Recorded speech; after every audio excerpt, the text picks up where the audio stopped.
Empowerment Conference TYEC 2022. Are you a youth between the ages of 18 to 39? Would you like to equip yourself with personal development, leadership, and monetizable skills? If yes, this conference is just for you. At the Tebeba Youth Empowerment Conference 2022, you will have the opportunity to learn from other exceptional African youth doing exceptional things in their field. David Lynn Victor, Chinaza Favor, Lucky James, Akolade Oluwatoba, Eric Yikwa, Richard Yikwa, Catherine Assam, Olumide Glowville, Enoch Sam, Otis Toba Tao, John Uduma, Debbie Agbola, Jam New, Joybert, Comfort Modi, Shindara Olatunji, Chioma Nana, and Emmanuel Akbe. Special guest of honor, Kemi Oyeshola. Host, Emmanuel Olatunji, the exceptional being. Date, 25th to 27th November 2022. Time, 6 p.m. daily. Guess what? It is absolutely free. So, are you ready to become an exceptional African youth? To equip yourself with the skills that will position you for global relevance? Then go ahead and register now. It is absolutely free, but registration is compulsory. To register, visit www.tbeba.com/TYEC. See you there.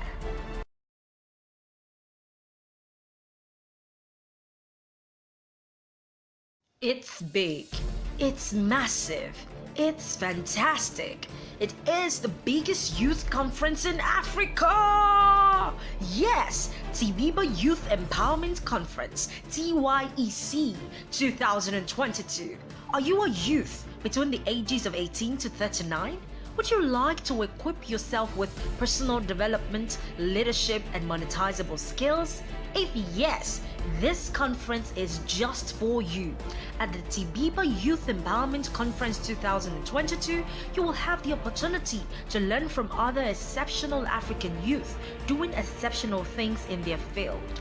David Lynn Victor, Chinaza Favor, Lucky James, Akolade Oluwatoba, Eric Yikwa, Richard Yikwa, Catherine Assam, Olumide Glowville, Enoch Sam, Otis Toba Tao, John Uduma, Debbie Agbola, Jam New, Joybert, Comfort Modi, Shindara Olatunji, Chioma Nana, and Emmanuel Akbe. Special guest of honor, Kemi Oyeshola. Host, Emmanuel Olatunji, the exceptional being.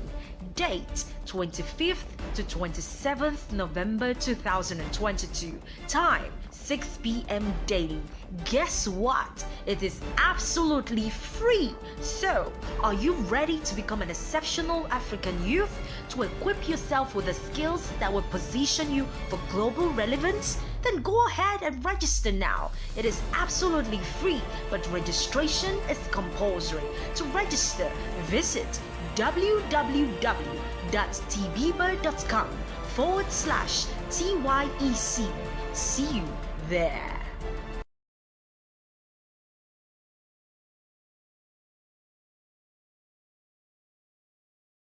It's big, it's massive, it's fantastic. It is the biggest youth conference in Africa. Yes, Tebeba Youth Empowerment Conference TYEC 2022. Are you a youth between the ages of 18 to 39? Would you like to equip yourself with personal development, leadership, and monetizable skills? If yes, this conference is just for you. At the Tebeba Youth Empowerment Conference 2022, you will have the opportunity to learn from other exceptional African youth doing exceptional things in their field. David Lynn Victor, Chinaza Favor, Lucky James, Akolade Oluwatoba, Eric Yikwa, Richard Yikwa, Catherine Assam, Olumide Glowville, Enoch Sam, Otis Toba Tao, John Uduma, Debbie Agbola, Jam New, Joybert, Comfort Modi, Shindara Olatunji, Chioma Nana, and Emmanuel Akbe. Special guest of honor, Kemi Oyeshola. Host, Emmanuel Olatunji, the exceptional being.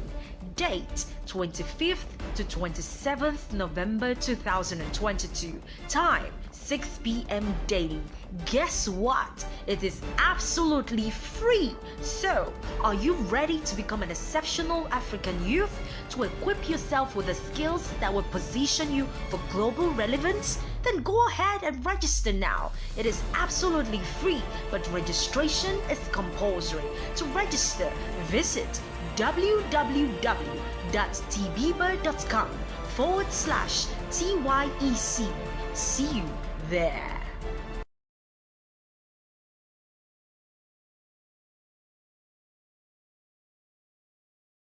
It's big, it's massive, it's fantastic.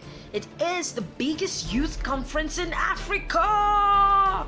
Yes, Tebeba Youth Empowerment Conference, TYEC 2022. Are you a youth between the ages of 18 to 39? Would you like to equip yourself with personal development, leadership, and monetizable skills? If yes, this conference is just for you. At the Tebeba Youth Empowerment Conference 2022, you will have the opportunity to learn from other exceptional African youth doing exceptional things in their field.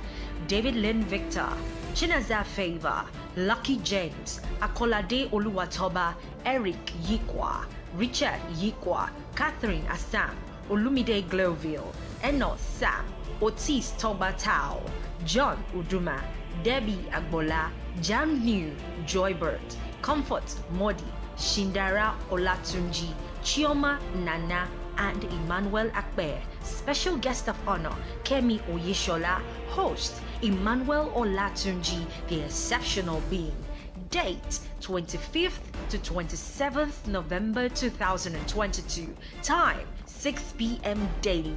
Guess what? It is absolutely free. So, are you ready to become an exceptional African youth?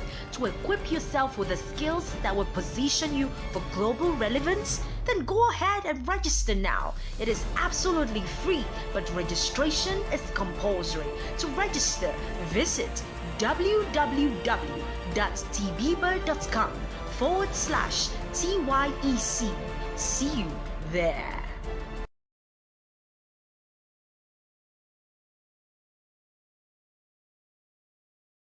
It's big, it's massive, it's fantastic. It is the biggest youth conference in Africa. Yes, Tebeba Youth Empowerment Conference, TYEC 2022.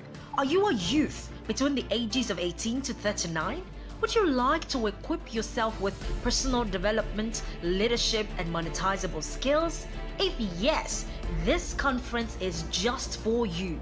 At the Tebeba Youth Empowerment Conference 2022, you will have the opportunity to learn from other exceptional African youth doing exceptional things in their field. David Lynn Victor, Chinaza Favor, Lucky James, Akolade Oluwatoba, Eric Yikwa, Richard Yikwa, Catherine Assam, Olumide Glowville, Enoch Sam, Otis Toba Tao, John Uduma, Debbie Agbola, Jan New, Joybert, Comfort Modi, Shindara Olatunji, Chioma Nana, and Emmanuel Akbe. Special guest of honor, Kemi Oyeshola. Host, Emmanuel Olatunji, the exceptional being. Date 25th to 27th November 2022. Time 6 p.m. daily. Guess what? It is absolutely free. So, are you ready to become an exceptional African youth? To equip yourself with the skills that will position you for global relevance? Then go ahead and register now. It is absolutely free, but registration is compulsory. To register, visit www.tebeba.com/TYEC.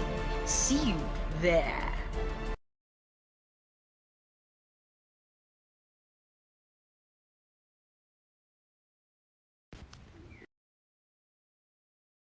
It's big, it's massive, it's fantastic.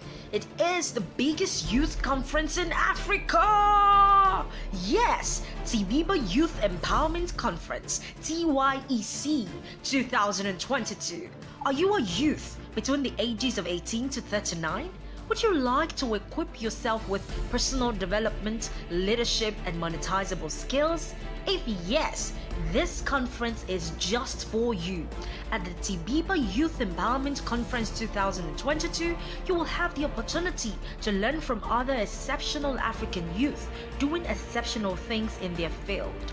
David Lynn Victor, Chinaza Favor, Lucky James, Akolade Oluwatoba, Eric Yikwa, Richard Yikwa, Catherine Assam, Olumide Gloville, Eno Sam, Otis Tobatao, John Uduma, Debbie Agbola, Jam New, Joybert, Comfort Modi, Shindara Olatunji, Chioma Nana, and Emmanuel Akbe. Special guest of honor, Kemi Oyeshola. Host, Emmanuel Olatunji, the exceptional being. Date, 25th to 27th November 2022. Time, 6 p.m. daily. Guess what? It is absolutely free. So, are you ready to become an exceptional African youth? To equip yourself with the skills that will position you for global relevance? Then go ahead and register now. It is absolutely free, but registration is compulsory.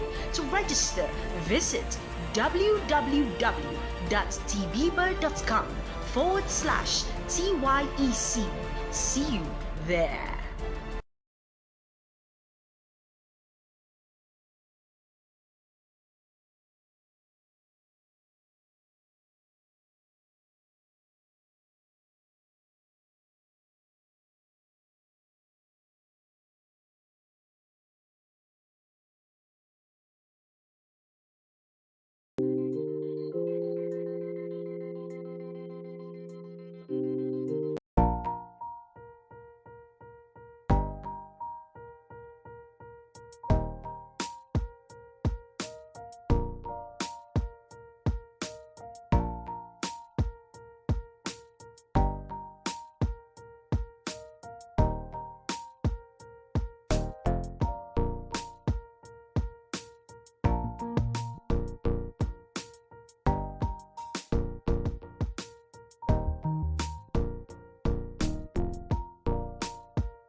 All right.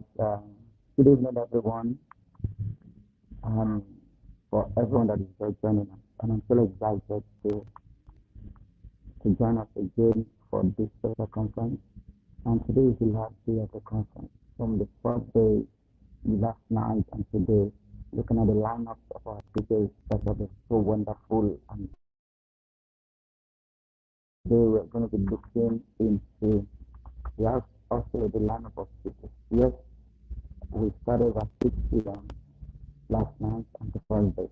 We were starting by 5 this time around because of much of what we have on the line of speakers. All right, so I want to believe that we are set again. Okay, I'm trying to check my audio. I want to believe that we are set again for another wonderful session tonight. And if you look at the lineup of speakers for tonight, it's something wonderful. And without wasting much of our time, we just begin to talk more about. We have various set of speakers with us tonight. But before I go into that, let's quickly talk about the speakers we had yesterday.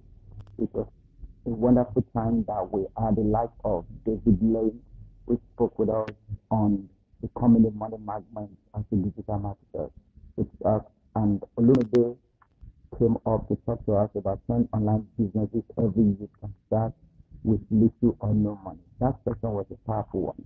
Then after that, we moved into taking action, which is spoke on the secret habit of every high-flying effective and a successful leader. Then we had the opportunity for Dr. Tebeba that spoke on 10 leadership traits every successful youth must have. And then we moved to Lucky J, practical strategies to improve businesses. And finally, we have Richard Nyekwa, practical steps to becoming a successful author. Those are something that we really need to work on, and I believe me, it is uh, very key that tonight we have more of speakers tonight.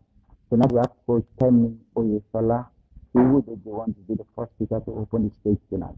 And I want to encourage everyone to get ready and to get set. It's going to be a wonderful one. All right, we'll be going straight to bring in Coach Kemi as soon as possible. I'll be with you shortly.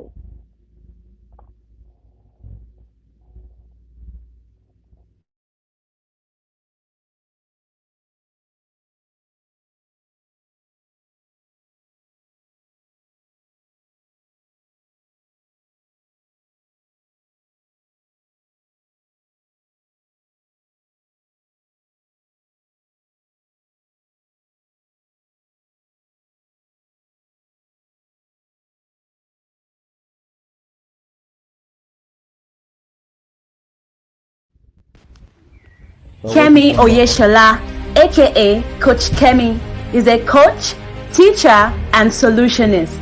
She is passionate about helping people transform their thoughts so that they can transform their lives. Coach K is a firebrand out to rid the world of what she calls stinking thinking, which are limiting thoughts that deter people from being all they are called to be. She is the CEO of How to Think Global Company, an author, a certified coach, and trauma-informed care specialist. Kemi is a Cranfield doctoral researcher who occupies her time with legacy building, touching hearts, and making a difference. Kemi is a mother to 2 adult children, a mother-in-law to 1 gorgeous son-in-law, and grandmother to 3 gifts from God. Ladies and gentlemen, give it up for Kemi Oyeshola, aka Coach K. Wow. Wow. What an introduction. Whoops. Okay. So good evening and thank you so much, Emmanuel, for having me on. Thank you, Yokunle, I think it was, and thank you, Mr. Adeleke, for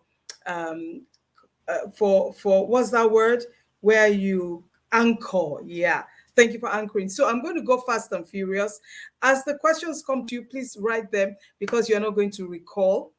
Thought is an intangible that is a tangible.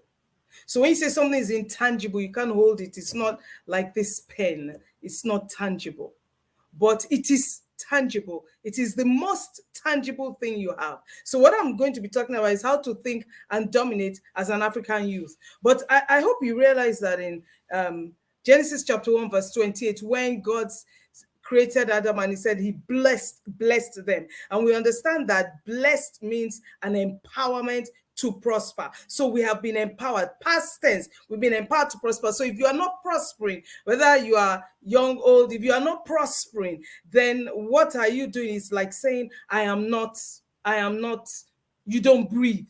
You have been given what you need. Like it's on you to prosper and you are not. Why? Because does it say, and he blessed them depending on where they grew up? He blessed them depending on what talents they have. He blessed them depending on who their parents are. He blessed them depending on how rich, or he blessed them depending on their level of education, or whether that's not it. You're the one taking that in.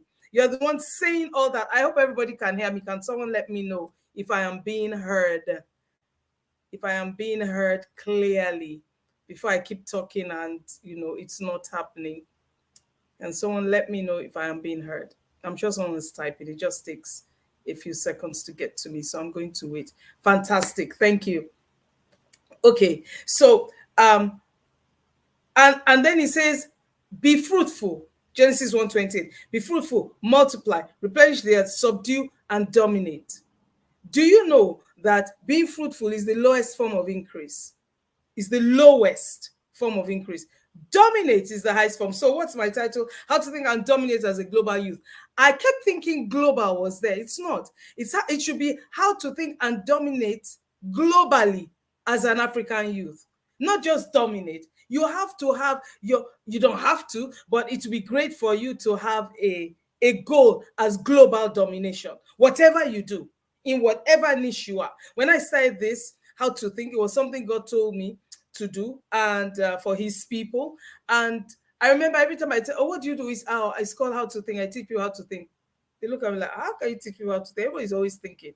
You teach me, oh, okay, I know what you mean. You mean mindset. No, that's not what I mean. I mean thought set. Mindset is you've gone too far. It's the thoughts that set the mind. The mind does not set itself. Something needs to set it. Something needs to set it. So your thoughts are seeds. Your thoughts in a seed are the roots, the branches, the trunk of the tree in the seed. So you are a seed God planted on the face of the earth. Inside of this seed is the roots, the branches, and all that. Now, if the roots are not well fed, if the roots are not well taken care of, because that's where all the nutrients will come in that will feed the tree before it gets big enough to have branches and then fruits. Fruits is just the beginning of increase. It's the lowest form of increase. The highest form of increase is to dominate. Not dominate people. It says the fish in the sea is not dominate people. It says the fish in the sea, the animals, I'm repeating, is not dominate people. It's not treat people anyhow. Money now. No, don't. You see, your thinking needs to come into scripture. There's a boot camp I've been running since August, last 5 days of every month. It's currently on, I think this is day 2 in my Facebook group. And it's called How to Think Spiritually. You can't think naturally. You can't think like we are seeing each other. You can't be thinking like that and expect that you are going to dominate. It doesn't work like that. It's like saying Buhari stays in his toilet and he doesn't show up anywhere. And let me just say this at this point. Too many of us in Nigeria, as I am in Nigeria, talk about, we pray for Nigeria, then we talk wrongly about Nigeria. Well, they're doing new things, but we hope this country will let us do it. What kind of, you've canceled it out. What do you mean we hope this country? Who are you praying to? An unable God? 2 Corinthians 9:8. And God is able to make all things abound towards you. God says, I have ability. I'm telling you, I have the ability. You know, when people talk about ability, God is saying, I have ability to make all things, not some things, not all things, not some things, all things, not some things, all things, to abound towards you, not to come to you. Abound talks about increase. Plenty is just coming at a rush to you, so that you always having all sufficiency, not some sufficiency. You see, it's people in church. You see, the missing link between what you know and who you are is how you think. Write it down. Never said that before. The missing link between what you know and how you are is what you think. Because you're not thinking on your prayer that this God will do it. You're thinking on the current physical, natural issues that's happening to you. And if you think what is in your hand, your notebook, is your reality, then effectively you're saying God is not real. Because God is invisible. He's spirit. So everything is spiritual. So what you are seeing here is a function of what you have not seen that has become manifest. That's what your thinking does. Thoughts are things. Thoughts are things. You live in a thought world. That's exactly what God did in Genesis chapter 1, verse 2. And I don't know if you noticed, there was an and in that verse, and the earth was without form, it was void, darkness covered the face of the deep, and the Spirit of the Lord moved over the face of the waters. If you study, now that's another missing link. We don't study. If you study that word moved, it means to brood, it means to incubate, it means to meditate, it means to think deeply. Think deeply. You see, thieves, they should be afraid that they'll be caught, they'll be shot, they'll be killed, but they are not afraid. They stop people on the streets, they get guns, they beat some people escape, some people don't. But they are never like, hey, if I do this, what if they catch us? Thieves, all the films you've watched, think of Ocean's 11. It was such a grand plan to steal from a bank. They did. They went ahead. But as a Christian, I don't know if it will happen. I'm not sure. That's your thinking that has buried you. Another thing I want to wipe out of the way is to think big. That's a nonsensical expression. What do you mean think big? How big is big? If you are not thinking God, you are thinking small. Because God is infinite. And guess what? You are one with God. You don't think that way, do you? You are one with God. So what God has access to, you have access to. So, and your prayers are a function of your thoughts.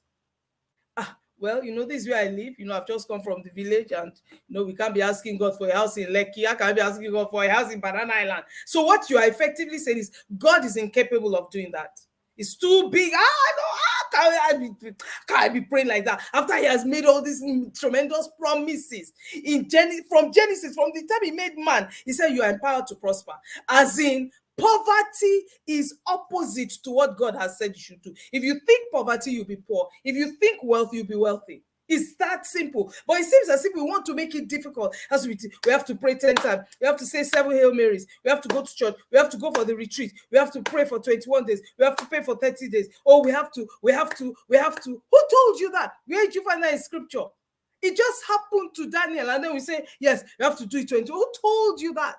You put God in your little small box and you say, it's not possible. See, I set a goal. I said, I need 5 clients. I said, God, I am not going after people. I am not chasing people. You see, because what I do is an intangible. I can't give you something you can read the books, you can get on the courses, you can get on my programs. But when I talk about it, it's like, so you have to do extra work. And I've never seen myself do that kind of work. All this excessive marketing, it's just tiring.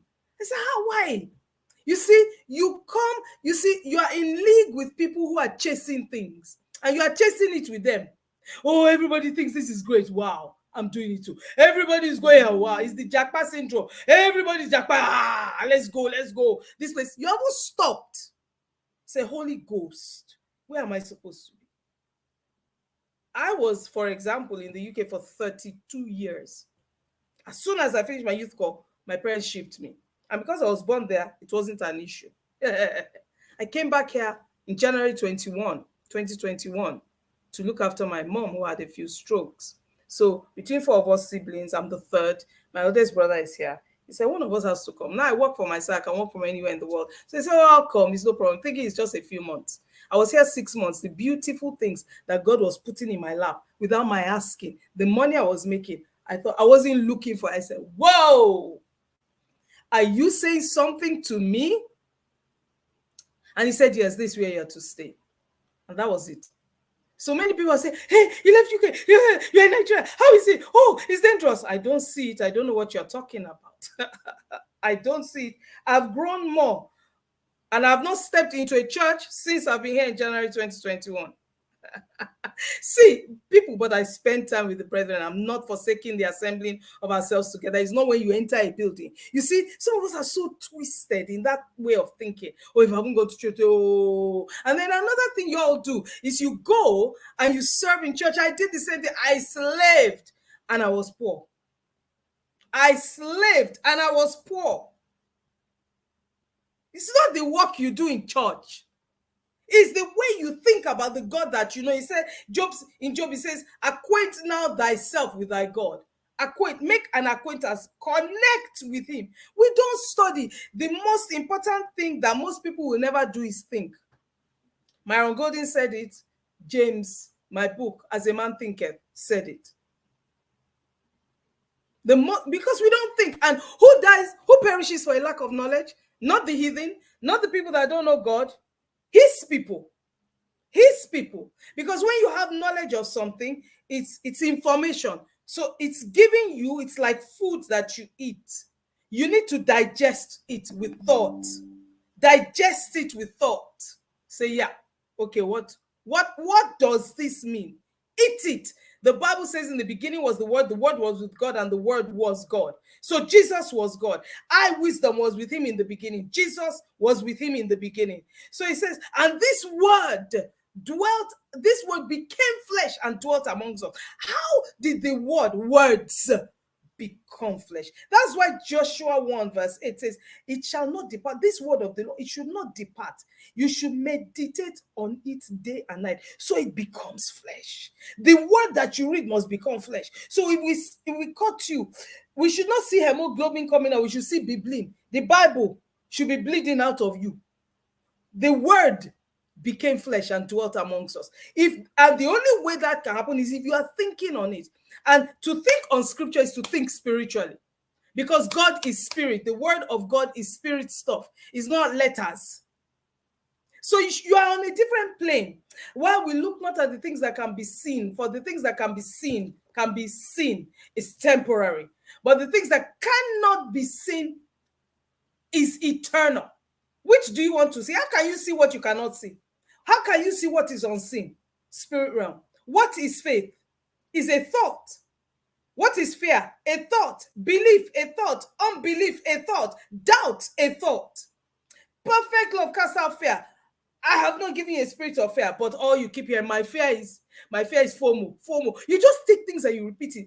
It's not all. I don't have a single ounce of fear around me. Fear. For what?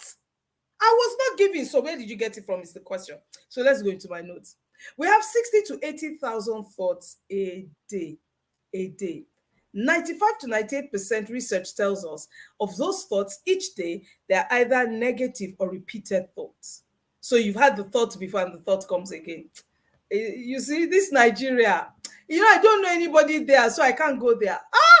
When I got here, I was saying to my friends, I need to do this. Do you know anybody there? No. I said, why are you asking that? Johnny, just go. You just go. You don't know. If you don't know people, you can't get. I said, I looked at them, and these are my Christian friends. I said, pardon? Sorry, what did you say? I said, don't I know God? You stay there and be doing God. That's how many do. Christians that go to church and we are clapping, we are poor. Jesus is not there. And we are going for the same retreat year in, year out, and we are frustrated and we are poor and nobody is helping us and we don't know the way out. Yet the way out is in you. He lives in you. Greater is he. How can the greater one live in you? And you are walking somewhere and then somebody comes and says, no, you can't have it. Than he that's in the world. He's not talking about the devil. He's talking about human beings. Who are you? Where are you? You want to stop me because of what? How? When? Watch me. Watch me. You don't know how it's going to happen. You go away and you declare, you say, you're greater than me. As I'm going, you are the greater one walking me. When we get there, Holy Ghost, thank you. If the door doesn't open that day, you go away, you come back. Hey, so Holy Ghost, I'm on my way again. Hey, what's up today? What's popping? Are we going to make it work? And you go, and suddenly somebody's just favoring you and says, please move this way. It happened to me in the airport in Nigeria. There's a way I was going to see my kids in the UK. Just this last, I think, August, end of August. And they said, go this way. And I thought, they're telling me to go this way. He said, I will show you a faster way. So I thought he was saying that to get money, and I don't tip anybody at any point. You are being paid your salary. If I want to say thank you because you helped me to do something, not just because I'm walking past, I'm giving, because of what? People say, you can't do that. I said, watch me. So he said, go this way. I went that way. I did not see the way I should go when I got there. So I came right back to stand on a long queue. Another man came and said, Madam, come this way. They were helping me for nothing. It was favor. At 1 p.m. every day, this is my secret, one of my secrets. 1 p.m. every day, my alarm goes and it says, pray for favor. It's seconds. I just say, I decree and I declare I have favor. Your words, affirmations, and confessions are the food for thought. You are supposed to repeat that, not in a frenzy. I'm great. It doesn't mean anything if you have not thought about it. You're just talking. So you take it. An affirmation is giving you food for thought, and you sit and you break it down. The way your digestive juices will break down the food you've eaten. Because until the yam you chewed and swallowed is broken down in your body, the way God created it to be, your liver, your urine, your excreta, your heart, your blood will not be nourished. Effectively, your entire being will not be nourished. So can you imagine 60 to 80,000 thoughts a day? Why do you need so many thoughts? Like, too many.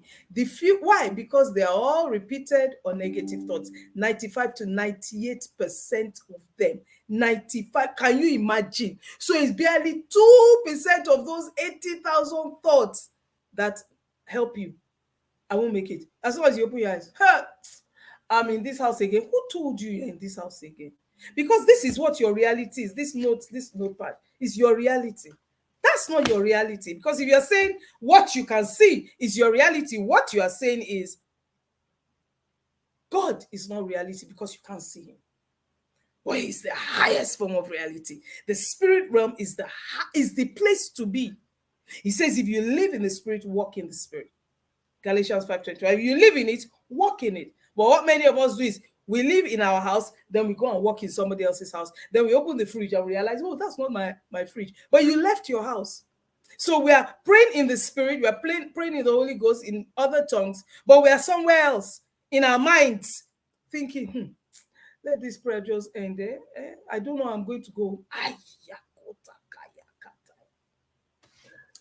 You cannot say what you have not thought. Oh, I didn't think. Yes, you did. Yes, you did. You've just trained your brain. Your reticular activating system is your executive secretary. When you enter the office of your mind, it says, oh, Kemi's here. Every time she sees a dog, she's afraid. So it sends that protein through your brain. Adrenaline. Oh, I'm afraid. And it does what you act afraid. Because as a man thinks in his heart, so is he. Where does he think? In his heart. Out of the abundance of the heart, the mouth speaks. From where does the mouth speak? The abundance of the heart. So it's those thoughts that have become words that you speak out of your mouth. As a man thinks in his heart, so you see, you are what you think, not what you eat.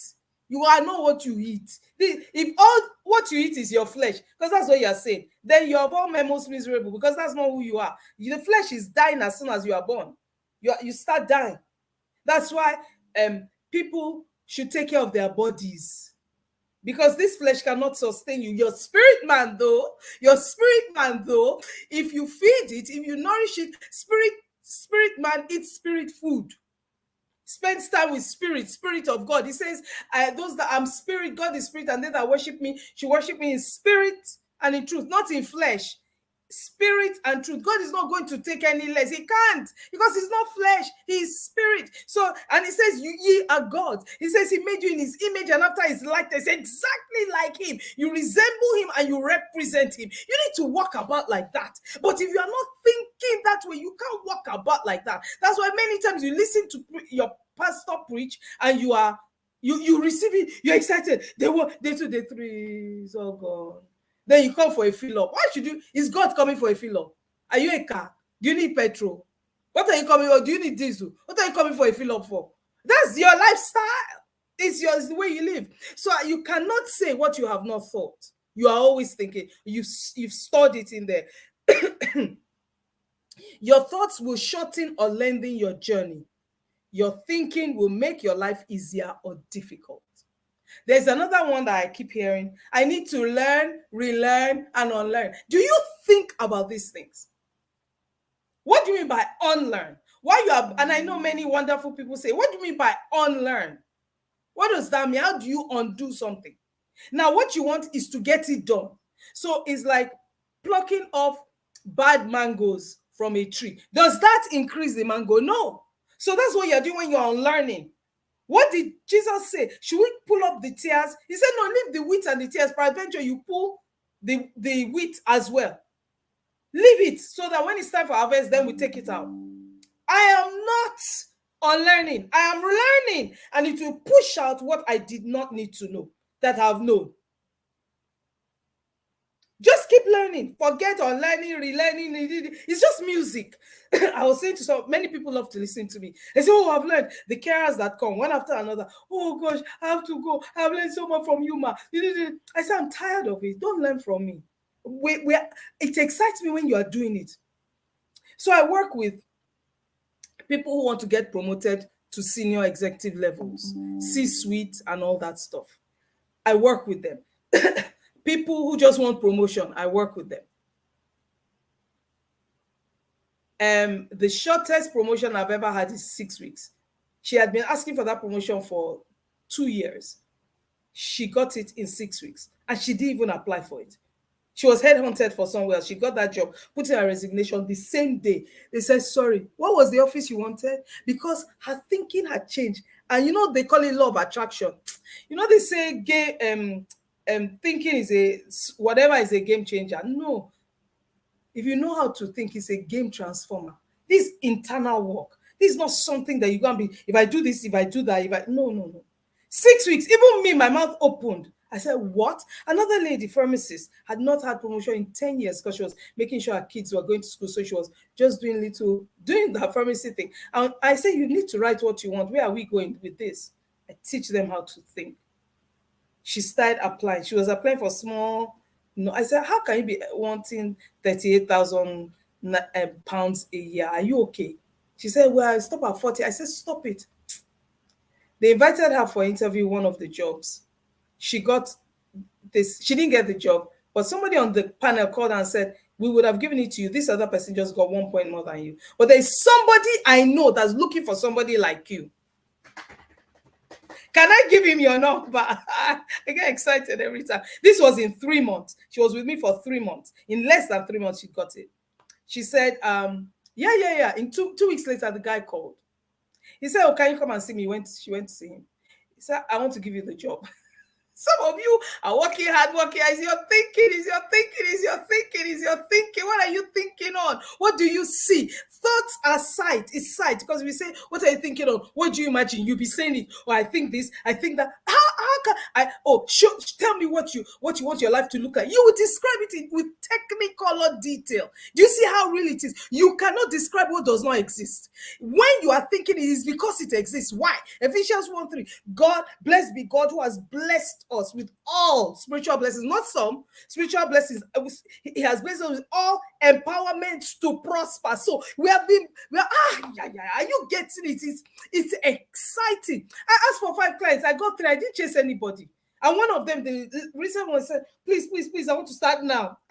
She called me just before I had to go live. I said, "I need to go live." Then she sent me another message. "I have another question." We haven't started though. We haven't started.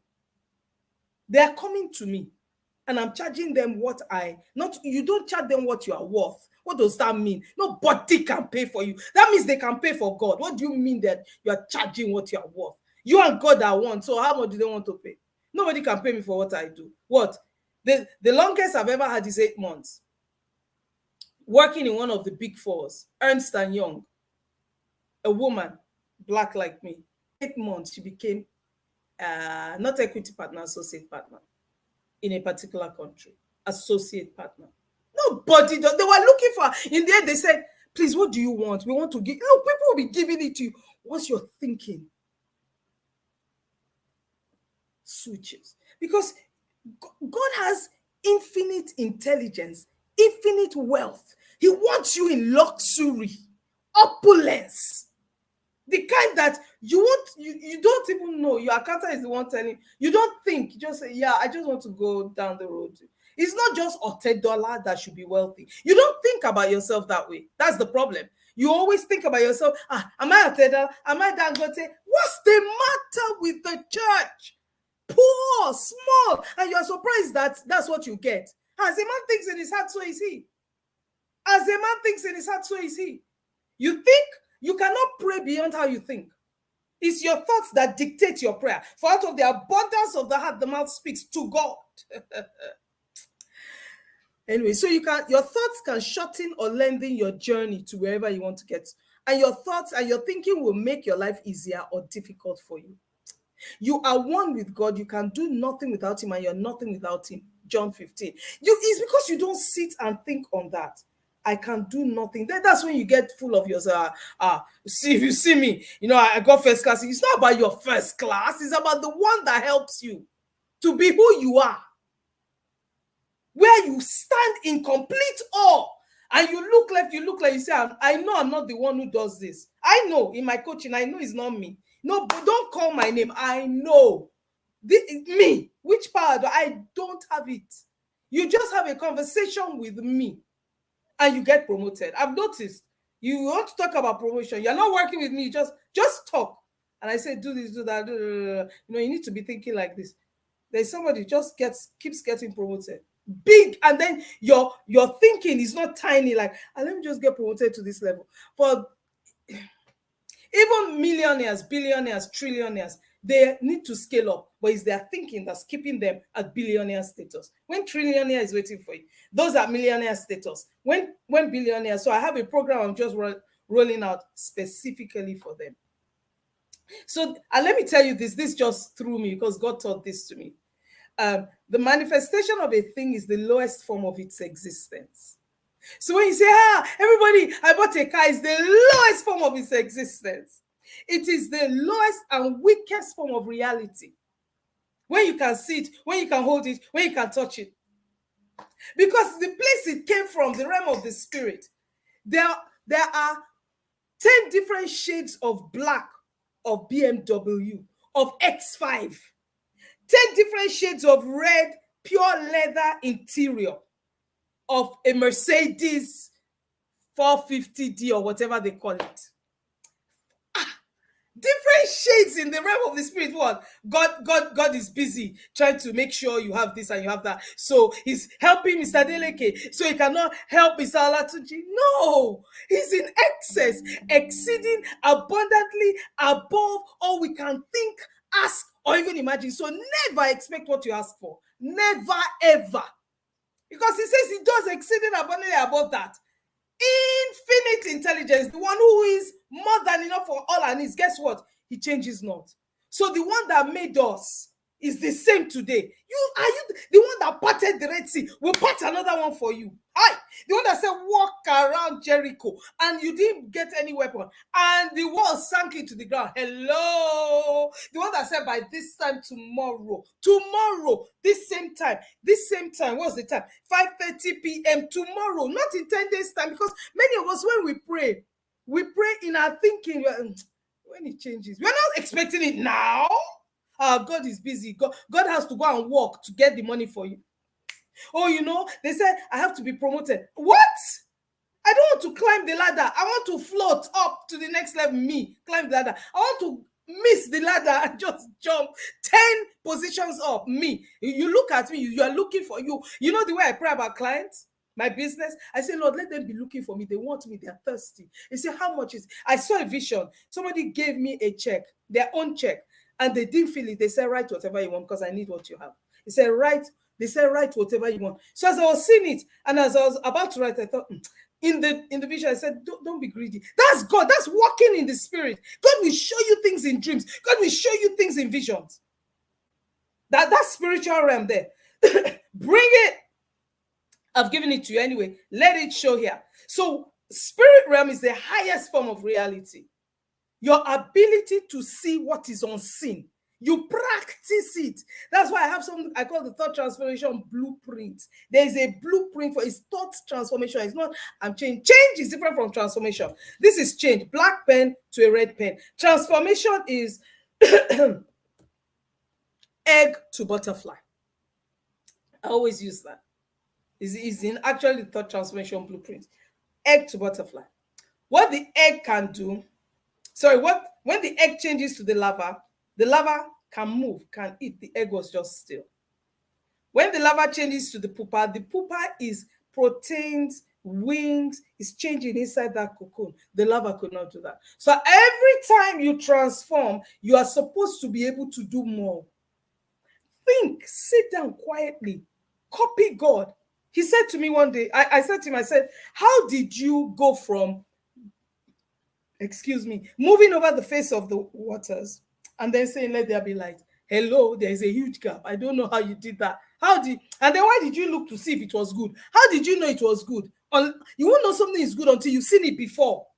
When you've seen it before, then you can say, okay, yeah, that's it. That's exactly what he said, because I saw it. That was how I understood meditation. That's how he taught me meditation. He said, I saw it. He said, so I want you to teach my people to do TID, think in detail. Don't go and be thinking, I was sitting down. I didn't say anything. Oh, I don't even know. Maybe it will be like, no, see it in technicolor detail. And you didn't go and manufacture it. The only reason you can see it is because it exists. You can't see what does not exist. That's why faith is a spiritual matter. It's a thought. God said it with you, period. Voodoo people, they have more, and their belief is a force, yet it's a thought. And I said, listen, I'm telling you, God is going to do this one. And you chill, you walk in. You don't even make noise. And you do this in love. If you're not screaming, fighting with people, if you fight, you scream, you're out of love, you're not working in love, you are negating what you're asking for. I don't care what the person has done to you. So make sure you know that all the things you're asking for low level stuff. If you're still when something moves from here, they've done it. No, if it doesn't happen in the spirit realm, what they have done here is it what you asked for? When you look to see if it was good, is that what you saw? If it's not what you saw, you haven't got it. You say, God, that's not what, and you walk away. How about they're offering you $10,000? I asked for 100 million. You're telling me please leave me alone, and you keep walking. They say you are mad. Okay, sit down there. Then when 100 million comes chasing you, they will say, it happened. It's the force of faith, the force of belief. There are 5 things I teach. I use an acronym. I'm ending with this called the READY formula. Many people come to me, and the reason I teach this is because I realize that people are not ready for the work it takes to change, to transform. The metamorphosis is the egg, larva, pupa, butterfly. Guess what? When you get to butterfly, you can make more eggs. But at egg stage, you can't. At larva stage, you can't. At pupa stage, you can't. So there is a level of transformation required so that you can create jobs for people, so that you can multiply your fruit, replenish it, then subdue the earth with what you have and dominate globally. You've got to go through that transformation. But with a butterfly, it changes from egg and they don't look like anything. With a frog, it changes from egg to an adult frog. With us, you don't train the physical. It's the internal. It's not what you can see.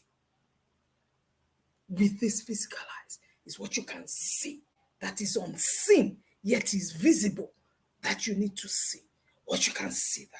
You incubate it, you brood over it, you move over the darkness and the chaotic mess, the face of the deep in any area of your life, and you don't move. Like the chicken that sits on the egg. Has it ever occurred to you how can liquid become a chick? This egg that you fry, how? But if it's in the right environment, right temperature, everything, like your thoughts, you plant it on the ground of your mind. You've got to be ready. So this is like the environment. The READY formula, R-E-A-D-Y. Red, R for ready or ripe. When a fruit is ripe and is ready to be eaten, they change color. Some change color, some change texture, some change size, some fall to the ground. They're telling you, pick me, eat me. They are ready. You've got to be ready. You've got to be ripe. E, are you equipped with what it's going to take? You are. God is in you, but you're just unaware. You don't work with him that way. A, are you available? Because you're going to have to go here. You're going to have to read this. You're going to have to meditate on that. You're going to have to pray over and over and over again about one thing, but it's not empty. In Jesus' name, it's not all that noise. We've done it for years. Aren't you tired? Have you got the results of all that screaming and that shouting? And then Bishop Oyedepo says that amen has leg, or that amen is a weak amen. And people will shout louder. It's not the loud amen, it's the inside. Where is the force of belief? Where is the force of faith? It's not a tangible, but it is a reality. Yet it is a tangible. It is unseen, yet you can see it. Hey, I talk myself excited. So A, available. Are you available? Or are you just going to go back, sink back to the stinking thinking? D, decide. What needs to be done? Am I ready to do it? And why? Is it a yes for you? You turn this way, you see a roadblock, and it's a yes, I'm going somewhere. Excuse me. You turn that way, another roadblock. Excuse me. They don't move. You go back. You pray your prayer. You pray scripture. And then you come back. Excuse people. You don't even have to say excuse me. Those will be opening for you. You know why? Because you are with the one with whom you have to do is the one who is, who was, and who is to come. The one with all power. There is no power that's like the power of God. His power is incomparable. You can't compare him. So you're walking around with God. You don't have to throw your shoulder on your behalf. He will throw his shoulder. That is me done. Remember, domination is the highest level of increase. Being fruitful is the lowest. So let's move on. I hope this has served you. I'm done. Do we have any questions? Wow, Dorcas Fadele. Wow, man, look at the scribe. Ready formula, yeah. Yep. Can't see what does next. I'm done. Who am I? Who I have? I'm done. I have five minutes more. Woo! I kept to time. Yeah, man. Yeah, change is different from transformation. Any questions? Yep. Yep. Yep. Yep. Yep. So if you want to get on any of my programs, just send me a message. Or if you want to get into my group and join our bootcamp, let me know. I can put in the link, not the link, just the name of the group. But let me know. Hello, Mr. Deleke.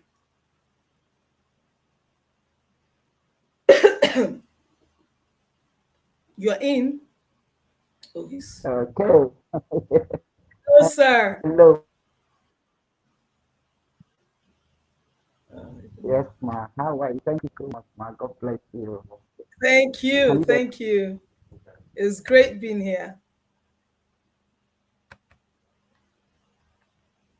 But that was fired up, and Thank you so much for having me. person, and There is one question. our third person. There was something I think there's something wrong with for our mind to.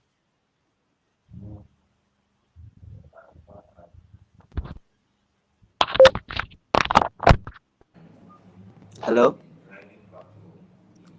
Can you hear me now?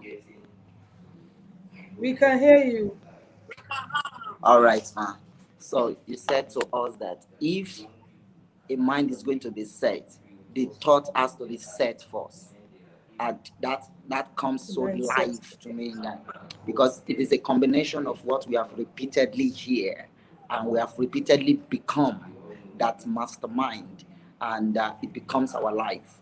Like one of the language in NLP, it is not always one of the proposition that what we think is not always what we think. It is how we have been able to think about it. It's how we have been able to come in line with it.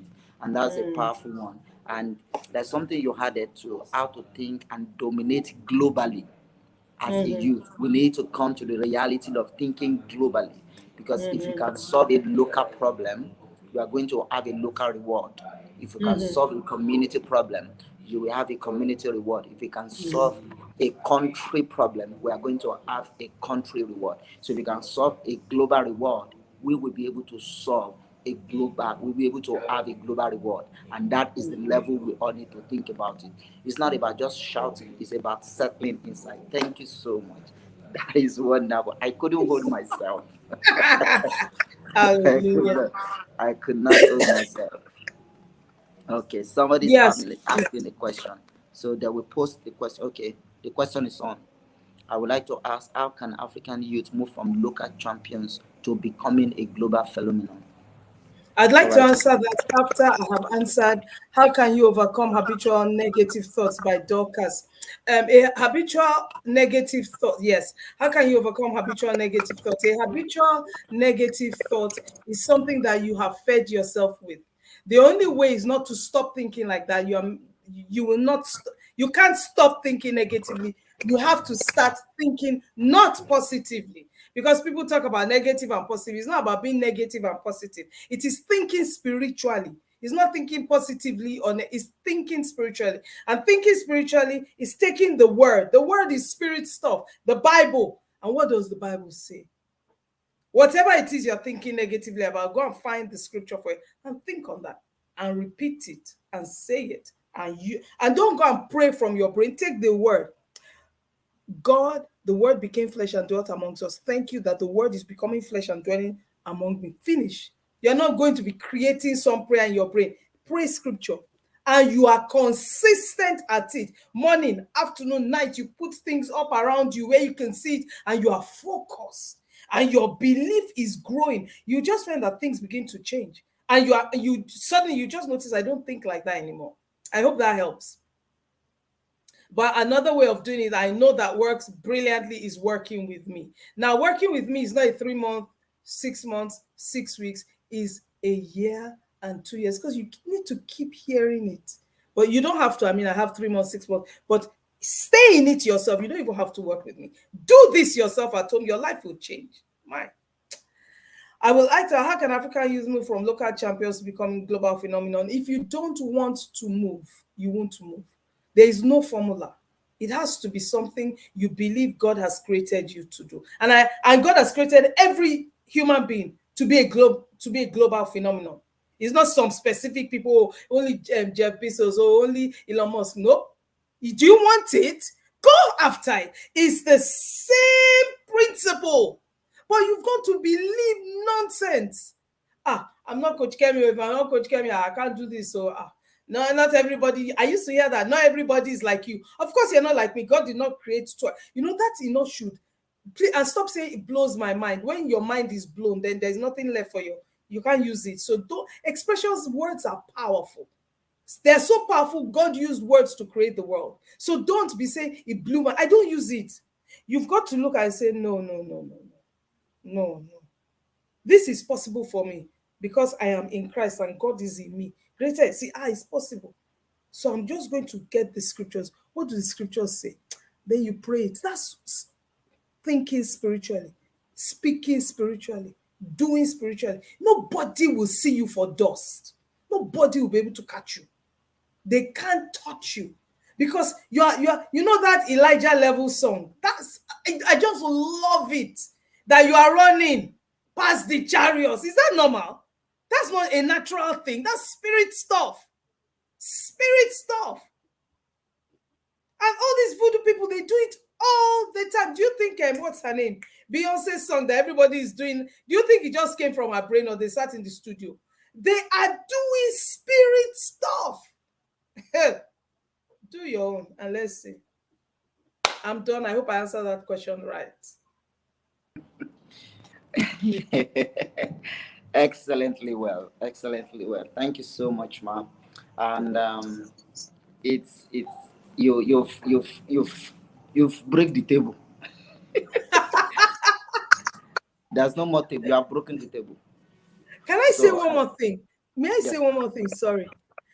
Throughout this conference, people have said many things that you really, if your thinking stinks, you will never move. You will just be another shouter, deep. Oh, hey, this moved us. This was fire. But you will be the same thing. Stop saying those things. Keep quiet. Take it. Go and think. Do I want this? Can this work for me? Will it work? Go and think. Take time. Slow down. Be quiet. Then let's see what you can do, because you can. Thank you, sir. Thank you so much. We appreciate you. We are glad to have you, and I'm so honored to connect with you. All right, Thank you. we'll see you on the other side. God bless you. All right. Bye-bye. Wow. All right. All right, thank you so much, everyone. You can see the first speaker just, I said it that she has broken the table. So we want to rebuild, uh, start rebuilding the tables in the dimension of the information that is at our disposal. We're going to be getting ready for the next speaker, and believe me, this is going to be another session that is going to be powerful. Chinaza Favor, she has been someone I appreciated so much, and bringing her as Mr. Emmanuel has done is an awesome one to do. And she's going to be speaking with us on practical steps to becoming your authentic self and achieving more in life and in the 21st century. This is going to be a powerful one. I'll go into the green room as we bring in um, the profile of Chinaza Favor. Thank you so much. God bless.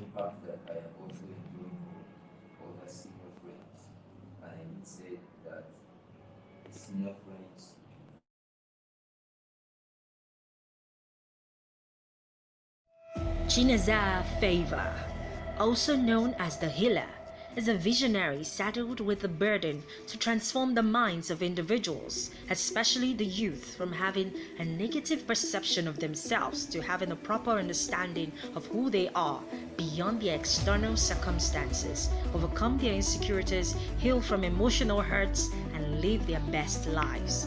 She is a personal wellness coach who helps individuals flourish in their personal lives by helping them find meaning to life and adopt everyday habits that lead to a more fulfilling life beyond their career and professional successes. She is the host of the weekly YouTube talk show Honest Conversations with Chinaza Favor and the author of the best-selling book Who Are You Really? A book that causes a paradigm shift in the way people perceive themselves to God's perception of them. Chinaza Favor is also the author of the book Dear Young One, a collection of life letters to the 21st century, which has been distributed to over 20,000 youth across different parts of the world. She believes that hope for the world is not far-fetched as long as humans, the atomic components of the society, commit to having attitudes and exhibiting characteristics that promote the well-being of others by being a little more kind, a little more patient, be a little more forgiving, and a little less judgmental.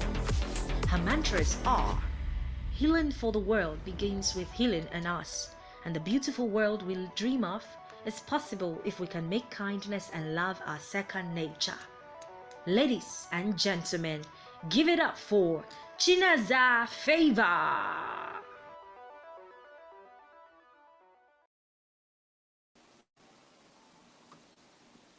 Hello, hello, hello. Good evening, everyone.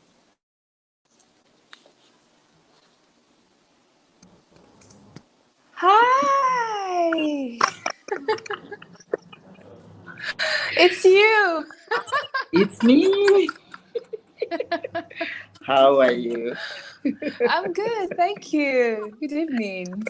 I've been, I've been waiting for you. Oh my Yeah. goodness. Wow. All right. Once again, I want to say thank you for accepting to be part of us for this conference. When I saw the you. lineup and I saw your name, I said, okay, we're going to be meeting again. And the last time we discussed, it was we met. It was on a very very uh, valuable platform, and I'm so honored connecting with you again. Thank you so Same much for here. all you do. And Thank today, you. I know it's going to be fired up. We are very, very, very much ready for us. So I want to shift away for a while you take the floor. Okay. Okay. Enjoy yourself. How many minutes do I have, please? Yes, you have about 40 minutes. Then if there's any Okay. questions, possible 30, 40, 15. But we can have about 40 and about 5 minutes for the questions. Okay. It's all All right. right. Thank you very much. God bless you. Hi, everyone. Good evening.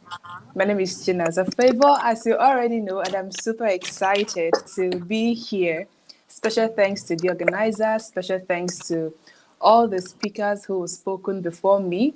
Special thanks to all of you who are here. God bless you all.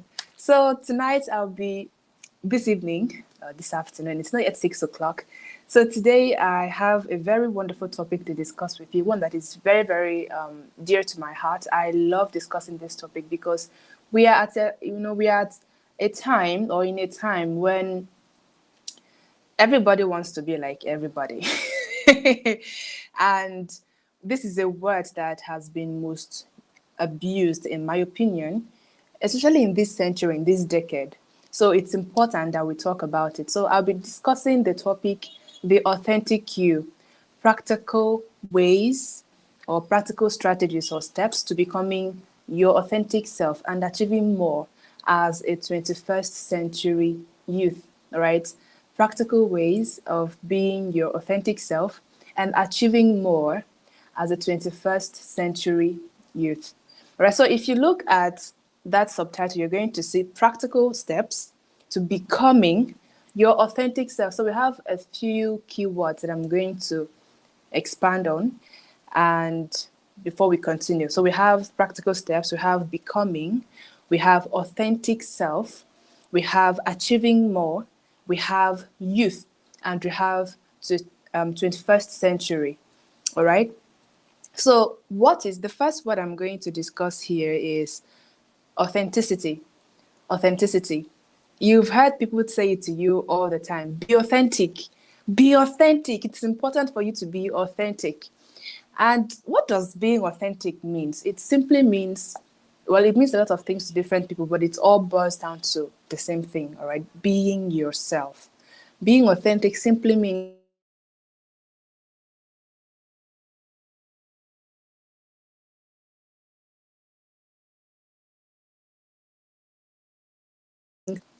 some people would say it's being yourself, it's being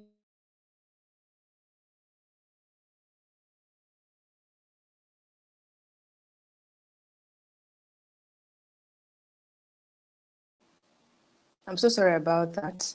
I'm using a Wi-Fi and I'm receiving a call here. All right. So it means being yourself, being true, being real. All right. Not giving into pressure. Okay. So when you hear be yourself, I think it's one of the sentences that is most abused, yeah, in this century or in this decade. Be yourself. Be yourself. It is easily thrown around, but how many of us actually understand what it means to be yourself? The people that are telling you to be yourself, are they ready to allow you be yourself? You that are telling yourself, I want to be myself, are you even ready to be yourself, to project your real self to the world? Okay, that is authenticity, being yourself. That's simply what it means. Now we're talking of practical steps. What are the practical steps you can take to be authentic self? What are the practical steps you can take to be your authentic self? All right.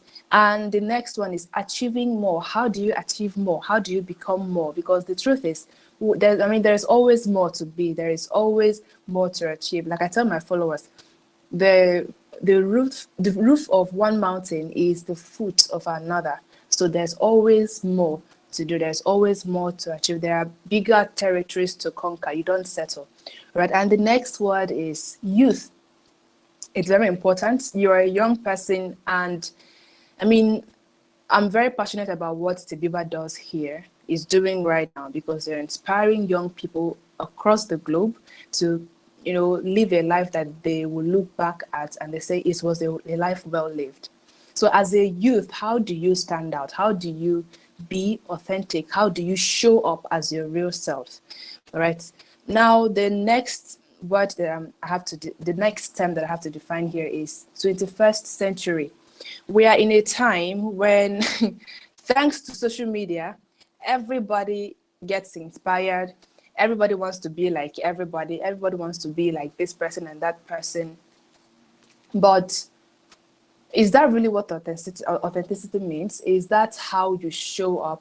Now, when people tell me, Chinaza, Favor, I love what you do, you inspire me so much, the next thing that I hear is, I want to be like you. And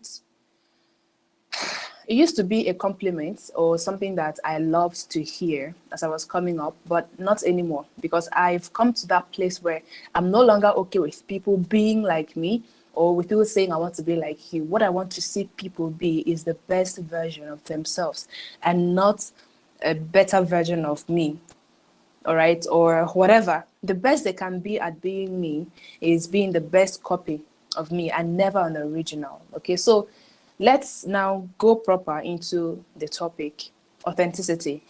Authenticity, it simply means showing up as yourself, showing up as your real self and living your truth. That's how I call it. That's what I say. Yeah, people misuse that word or that term, living your truth, but it means understanding who you are. It means having a clear understanding of your essence, okay, and daring to project that to the world. We are in a time, this 21st century youth, everybody is inspired.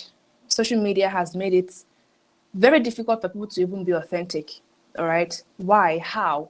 Because you see people living this life, you see this person being a very wonderful writer, receiving accolades, recognitions, and all that. And you, as a person, that is not your strength. That is not your forte. That is not what you are good at. But because you've seen other people, social media has made it in a way that people can easily show off, and you spend your life admiring other people's successes, which in most cases are not even real. But even if they were real, you spend your time admiring other people's successes and you're not able to tap into what is true about you. You're not able to even live your life. So many of you are watching me fly, watching a lot of the speakers who are spoken here fly, but you think you're a chick. If you continue watching others, you will never fly. If you continue looking at others, the way they do theirs, the way, admiring, that's where you end up, admiration. You will never be admired. You will never be celebrated. Because you have spent your life thinking that you are not as good as that other person.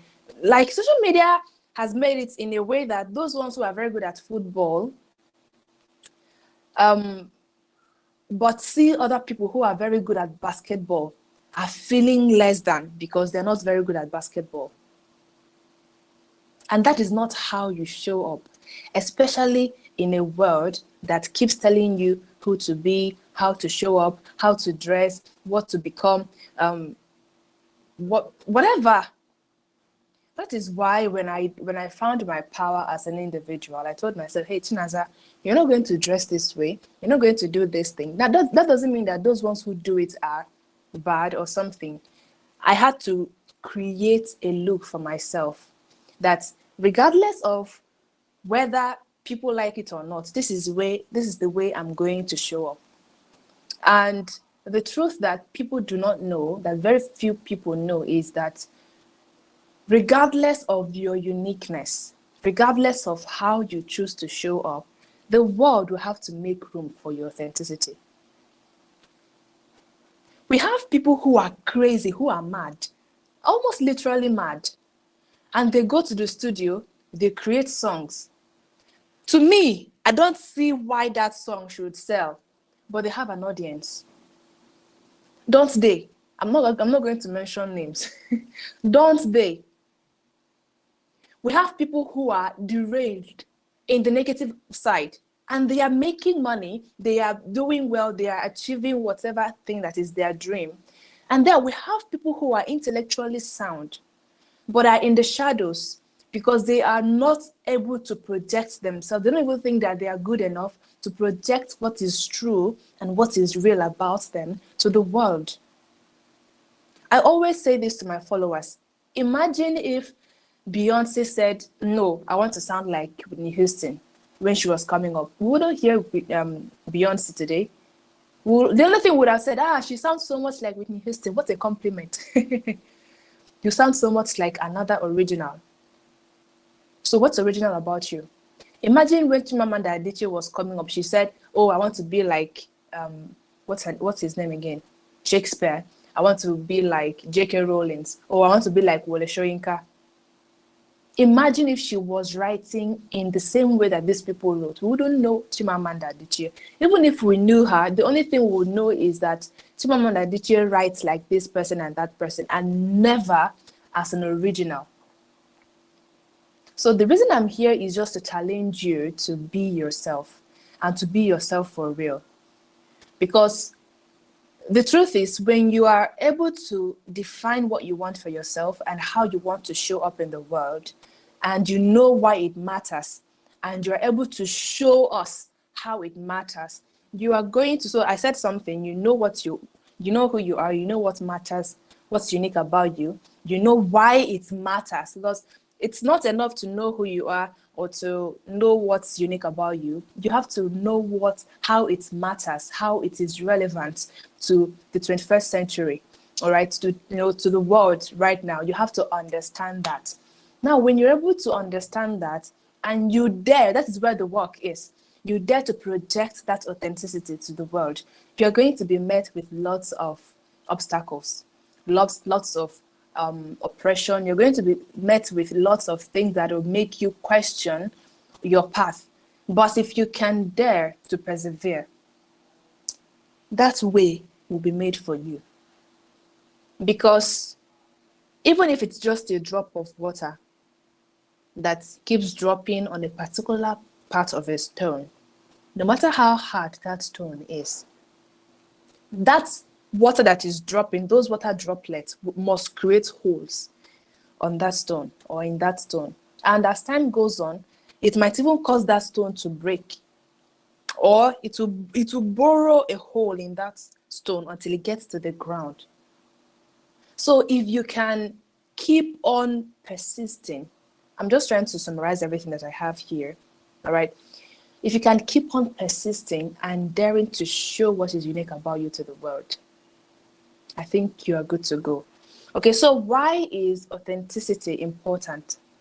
Why is authenticity important? Number one, for what it's worth, it makes you stand out. It makes you what? Stand out.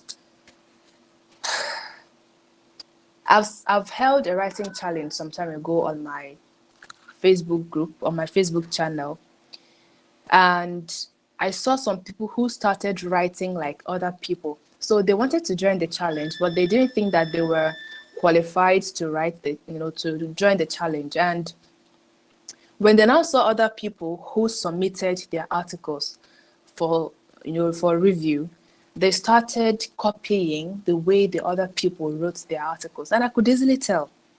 I was the one who reviewed everything. So I could easily tell. Now, why do you try to fashion your life after someone else's life? It's okay to model what works, but modeling is not the same as copying. Okay? Inspiration is not the same as copying. When people tell me, Chinaza, you inspire me, the next thing they always say is, I want to be like you. Or the next thing they do is to go and start writing the exact same way I write. And I don't find it funny. I want to understand your mental processes. I want to understand the way you think. I want to read your article and I can easily tell the quality of your mind. When you copy me, you're not showing that. That originality is not there. And in a world where many people are doing a lot of things that seem alike, your authenticity will make you stand out. Okay? What is unique about you will make you do what? Stand out. So if you followed me for some time, you know that I don't joke with this birthmark here. I don't joke with it. Every time I went to the studio, I noticed that whenever I got my pictures, my birthmark was always cleaned off. And I wouldn't look like myself anymore. So when I found my voice, I started telling my photographers, see, you can clear other spots, but you see this birthmark, leave it. It is what sets me apart in a world where everyone looks like me. It's what will set me apart in a room where a lot of people have my face. Nobody will have this birthmark here. They might have it here, they might have it here, they might have it here, but no other person will have it here. It is what is unique about me. It is what will make me stand out. Okay, I'm coming to ways to be authentic. The next thing, or the next reason it's important to be authentic, is you are less likely to compare yourself with others. You are less likely to compare yourself with others, because if you're able to find out what is unique about you, what is true about you, you know your place in the world. You will not find yourself competing. You will not find yourself in unnecessary comparison, in unhealthy comparison and competitions. Because you know that you're on a unique path. Yeah, my path might look like this other person's path, but it's different. Mine is different. My timeline is different. And so you show up the way that deems best to you, the way that makes the most sense to you. You show up in a way that is most fulfilling and satisfying to you. That is how you be authentic. That is why it matters. Because comparison in this 21st century has killed many youths. I've seen many people, because of what I do online, many people send me messages. Hey, Chinaza, I love what you do. I feel like I'm not doing anything. I feel like my friends are way ahead of me. What do I do? And some of them even tell me that I'm sure that I don't have anything of worth to give. I'm sure that God did not give me anything valuable. And then when I start asking them questions and I start probing into their mind to know why they think that way, it always boils down to the pressure of social media. Even 17-year-olds are feeling unfulfilled. That is still something I'm not able to understand, and I will never be able to understand. I don't want to understand it. 17-year-olds are feeling what? Unfulfilled. What have they done? What have they lived? What are they supposed to be living right now? What is the reality they are supposed to be living right now? They're supposed to be busy with school. But social media has made it that if you see Chinaza Favor show up, you love the way she receives awards, and then you're not receiving that same award, or you're not receiving the level of recognition she's receiving, or you don't have the number of followers that she has, you start feeling like something is wrong with you. Like, who has done this to my generation? Who has done this to us? Social media is supposed to bring us together. It's supposed to make you motivated by seeing others fly. It's supposed to make you think, okay, if this person can do this, then I can do it. But what it's doing to us is, this person is doing this, and I don't have the ability to do it because I cannot do it well. Meanwhile, you have another ability that is supposed to skyrocket you. So being authentic can help you to stop comparison, unnecessary comparison. All right? The next thing is that being authentic helps you to foster better relationships and have better quality of life. You are authentic, you show up as your real self, you know, your friends know you for who you are, your friends love you the way you are, even though I'm not talking about you being toxic and then expecting people to love you the way you are. No, I mean that your friends understand what's unique about you and they respect it, and it is maybe the reason they even love you more. But for some people, you hide because you don't want your friends to see this part of you or this aspect of you, for them to know that you are good at this, or you are this and that, or that you have this temperament, or you have this tendency, or you like these things, or you don't like that thing. You are not being authentic to yourself. You are being fake. Because if people love you for what you are not and who you are not, then you must know that there are people who will love you for who you are. There's an audience for every person. There's a tribe for every person. And if you don't understand this, you go through life trying to join a tribe that is not meant for you. If this is making sense, drop in the comments that it is making sense. Say, making sense. So being authentic will help your friends to build trust. It will help you build trust with your friends. They can vouch for you. Okay, I know this person. This is what this person can do. This is what this person cannot do. It will help you to show up as your real self, to have a better quality of life, because you are living full. You are not trying to impress anybody. You're not trying to be in people's good books. You're not trying to, get a certain level of accolades or awards. You're not living for the praises of people. Living an authentic life is a very freeing life. A very freeing life. I cannot stress this enough.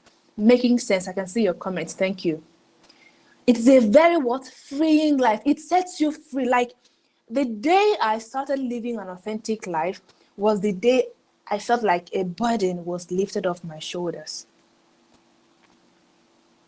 So when I turned 25 this year, I told myself, Chinaza, I'm done living up to people's expectations of me. If you've been following me and you knew when I turned 25, you know that this is not the way Chinaza used to show up. The things that she types, that she shares right now, her outlook is now different. This has always been me, but I was confined in the boxes of people's expectations of me. Oh, Chinaza is not supposed to dress this way. She's not supposed to say these certain things. She's not supposed to ask these certain questions. She's not supposed to do this. The expectations were so much that I felt like I was choking. So I decided, Chinaza, see, to hell with people's expectations of you. It is time I live true to who I am. It is time I discuss topics that matter to me. It is time I pursue courses that matter to me. It is time I do things that make me feel satisfied.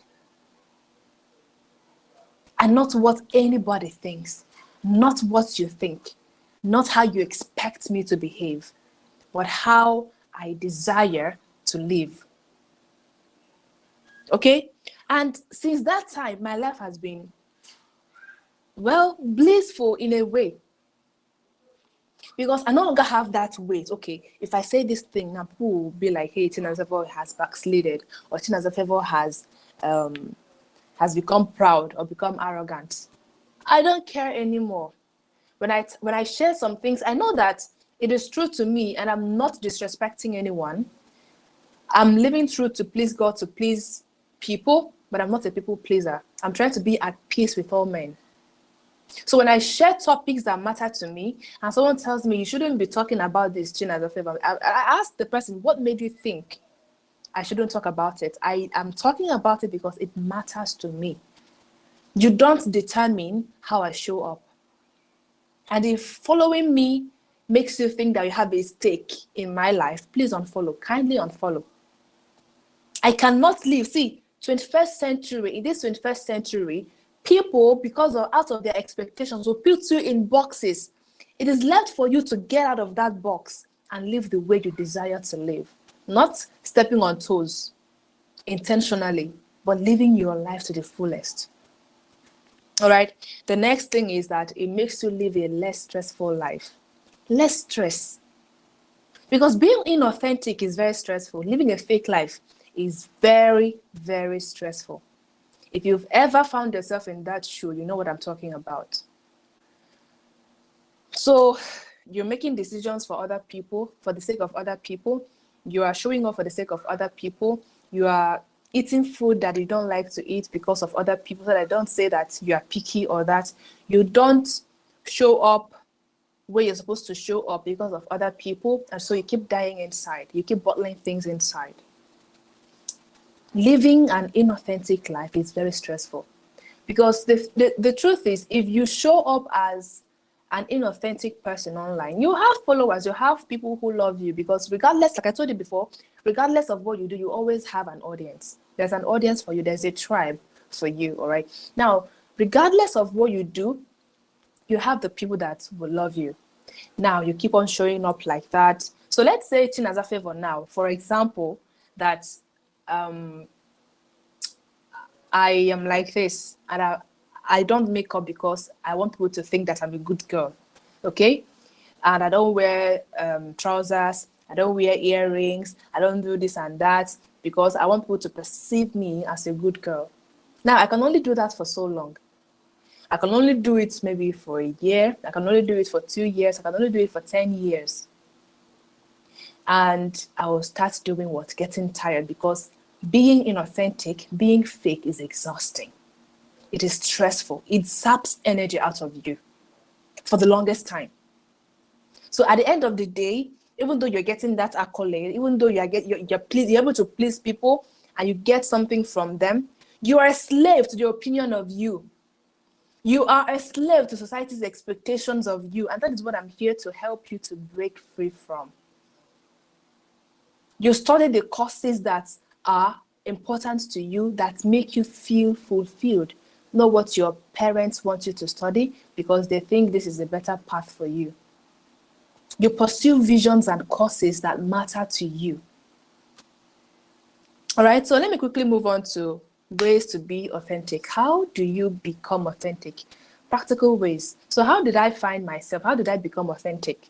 Right, so I had to discover myself. That's where it starts from, knowing yourself. Now, you will be tempted to think that you know yourself, or you know what makes you tick. You know, see, knowing yourself is not about where you come from. It's not about what you do. It's about being clear about your essence, about what makes you you. It's about being clear on how you want to show up in the world, knowing yourself. Who are you? Really? For real, who are you? Now, if you don't know yourself, you will keep on trying to join tribes and circles that are not for you. If you don't know yourself, you keep on doing things that are against your natural abilities. If you don't know yourself, because we are looking at relevance, right? We are looking at relevance in the 21st century, in this century. If you must be relevant, you must be authentic. And if you must be authentic, you must do what? Know yourself, understand your strengths, understand your weaknesses. You must be able to say, okay, this is who I am. These are the things that I can do very well, and these are the things that I cannot do very well. These are my psychological qualities. These are the best things about my psychological, my psyche. And these are the things that I don't really like about my psyche. I will work on these ones, but I'm going to focus on this. What can you do? We are in a time where everybody, is following the crowd, the mob, the masses. But the truth is, if you follow the masses, you end up like the masses. If you follow the mob, you end up like the mob, or you end up in the mud. But those ones who are daring enough to, because there's this thing that my generation don't know how to do, and that is isolation. We don't know how to isolate ourselves. We don't know how to stay in silence. We like noise, and it's so noisy out there. It is so noisy on social media. It's so noisy in the world. And if you don't learn to spend time with yourself, ask yourself pertinent questions. If you don't go on a journey of transformation, of isolation, if you don't isolate yourself to begin your journey towards transformation and becoming who you need to be, you will keep on getting distracted by the noise. And at the end of the day, you will die like every other person. I tell my followers every time that my biggest fear is dying like every other person, or doing what every other person is doing. I don't look around. I don't. It is even recently that I started, following a couple of people to check out, different ways that things are done. Before now, everything I've ever done are all from my head. My ideas, everything. And my writings, if you follow me, you know that I don't copy anybody. My write-ups are unique. My experiences are unique. My inspiration is unique. So however I think, the way I arrange my articles, the way I talk, the way I show up, they are all unique. I'm not trying to sound like someone else. If I need to change anything about myself, it could be because it's no longer serving me. And so I need to do what? Make a change. So you must know your strengths, your weaknesses. We hear these things a lot, but you really need to. Just because it's a cliche doesn't mean that it's any less valuable. It was a very valuable thing, and then it became a cliche. Like, it was so valuable that everybody started using it. I'm trying to explain cliches to you. Okay, it's so valuable. It used to be very valuable that everybody started using that term. Everybody started imbibing that notion. then it became overused. But just because it became overused doesn't mean that it is not important or that it is not valuable. Cliches are my favorites because they are time tested. So go and find your strengths and your weaknesses. Take some time off social media if you must. Get away from the noise. And this has nothing to do with being an introvert. I know introverts who have not found themselves, introverts who are not alone, because isolation is different from being an introvert or being alone. All right? It is intentionally taking yourself out of spaces for the sole purpose of asking yourself questions. You can be just by yourself in the room and you're not engaging your mind. It's different. They are very, very different. All right? Very, very different. So know your strengths, know your weaknesses, know your values, so that you can have a value system that you live by. If you don't have a value system that you live by, every other thing will look like things for you, or will look like the right thing for you. Like I will tell my followers, if you don't know where you are going, or if you don't know your destination, every bus stop will look like it for you.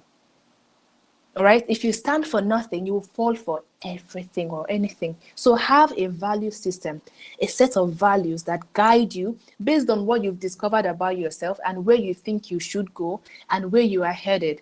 Okay, these are the things that will guide me. Have a principle, have a couple of principles that guide you, that guide your decision making, because it is your decisions that guide you, that help you to become whoever that you want to be. All right. So decide. I want you to also know that being authentic is not about having a very stressless life or no stress life. It doesn't mean that life is going to be all perfect for you. No, it just means that life is that you're living the life that you want to live, regardless of whatever stress that comes with it. This life is what is true to you. Like, is this what you want to do? Is this decision you want to make aligning with your values? Is it aligning with where you want to go? So you have to find out what is most important to you. What is most important to you, not what your mentors tell you are most important to you. It's not what social media tells you should be most important to you. It is not what society tells you is most important to you. It is not what your circle of friends tell you is most important to you. Like I said before, take yourself out and ask yourself questions. Where do I want to go? How do I get there? What are the things that are most important to me? What matters to me? What are the causes that that make me feel fulfilled? Where can I volunteer? What are those topics that make me come alive? What are those things I do that I can do for a long time and I'm not tired? What are those things that I can do for free even if I'm not being paid? How do I want to show up in the world? What is the contribution I want to make in the world? How do I want to contribute my quota? These are questions you need to ask yourself. Where am I going from here? Without the noise. I'm not even talking of playing any single sound. I'm saying without any noise, because you cannot stay alone. You give yourself to total silence. All right?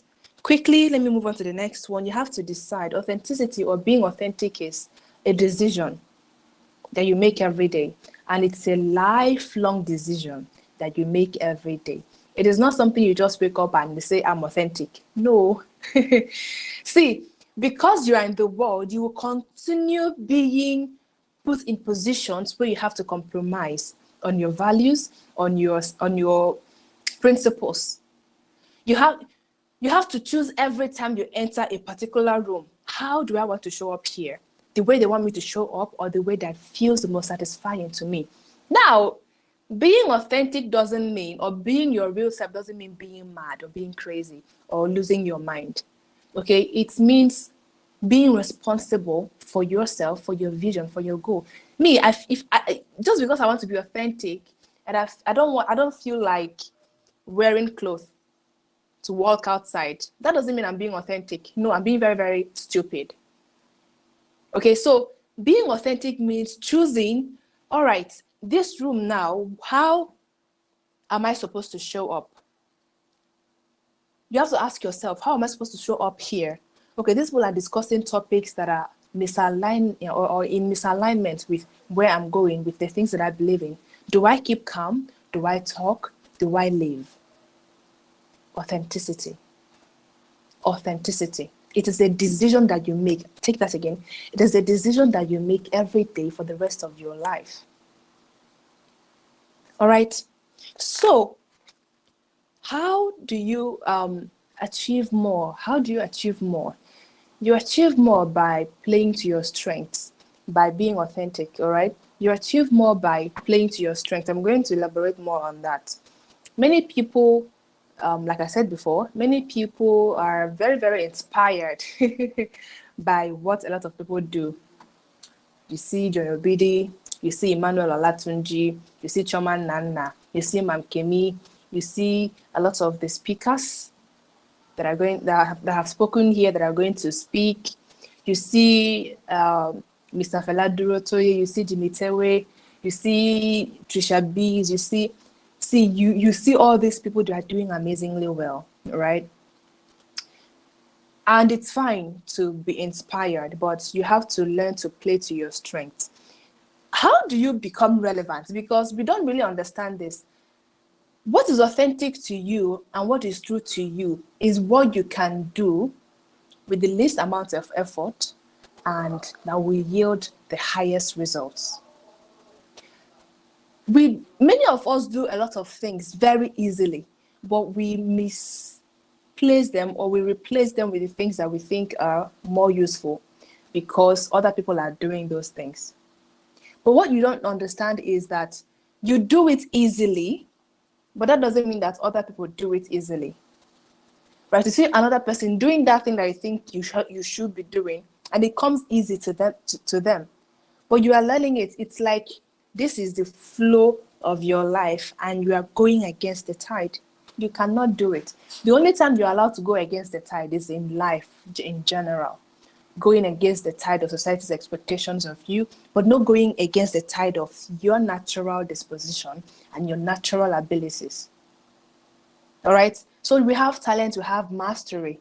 If you must be relevant, if you must achieve more, you must play to your strengths. You must amplify your strengths. You must master your strengths, your skills, your talents.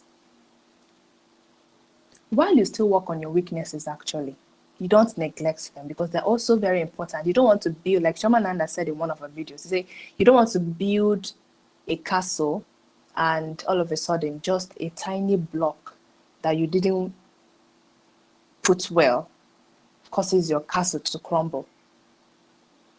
So this is your moment. You are a youth. You are in this century because you have something to give to the world. What is it?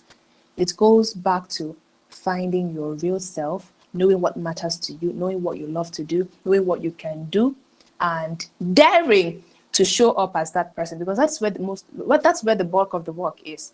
Some of you have identified what you love. Some of you have seen what is authentic about you, but you are not showing up as that person because you're afraid of what people will tell you, how people are going to react to you being authentic.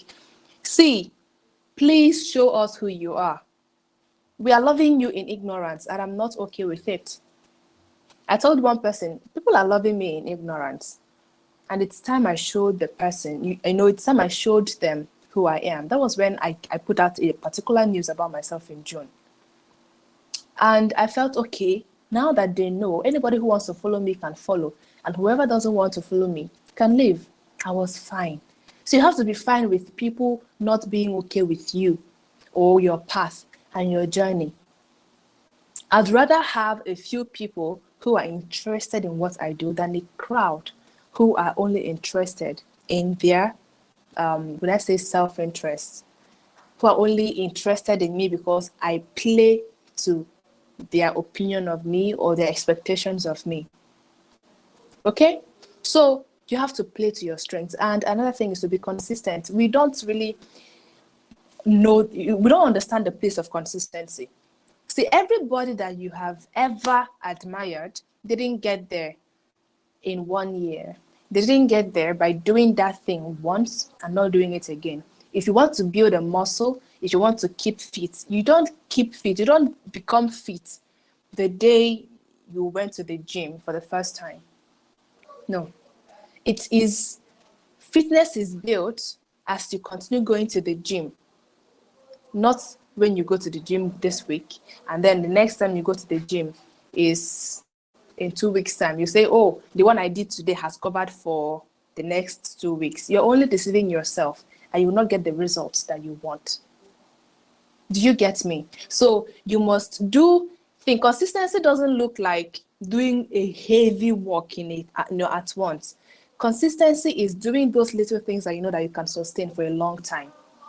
Those are the things that can help you build muscle. If you want to, tone your thighs, and you know that doing squats is going to break you and all that, and it's mountain climbing that you know you can do for maybe 20 or 30 reps, 30 times in a day, and you sustain that.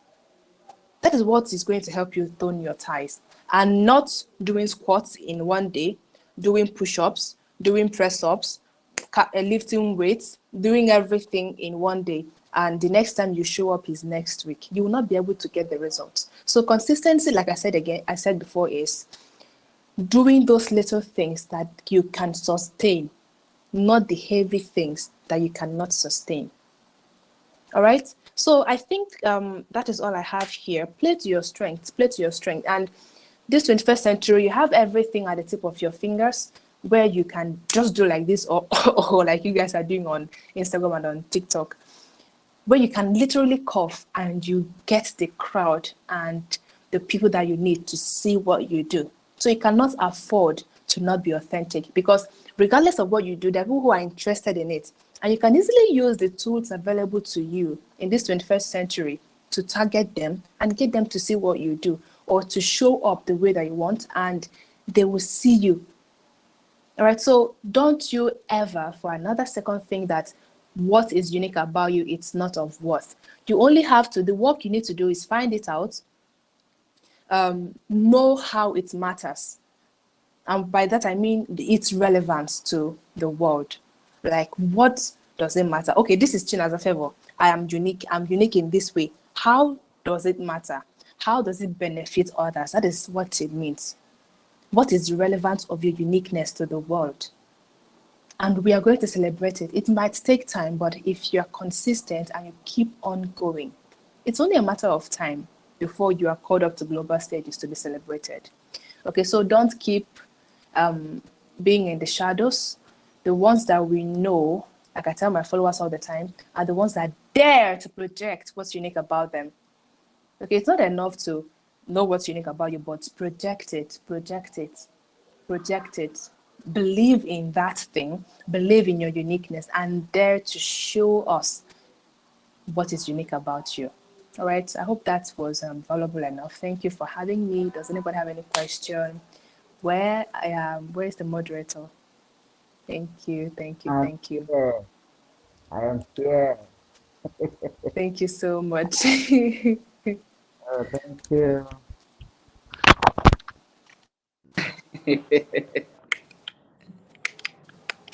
Thank you. How are you doing? Thank you so much for the powerful exposition.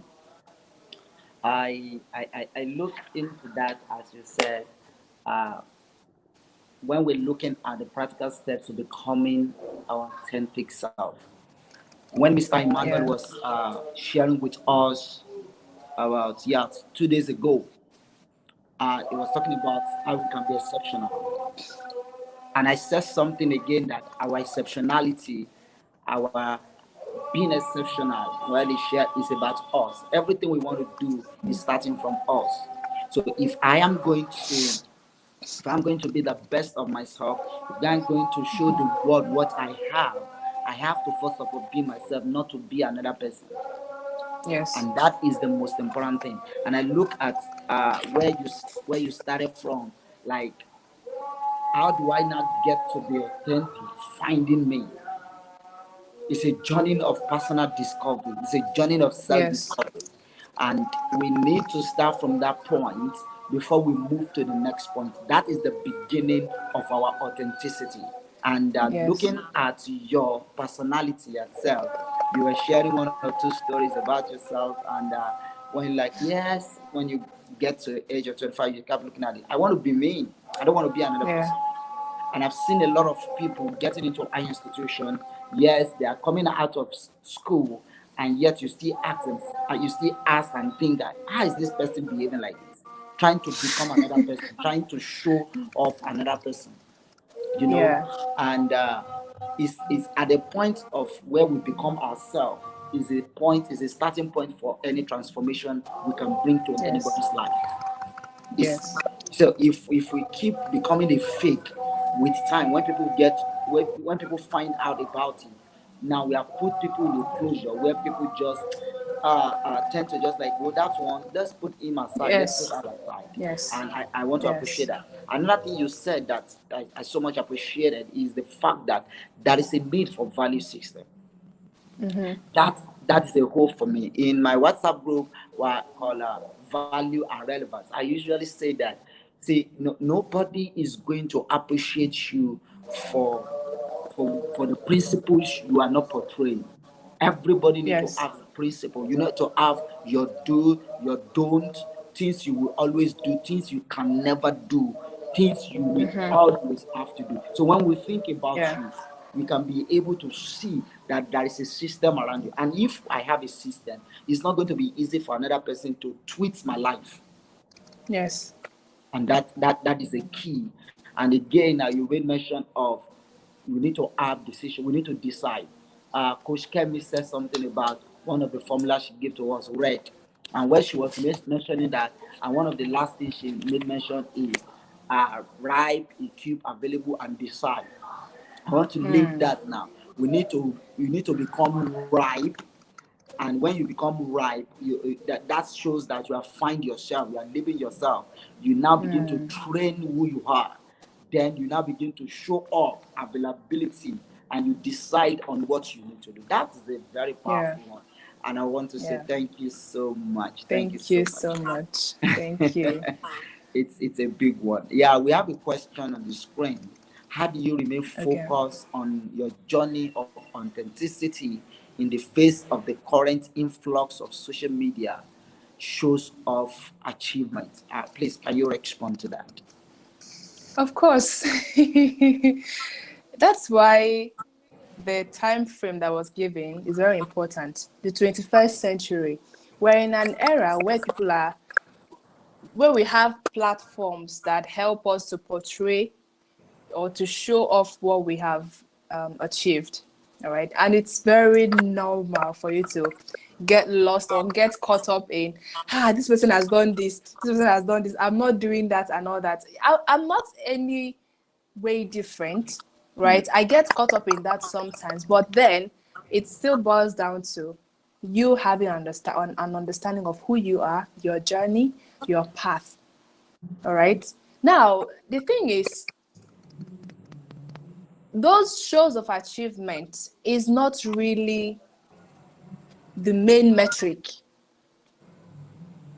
You need to understand that people show off achievement, but if you see them offline, it's There's well no low. balance. There's It's no well low. alignment. Because like I told people before now, I didn't join Instagram for one reason, because I felt life is perfect on Instagram and I cannot do it. Like everybody you see on Instagram, hey, they all have the perfect buildings, they have the perfect attires, they have the perfect hair, they have the perfect wives and children and all that. Me, I cannot do it. That's why I was not on Instagram for a long time. Until I decided, you see, no, to hell with all these things. Let me go and show up the way I know to show up on Instagram. And I have 20,000 followers now, 21,000 and counting. Because no matter what you do, you, like I said before, you have your tribe and they will always seek you out. They will always follow you. So those shows of achievements and all that, they should not make you derail or feel like you've not done enough. I think that's why I keep getting these questions from 17-year-olds. Man, I feel I've not done enough with my life. 17-year-olds, what do you want to do with your life at 17? What do you want to do with your life at 20? I mean, there are timelines to these things. Forget what you see people do. It's your life. You have your journey. So I could spend all day now or all year loathing that at 25, I'm in first year studying psychology after writing JAM for 8 years. If I see other people, I have people who are 22, they are graduates, they are making money. And sometimes I feel, if not that I'm in school, I would have spread my wings more and fly. But then I have to think of examination. I have to think of, right now, I'm not on social media. I deleted my Facebook and my Instagram as we talk. Why? Because I have an examination that I'm writing and I need to focus because I understand that this is a phase of my life that I need to pay attention to. I am not carried away by, hey, social media influencer. No, this is my life. I have my timeline. I have my path. I have my journey. And that understanding has helped me to stay afloat. When I'm done with my exams, I'll come back and my social media family will continue from where we stopped. Nobody is dying. Nobody. You understand? So please let people show off, but understand your own path and remain committed to it. Small time now, you start showing off too. And other people will now start feeling that they're not doing enough because of the way you show up or the way you show your achievements. It's turn by turn. So please relax and stay focused and committed to your path. You will get there. Okay.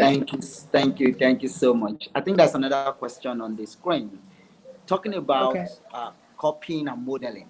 What if one takes exactly after his or her mentor in speech and in character? Somebody's asking, is there anything bad in that? Everything is bad in that. Beautiful. Who were you before you met your mentor? Didn't you have any dream? Didn't you have? Now I understand the place of, oh, I love the way you carry yourself. I love the way you talk. It's beautiful.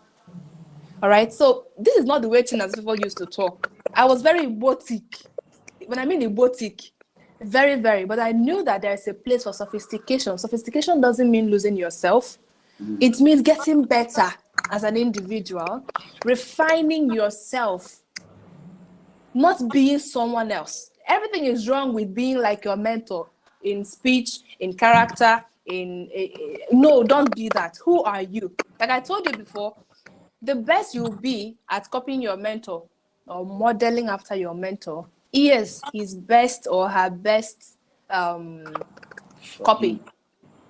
I was with someone, what was that? And I was like, hey, do you know you talk like this person? He said, he's my mentor. I said, wow. Now that is a subconscious modeling. It's fine. But if you are intentionally choosing to take after the way he talks, the way he dresses, the way you have to, that's why I said you have to go back and spend time with yourself and know what you want for yourself, how you want to show up. Your dress style. Now, I forgot to say something as I was talking. We have some churches in Nigeria, I don't want to mention names, that their members dress a certain way. All right? Their members dress a certain way.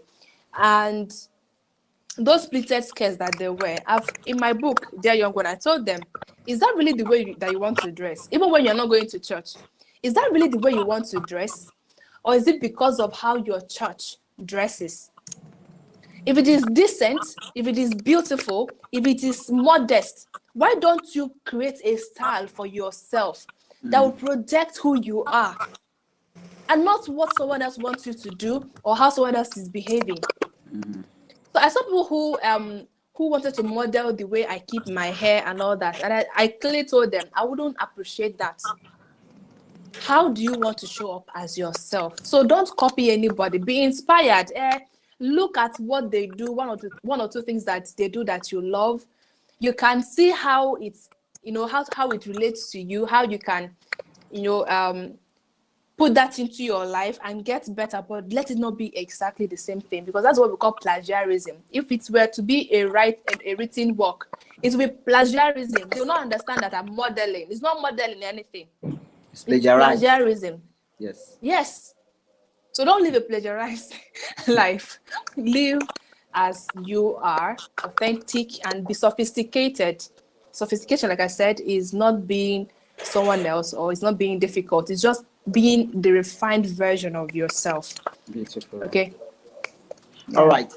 Quickly, in addition to what Chinaza just said, the concept of mentorship is an ability for someone that has a more experience to train you so that To you can be be. what you are supposed to be.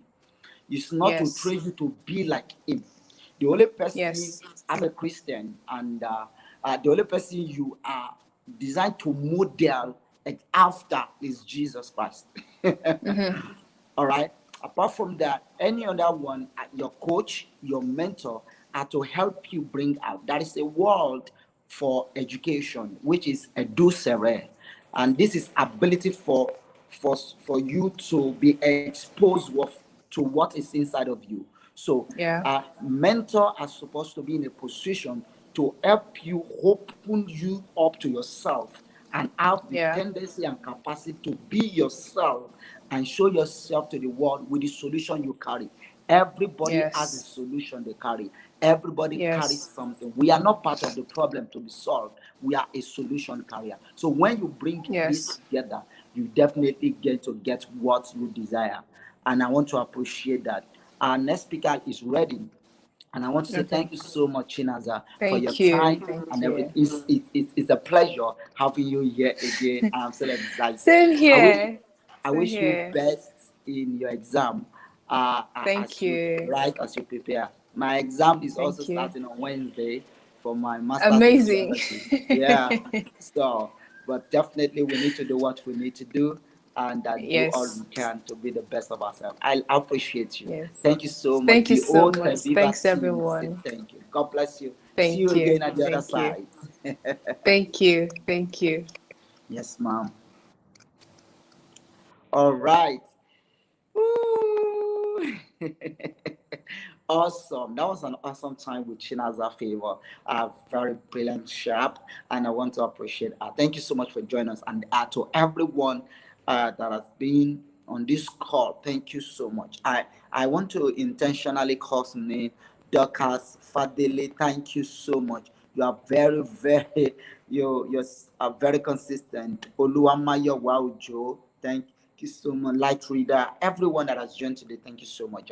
We'll be getting ready for the next speaker, and I believe that Mr. Otis Togba is actually ready to take us into the next phase. I am so excited as we're rounding up for this session of this conference, as the value that has been dishing out is so loaded. Thank you so much. I'll see you on the other side after the introduction of the speaker. Enjoy the best. Otis Tao.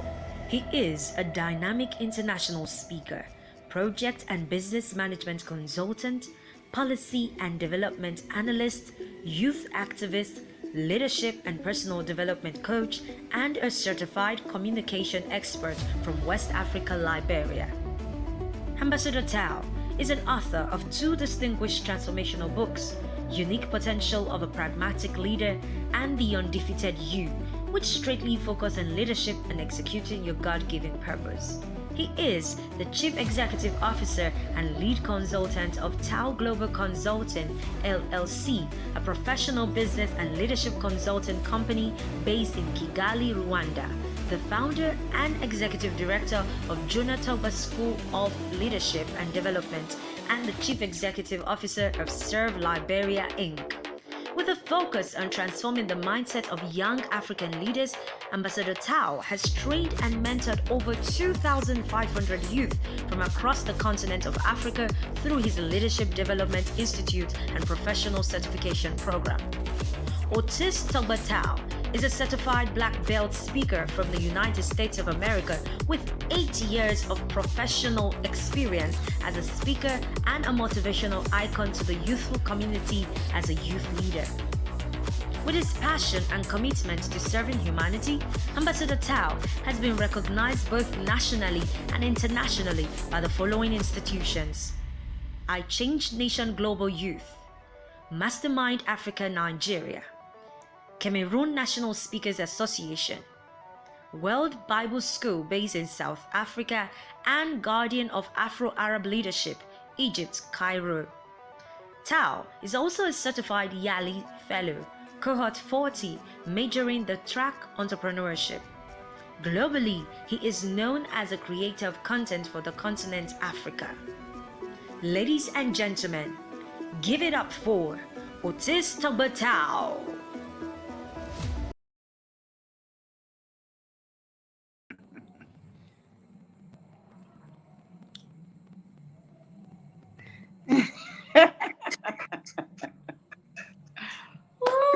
Awesome, awesome.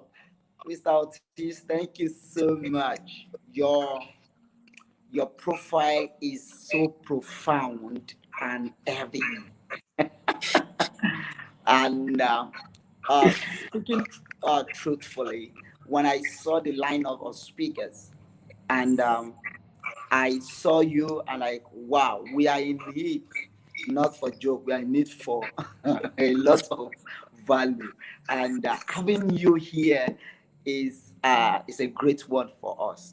Thank you so much for accepting to be part of this move, and thank you so much for coming to share your wealth of knowledge. I look forward to values that you're about to share. We are so much ready and excited. Thank you so much.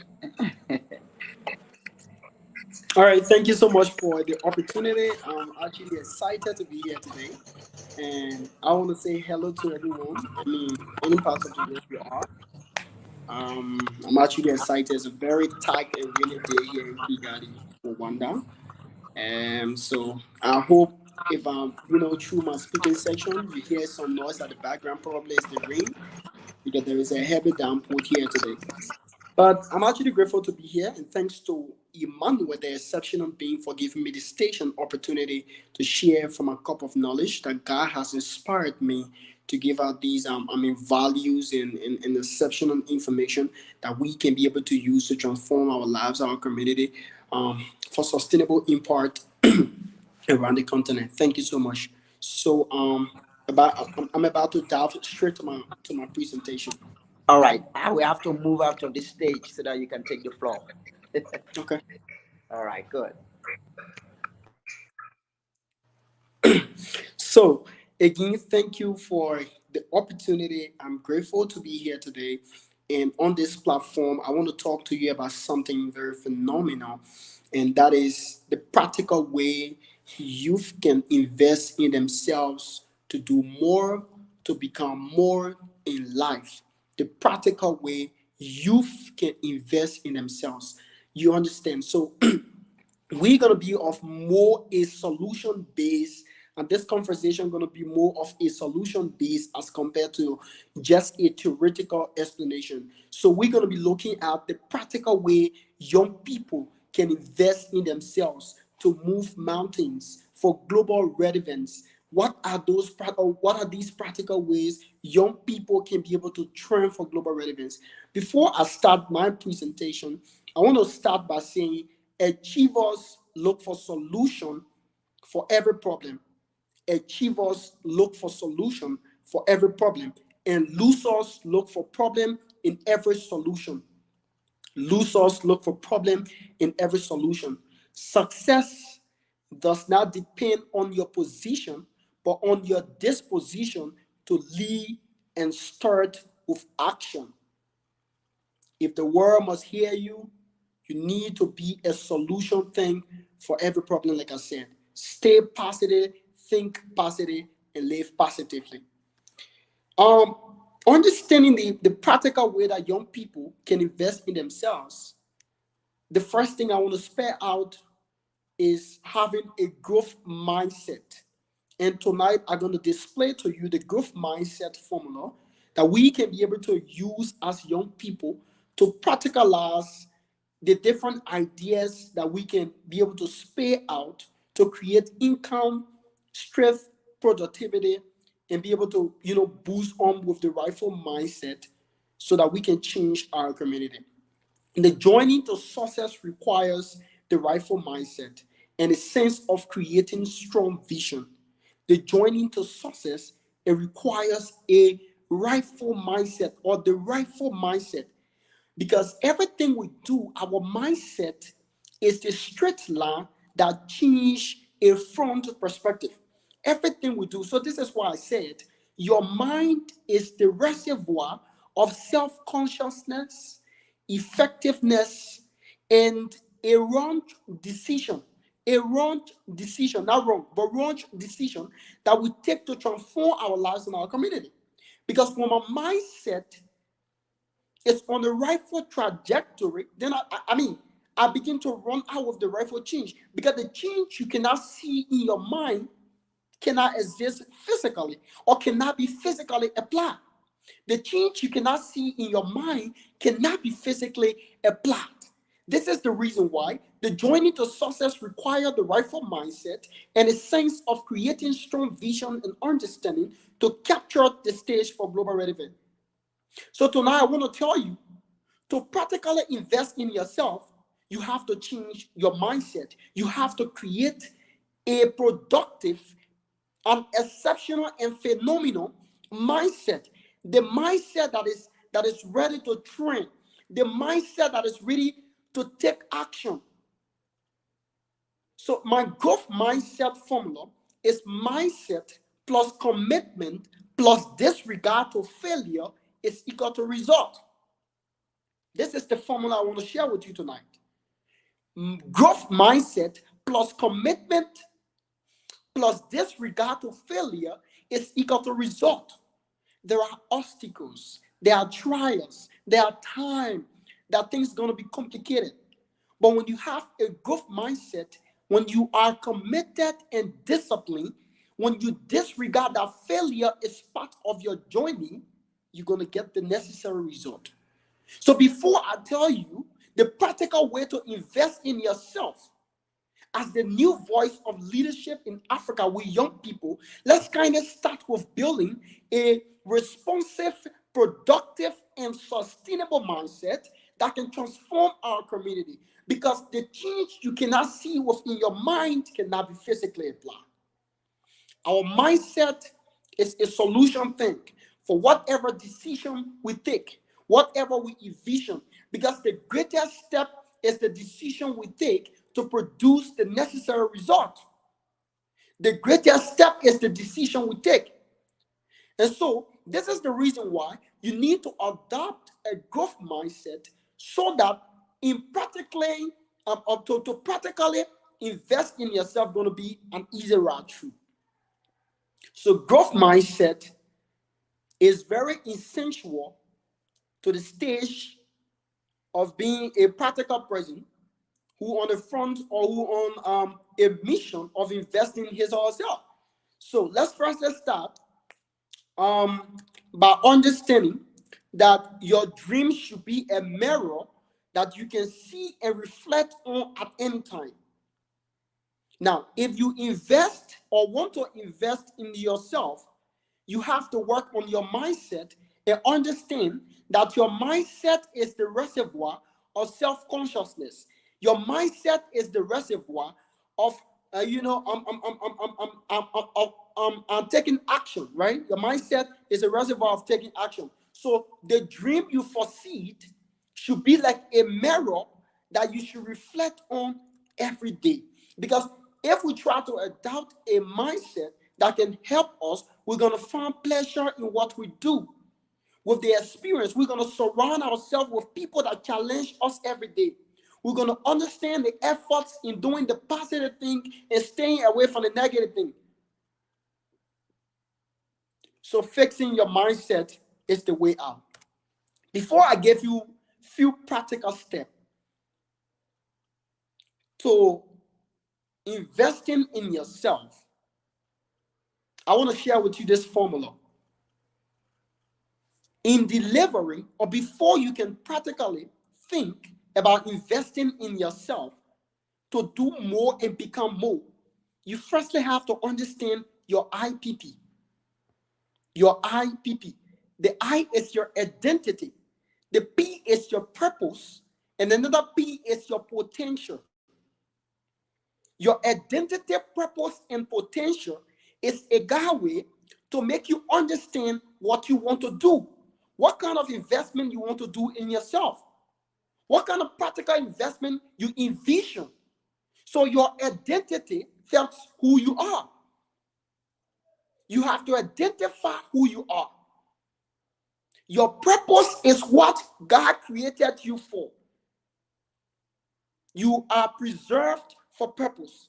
This is the reason why, biblically, when God created heaven and earth, he gave us dominion. So there is something special inside of you that God wants you to be able to spread out to the world.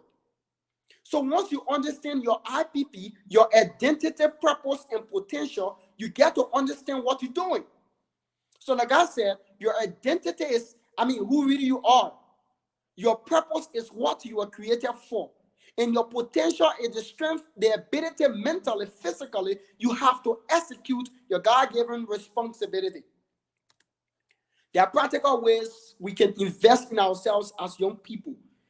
And these practical ways can make us to be more and can allow us to do more. Youth, listen to this. Youth is the source of African liberation and the powerhouse for effective change. We are the source of African liberation and the powerhouse for effective change. One of the best ways, I'm going to give you a few ways that you can practically invest in yourself. One of the ways I think is taking responsibility for your own life. In life, when we become, like a liability, then of course we try to create problems for ourselves. When you learn to take responsibility for your life and understand that whatever decision, or just understand that 99% of the decision we take heavily rely on us, then of course you're on the rightful trajectory. Then of course you're ready to invest in yourself. You're not going to be a person who's going to shift blame on people, but instead you're going to be here taking responsibility for your life, because this is your life. And understand that you are the CEO of your life. Whatever decision you take directly reflect to you. So when you want to practically invest in yourself, you firstly have to understand that you are the CEO of your life, and you have to take full responsibility of your life, not your parents, not your teacher, not your boss, not your partner, but you. 99% of the decision we take heavily rely on us. So one of the practical ways we can invest in ourselves to do more is learning to take responsibility for our life, coming up with an independent and growth mindset that can transform our sense of thinking and our stage of engagement, productivity, sustainability, and the better growth we envision as young people. That's the first step. Take responsibility for your life. To practically invest in yourself, you have to take responsibility for your life. No one is going to do it for you. You have to do it for yourself.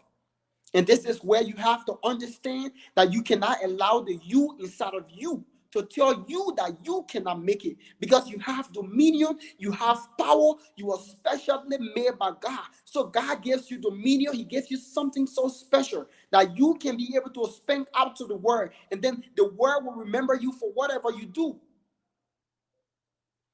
Number 2, you have to set smart goals.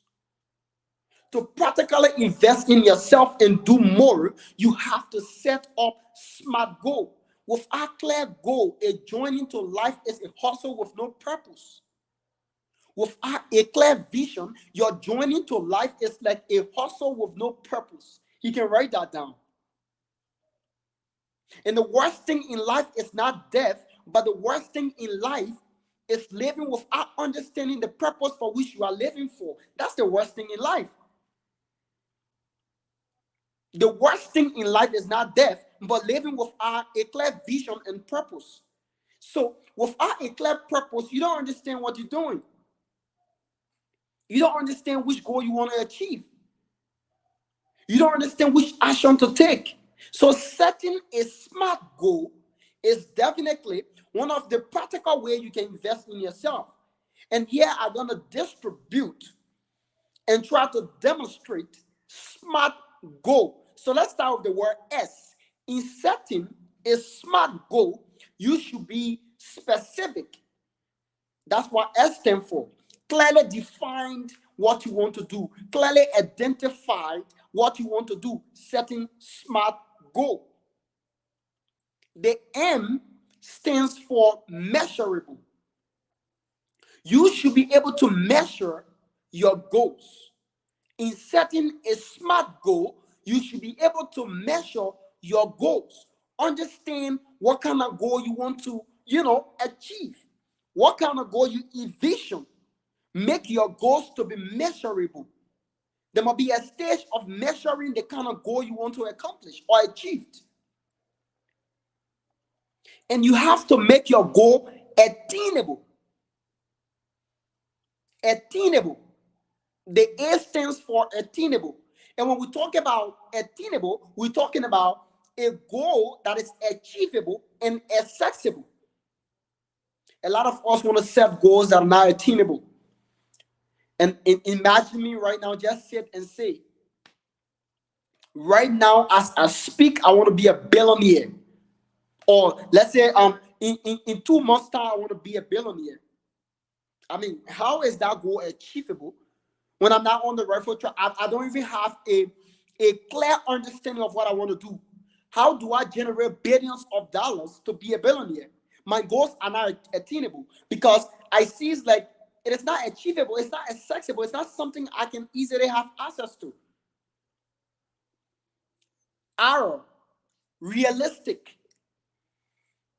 In setting a SMART goal that can practically help to be a stage of investment, your goals need to be realistic. And when something is realistic, it definitely means it's a practical idea. It can be achieved. It's something that is achievable. So your goals need to be realistic. That R. And T stands for time bound. SMART, SMART. T stands for time bound. Your goals should have a limited time that you are working to achieve. If your goal doesn't have a limited time, then of course you feel this is an open pit that doesn't need to be achieved. For instance, when I came last year, I traveled to Nairobi. When I traveled to Nairobi, Kenya, right after my birthday, I said to myself, I want to write a book. And this book title is The Undefeated You, with the tagline, Redefining the Greatness in You. How can I achieve this process? I use a SMART goal. I become specific. This is a practical example. I become specific by clearly defining what I want to do. I want to write a book. My book should be, The Undefeated You. I try to measure. Is this measurable? Can I make this achievable? That's came from that's draft from under the attainment process. Is writing a book achievable? Is it accessible right now? Can this process be done? Am I being realistic? Is this something? I set a time bound, and today my book actually, spark up through the Tebeba team. And thank you to Emmanuel, the exceptional being, but doing a phenomenal job. This is why I've always recognized you to any partner. Your company is doing exceptional well. Thank you so much for making my dreams to come to reality. This is my second book project. So I use the SMART goal method, and this is how it was achievable. The three reasons, or three reasons why, or a stage of investing in yourself. One of the best ways you can invest in yourself is to develop your skill. Develop your skill. There are a lot of skills you can learn, but you have to develop your skills. And let me say something to you tonight. You can write this down. You know what? The word is tired of you being a consumer. I don't know if I'm speaking to someone. The word is tired of you being a consumer, but instead you should be a producer. This is the reason why you should have the necessary skills and ideas. Improving your skills It means investing in your education. One of the best ways you can practically invest in yourself is to constantly improve your professional skills. And you have to learn new things every day, because learning new things help to develop you. It makes you outspoken, knowledgeable about issues and concerns around you. Because the choices you make determine the future of your children and your country. The choices you make determines the future of your children in your country. So if you develop your skill, you are actually helping yourself, and the people you give services out to, you are helping them too. So investing in your, professional lives, having the very and necessary skill, definitely going to help you to invest in yourself. So one of the practical way I want to say you can invest in yourself is to be able to invest in the practical skills that is necessary. There are a lot of skills: graphic designs, website development. People make money from these things all over the world. You have to develop different skills. You have to develop a skill that will expand your knowledge. It can be business skill. It can be anything. You have to take master classes. So investing in yourself definitely means you have to develop your skills. Because like I said, the choices we make definitely is up to us. Because this is the reason why we should understand that practically investing in ourselves is setting the foundation to create income, to be more knowledgeable, and to be able to educate or give back to humanity. The 4-level thought. The fourth way to invest or practically invest in yourself is to expand your network. The fourth way to practically invest in yourself is to create a network. And you have to write this down. When you learn to connect, you will collect. When you learn to connect, you will collect. Because relationship building, exceptional relationship, helps to create value and sincerely help to create a stage of growth and sustainability. Because your net worth will come from the network you have built. So your network is or clearly determine your net worth. I hope you're getting what I'm saying. The network that you have created determines your net worth. And this is the reason why you should be able to understand that practically building relationship and expanding your network is investing in yourself. Because the friends you make today can serve as an evidence for your children tomorrow. The relationship you build today can serve as a trademark for your children tomorrow, as a signature for your children tomorrow. So the fourth better way I want to say you can practically invest in yourself is to expand your network. Is to connect with people from across the continent of Africa. Is to build exceptional relationship. Expanding your network is the way out. Another way you can be able to practically invest in yourself is to read books and articles that will add value to you and expand your level of thinking. To practically invest in yourself, you have to read books. You have to expand your thinking, because reading helps to expand your thinking. Reading helps to make you think out of the box. Reading is the foundation for self-improvement, growth, and sustainability. Reading is good for us because it creates a stage for us to focus. It expands our memory. It makes us to have a strong sense of honor and communication skills. It reduces our stress, our mental health, and improve, our thinking capacity. Because this is what I'm going to say to shock you tonight. Your relevance is the function of how much information you have equipped yourself with.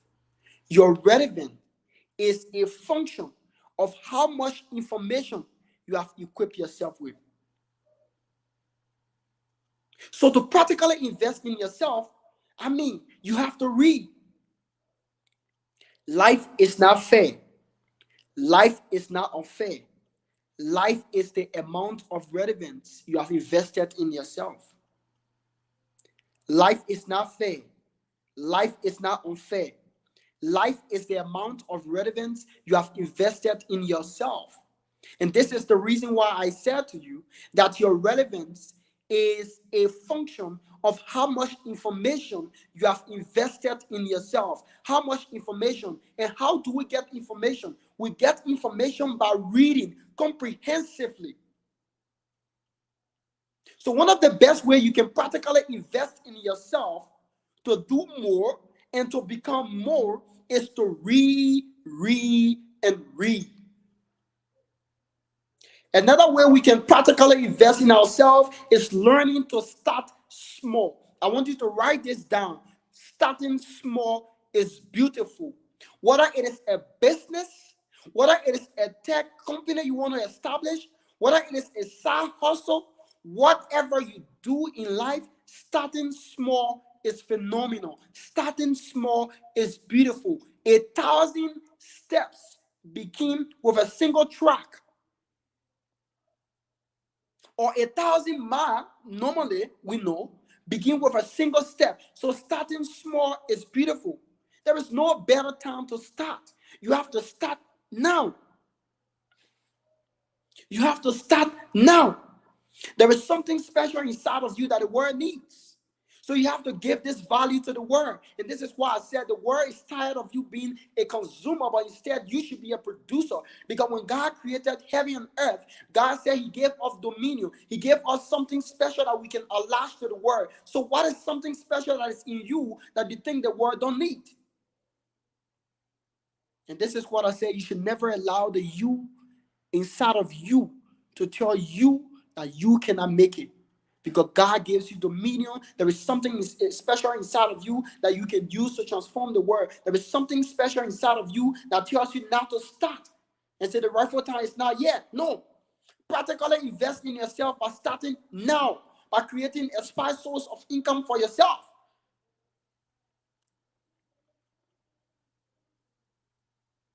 Another thing I want to talk to you about. Listen.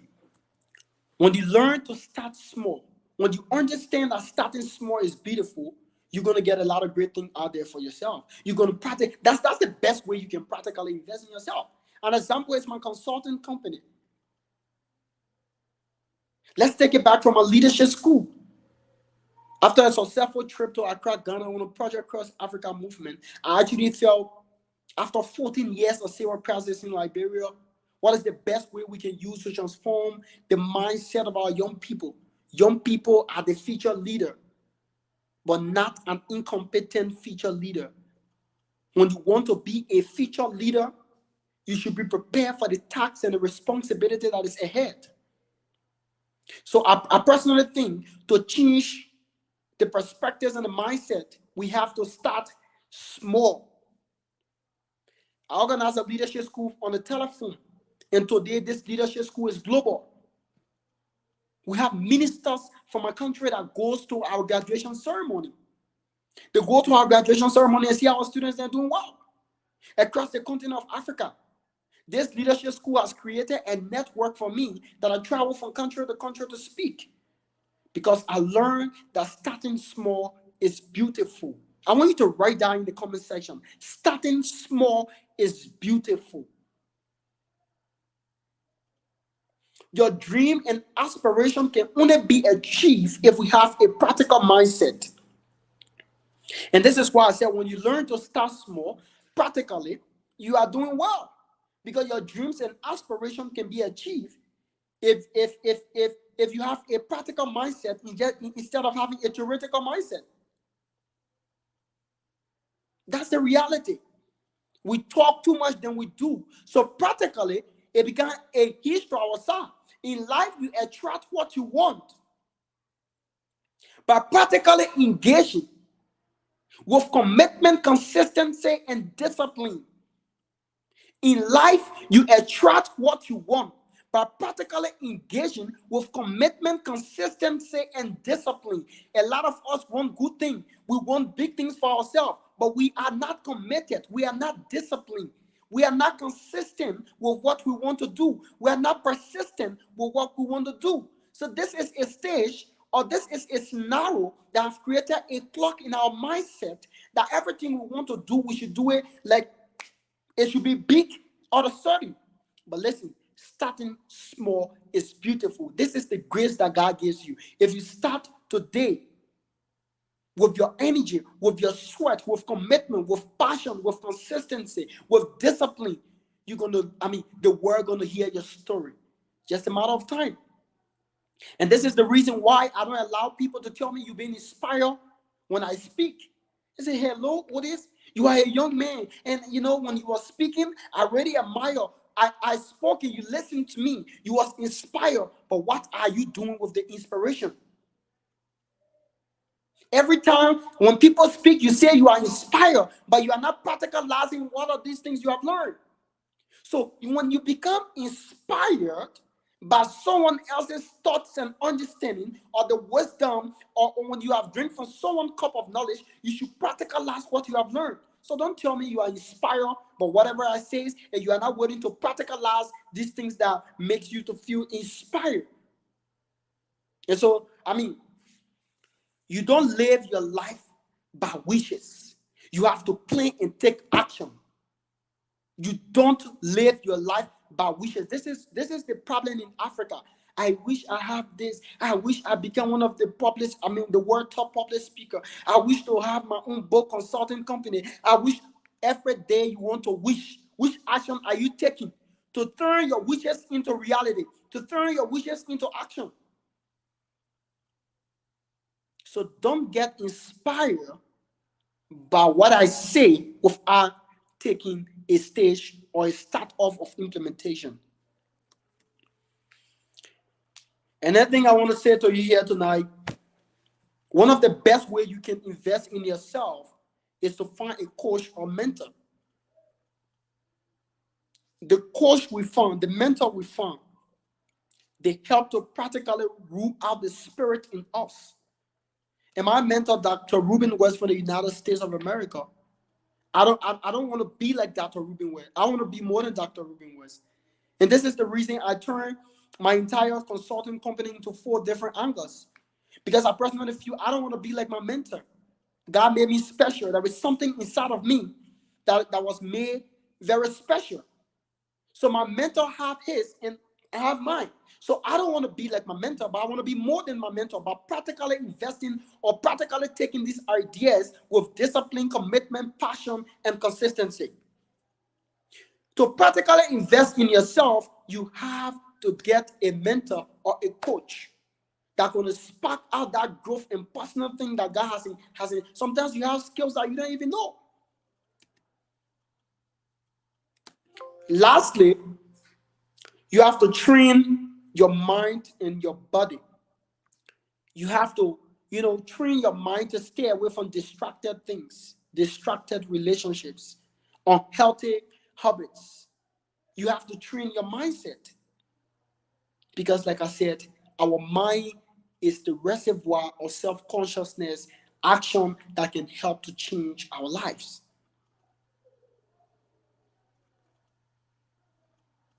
You don't need 3 hours from now to start. You don't need 2 hours from now. You can start now. Take that into your brain. I want to say thank you so much for giving me the stage to share my thoughts and experience with you tonight. Thank you so much to Emmanuel, the exceptional being. And thanks to everyone watching. I'm actually excited to be here today and sharing from my cup of knowledge. God bless you. Thank you.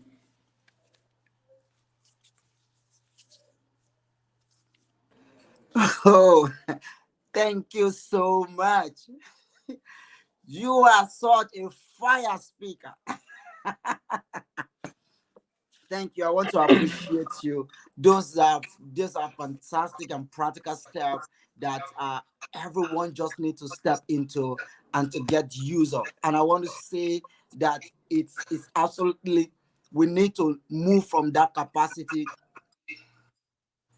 to train our body, train our mind, and to stay away from distraction. I got that very well. Like,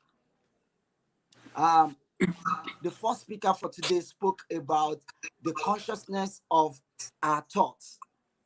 So when we say we have a mindset, and she said that before we get to a mindset, that is a thought set.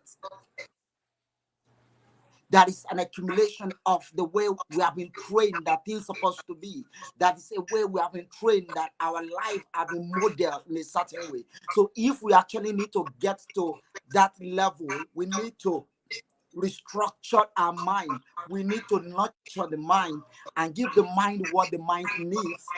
Until then, the mind can be set in a positive way. Sincerely speaking, looking at all you have shared tonight, I want to say thank you so much. It's an opportunity to hear you once again. I'm so glad seeing you live and connecting with you. All right. Thank you so much. Let's look into one or two questions that we are going to be having. Yeah, somebody says, everybody just saying, we appreciate you so much for that powerful message. Thank you so much, Otis. Thank you. Start now. Thank you. Everybody just saying thank you, because that is a fired up for what we said. And another thing is that no matter how knowledge we're able to gather tonight or during the conference since we started, irrespective of the skill of the knowledge, if our mind, we cannot be able to come into the reality of working things through from ourselves. Dr. Joybert said yesterday, he said, we need to process things. When we come out of that processing, we'll now be able to settle down and see the ability for us to actually focus on what we want to do. Emmanuel was speaking again on the first day. He said, becoming an exceptional leader has to start with you. Everything we are doing in the conference is about me finding myself, me being the best of myself. Until I come out best, somebody else cannot enjoy me. And these practical steps you have been able to give to us has positioned us to say that we can fly. I said it earlier on when we started, and I said 2023 is awaiting everybody that has attended this conference to do greater things, because left and right speakers are coming, giving us from the wealth of knowledge. And that is to say, we all are coming from that angle and say, 2023, I'm coming to take it in the best way I can. And I want to say thank you so much for giving yourself.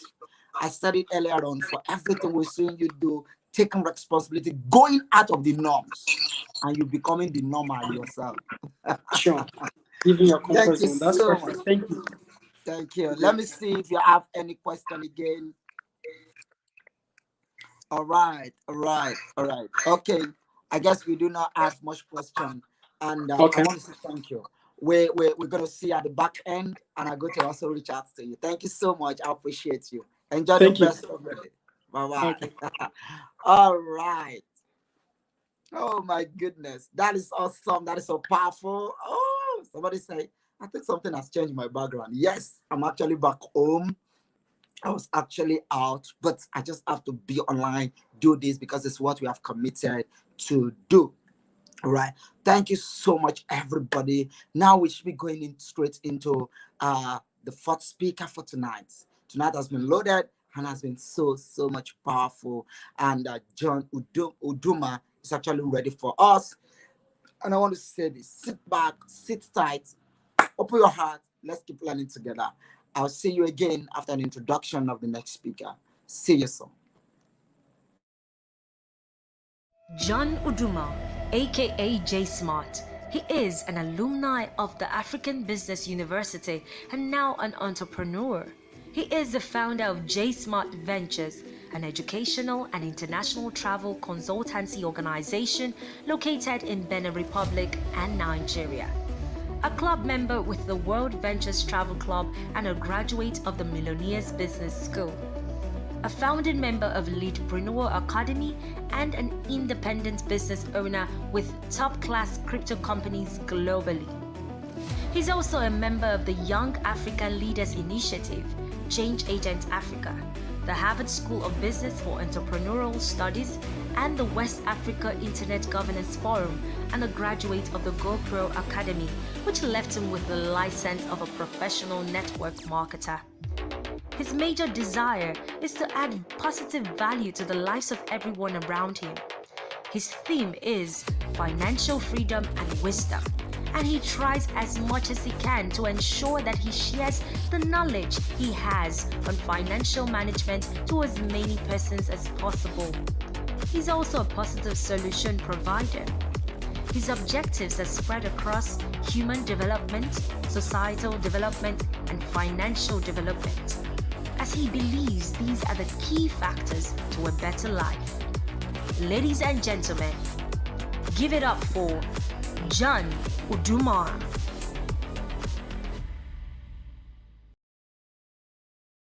John Uduma, aka J Smart. He is an alumni of the African Business University and now an entrepreneur.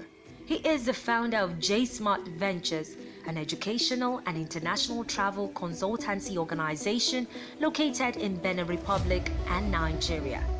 A club member with the World Ventures Travel Club and a graduate of the Millionaires Business School. A founding member of Leadpreneur Academy and an independent business owner with top-class crypto companies globally. He's also a member of the Young African Leaders Initiative, Change Agent Africa, the Harvard School of Business for Entrepreneurial Studies, and the West Africa Internet Governance Forum, and a graduate of the GoPro Academy, which left him with the license of a professional network marketer. His major desire is to add positive value to the lives of everyone around him. His theme is financial freedom and wisdom, and he tries as much as he can to ensure that he shares the knowledge he has on financial management to as many persons as possible. He's also a positive solution provider. His objectives are spread across human development, societal development, and financial development, as he believes these are the key factors to a better life. Ladies and gentlemen, give it up for John Uduma.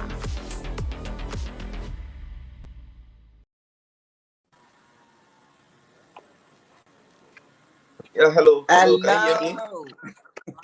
Hi, good evening. Good evening, Sorry, Mr. John. How are you? Yeah, I'm good. I'm good. Nice Yeah. to see you, Mr. Billy. How's everything? Yeah, bless God. The Oh, conference awesome, has awesome. been so powerful, and Honestly, we're so excited to have you again tonight. thank you And so much.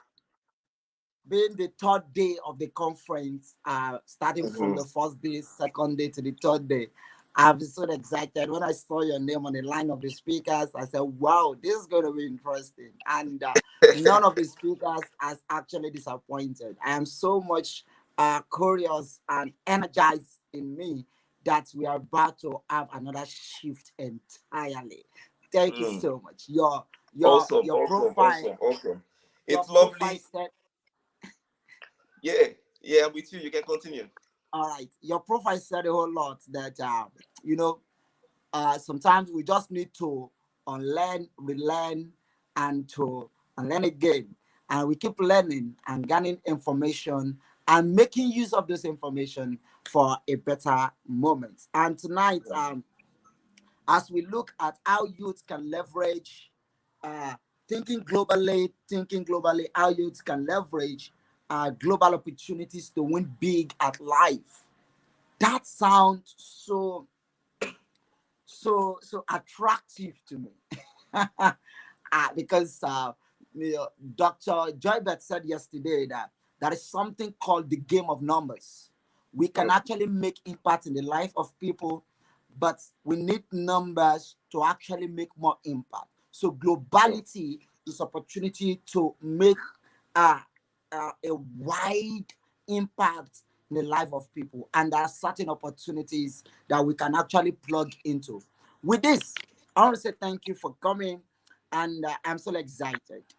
I'm Yeah. going to be out of the screen so that you take the floor for the next 40 minutes thereabout with you. Thank you so much. I see you as soon as you're done. All right. Thank you so much, Mr. Dele. And thank you so much, everyone, for being on this session this evening. My deepest appreciation goes to Mr. Emmanuel Latunji. He's a brother, a friend, someone I've known for a very long time. We've been in the hustle together. I think I'll use that word. Thank you for this rare opportunity. It's a rare privilege. I'm reaching out to you tonight from the city of Addis Ababa in Ethiopia, where I am presently representing my organization at the United Nations Summit for the Internet Governance Forum. Now, I have to start with this particular introduction because we are going into an aspect of what leveraging global opportunities. I'm going to start with my life as an instance. I do tell people something. I know myself better than any other person. So whatever I'm coming here to tell you today is not going to be a tale of I want to inspire you to perspire, to share your desires and all of those stories. No, it's going to be more of a realistic experience than an assumed experience. I am where I am today not because I just decided or folded my arms and was wishing and hoping that things just begin to work out for me. No, I had to take deliberate actions. Mark that word, deliberate actions. Nothing would work for you if you do not put in the deliberate actions. And I do appreciate something about these sessions. From the first day, I was opportune to listen to few of the speakers, even though I was on transit all through. I listened to the first day, the second day, few of the speakers, and then today I started with the first speaker till we are here tonight. And there is something I listened, I paid rapt attention to that I appreciated so much in everybody. We have come to a generation where we are beginning to change the narratives. And by change narratives, what do I mean? We are beginning to speak more to our subconscious mind than our physical human being, than what we see in the physical. Now, what do I mean by that? Most of the speakers have always been talking about how to groom your mind, how to ensure that your mind is in line with what it is you want to achieve, how to ensure that your thought pattern are in line with positivity. Whatever it is you want to grow, whatever it is you want to see in the reality must first be visualized in the spirituality. The coach this evening, I think it's Coach Kemi. I'm sorry if I didn't get the name right. That was the first speaker. She said something about the power of the spiritual over the physical, and that is very, very true.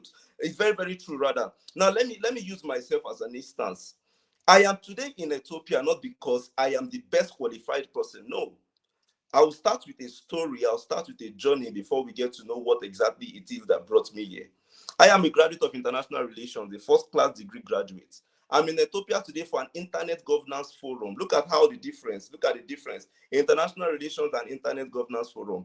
What brought about these two parallel lines, let me use that word, and then allowing me to be here representing organizations in a United Nations summit at an internet governance forum as a graduate of international relations. This is because I deliberately decided to, number one, groom myself. I decided to groom myself beyond the four walls of the institution, that is the regular or traditional institution that everybody knows. I decided to take out time of my own and then map out a schedule for my life. Now, by mapping out, what do I mean? Now, the first thing I decided to realize is that there is a God factor attached to everything. Whether you accept it or you don't accept it, whether you want to be a Christian, you want to be a Muslim, whatever it is you want to be on earth, I'm going to start with this fact. It is a fact. Write it down, pen it down somewhere. If you do not believe in the God factor, that means if you don't believe in the fact that there is a supernatural power that created you, there is somebody who controls what you do not see. Whatever activities you see in life, no matter how little it is, no matter how huge it is controlled by a power that is not seen by the mere physical eyes. If you choose not to believe in that, life begins to just happen anyhow it is that you feel it happens.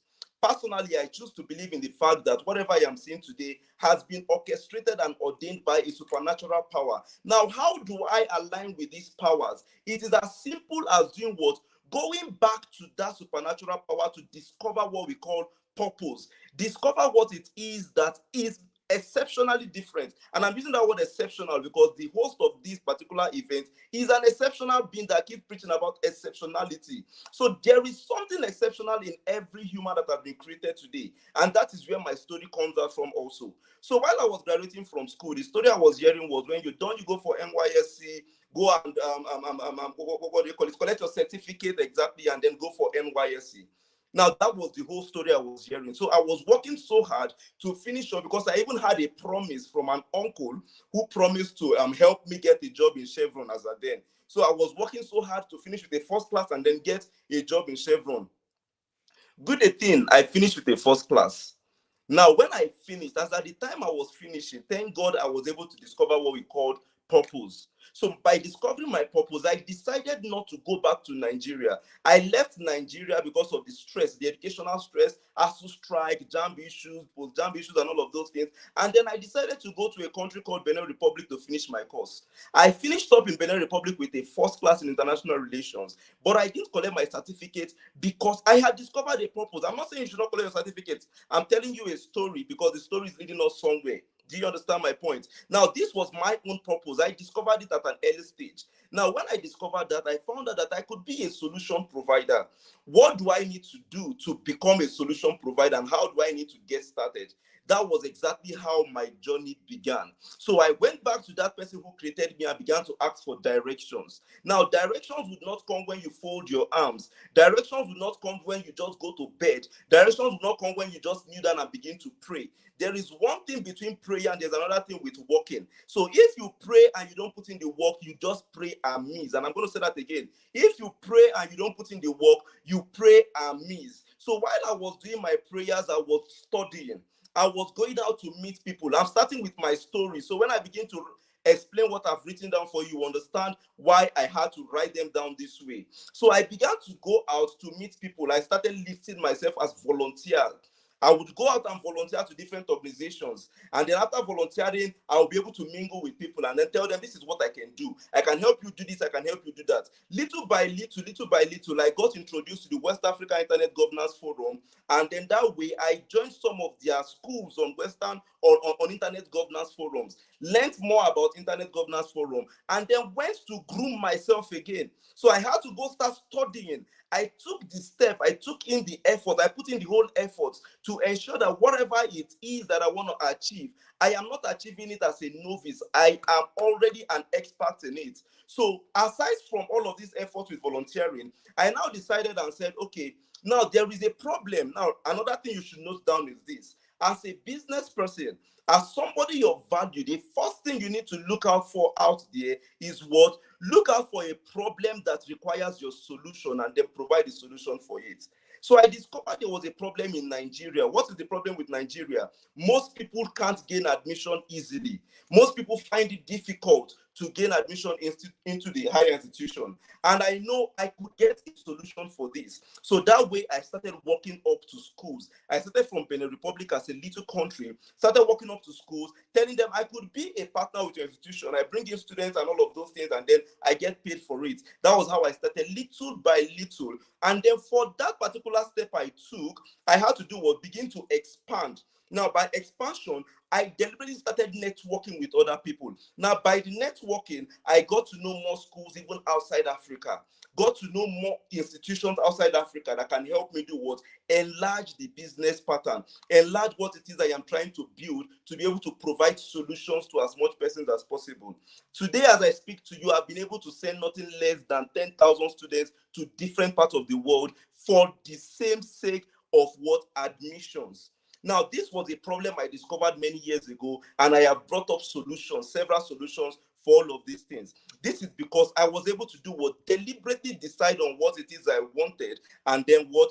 Pursued it accordingly by doing what it is I was supposed to do. Now, I'm going to be going straight into one of the steps, some of the steps you need to take to position yourself in a way that you'll be able to leverage global opportunities and win big in life. I'm going to say that again. I'm going to be listing out some steps you need to take to do what? Position yourself in a way that you what? Be able to leverage global opportunities and win big in life. Before I proceed, I want to be sure you guys are all hearing me. I can't see any chat coming in. I don't know if it's my network. I can't see any comments or anything. Please, I'm the moderator. If you can hear me clearly, just unmute your mic and let me know, please. Am I being heard?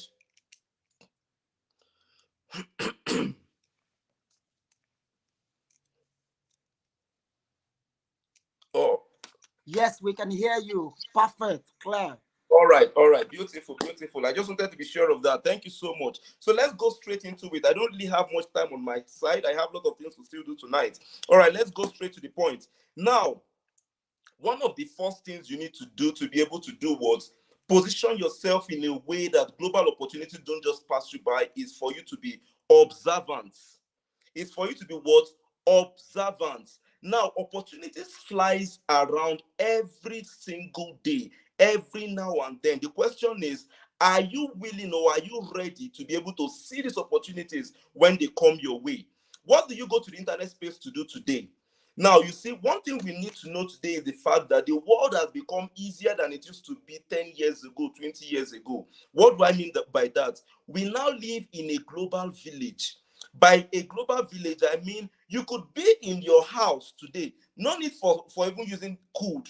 You are presently in your house, wherever it is you are seated, and you are listening to me from Ethiopia, Addis Ababa, Ethiopia. You are not sitting with me here, but you can hear me clearly. I did a test run now, and you guys still said that you can hear me loud and clear. That is how small the world has become. So most of the things you need today to become an exceptional human being are all on the internet. What do you do with your data? What do you do with your midnight subscriptions? What do you do with all of those free data that come around you? Or what do you do with the data that you even spend money to buy? Do you just go online to look for gossips, useless news here and there? Do you know, it got to a point where I deliberately had to tell myself that I would never go online to start looking for news. As long as it's not something that will build my mind, my positivity mentally, I am not interested in it. These are deliberate actions. So when you now go to the internet space today, because you have built your mind, I'm not going back to the aspect of mind building and all of those things. We've heard lots of this over time. So I'm just trying to let you know how you can practicalize what you have heard over time. So because you've learned how to build your mind, what you need to do now is to tell your subconscious mind, this is what I am looking out for. If you think I am joking, try this out. Write it out somewhere. What exactly is it that you want? What is that global opportunity you feel you desire to have? Do you even know what global opportunities are? Now, let me even start with the explanation of global opportunities before you begin to tell your mind anything. Global opportunities are opportunities that will position you in a way that people who are not within your region, people who are not within your continent, people who are not close to you in any way would benefit from you, from the value you have to put out, and also still pay you for your services and build your wealth also. So these are opportunities that are not even related to wherever you are physically located. But because it is a global village, we now live in a global village, you can access different offers from different places. But how ready are you for all of these things? So like I was saying earlier, this now has to do with what? Positioning yourself to be observant for all of these things. And by positioning, you need to first tell yourself, I am willing to be an exceptional copywriter, for instance, known globally from every part of the world. Now you have decided, okay, I am observant. I now know this is what I want. Now the question is, how can I achieve all of these things? The next step on this part now is being able to do what? Educate yourself. I think the last speaker said something about reading and all of those personal development and all of those things. See, one thing I tell people is this: the truth is never hidden. No matter how you try to fine coat it, no matter how you try to sugarcoat it or sweet talk it and all of those things, it is never hidden at all. No matter what it is, as long as this thing is true, it has worked for other people, you will keep hearing it over and over again. So don't think I am repeating what people are saying. No, I am just telling you the truth. So when you have decided to be observant, the next thing is to position yourself by what? Educating yourself. Now you feel, I'm using copywriting because copywriting is one of the most highest paid, high ticket sales skill. Now I'm using this as an instance. I don't mean you must do copywriting, but if that is what you feel you want to do, it is a very good option for you. So let's still stick to our example of copywriting. So now you decided and said, okay, I want to be a known copywriter everywhere. Is it just by the words of your mouth? The next thing you need to do is to begin to educate yourself according to what it is you want to do. I want to be a known digital marketer. I want to be a known graphic designer. I want to be a known forex trader. I want to be a known speaker. How can you achieve this? Now, most of these questions are answered on the internet today. This same YouTube we are on today, you have a million answers to these questions, these particular questions, and you don't need to pay a dime for all of these things. At least the basic knowledges. Now, the basic will not lead you or attract, because your mind has seen the efforts you're putting into this particular desire of yours, it begins to attract the right things to you. Now you begin to experience life. Now the next thing you need to do now is to do what? Consider different perspectives. Don't limit your mentality. Don't say, because I feel I want to be a copywriter, everything it is that is happening around me must just be copywriting. No. Be ready to do what? Consider different perspectives. As a copywriter, what other aspect of writing do I need to delve into? What other aspect of business marketing do I need to delve into? And I'm going to use the host of this event as an instance also. Like I said, I love using real life experiences when I'm talking. Our coach today, or our host today, Emmanuel Olatunji, is somebody I've known for a very long time. Kudos to his efforts. This particular young man, at a very tender age, he started with his writing skills. I'm very, very sure that he has been putting in efforts, developing himself for him to get to the level where presidents, top officials are noticing his business. And we are all gathered here today just to listen to people talk, just because of the value he has been putting out there. So if he has not taken the step to educate himself, if he has not taken the steps to be very observant, I'm not sure he's going to be where he is today. If he has not considered different perspective of this writing skill he's doing today, I'm not sure he'll be where he is today. The first book I published was because of the efforts of Tebeba publishers. And this is basically based on the fact that this young man decided to do what? To choose particularly to be deliberate about whatever it is he wants to achieve. And this is similar to everybody. It can happen to you, it can happen to me. It just depends on how ready and willing you are to do what? To attract all of these things. And I'm trying to be as brief as possible. See, the value I'm going to give you out here, it does not have to do with how long I begin to talk. In fact, I'm already stressed out. I've been talking since morning, I've been stressed out. So it has to do with what? How well you are to do what? To practicalize what it is we are sharing with you on this live session tonight. The next thing you need to know, I've said it earlier, but I'm going to say it again. The first I said was what? Be observant. The second I said is what? Learn to educate yourself, build yourself. Now, after educating yourself, the next thing is what? Begin to consider different perspectives towards what it is you have observed about the global opportunity you want to take advantage of. Now, the next is to network. Now, by networking, see, no man is an island of knowledge. No man is an island of his own. We live in a world where the network of people that are around you would help you determine your net worth. And somebody said it on this same live session tonight. I'm repeating it again. The network of people would do what? Determine the net worth you are going to be having. So it needs to be deliberate for you to do what? To begin to build your network. I'm going to use myself as an instance again. When I started, I was deliberately going to people's DMs on Facebook, on Instagram, on LinkedIn, on Twitter, and telling them I am so, and so, and so. This is what I have to offer. I can help you build this, and build that. For me to be able to develop as much networks as possible. And that is how I've been recognized from different schools globally rather. As I speak to you tonight, I just got appointed of recent as the director of admissions to a renowned university globally. So you can imagine what the power of networking can do. You can imagine what the power of what deliberate networking can do. There was something I was to mention earlier, and I'm going to bring that out as the next point. Learn to also take calculated risks. See, life naturally is a risk. Everybody knows that.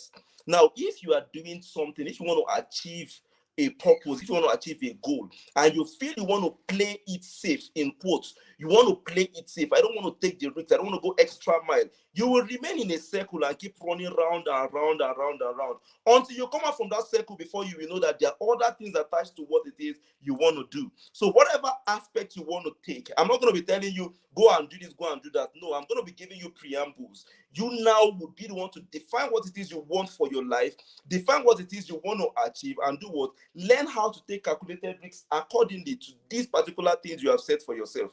Now, the next thing you need to now know is whatever niche you are choosing to be relevant in the global world, you need to be an expert. And I'm going to say this again.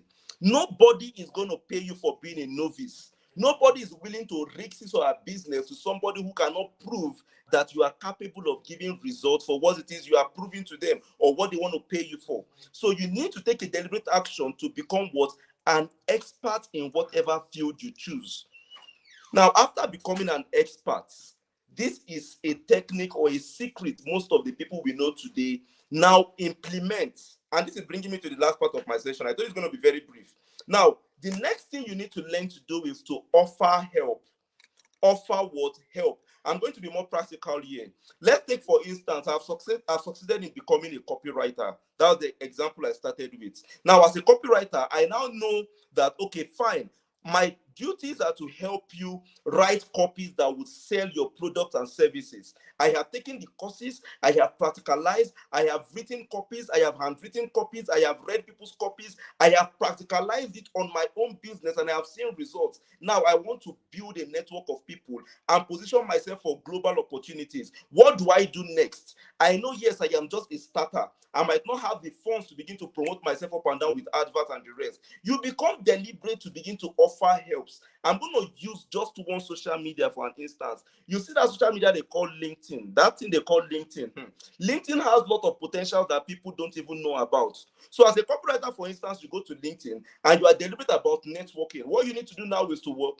Look for companies that are into sales and marketing that would need people to help them write copies. What do you have to do to them? Don't go there and begin to tell them, come and give me a job for copywriting and pay me so amount. No, begin to offer helps. Begin to offer value. Let them know, after making your research about these companies, let them know that, yes, this person is an authority in this field. This person is good enough to help us provide a solution.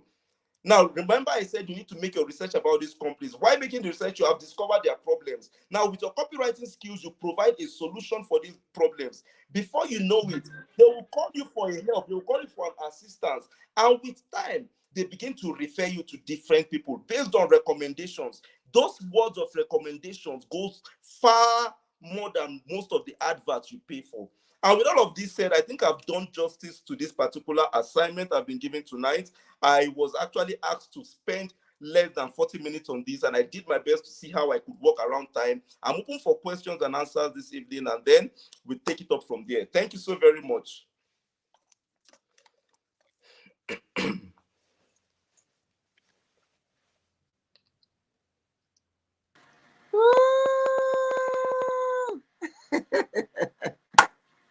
That was loaded. That was so loaded.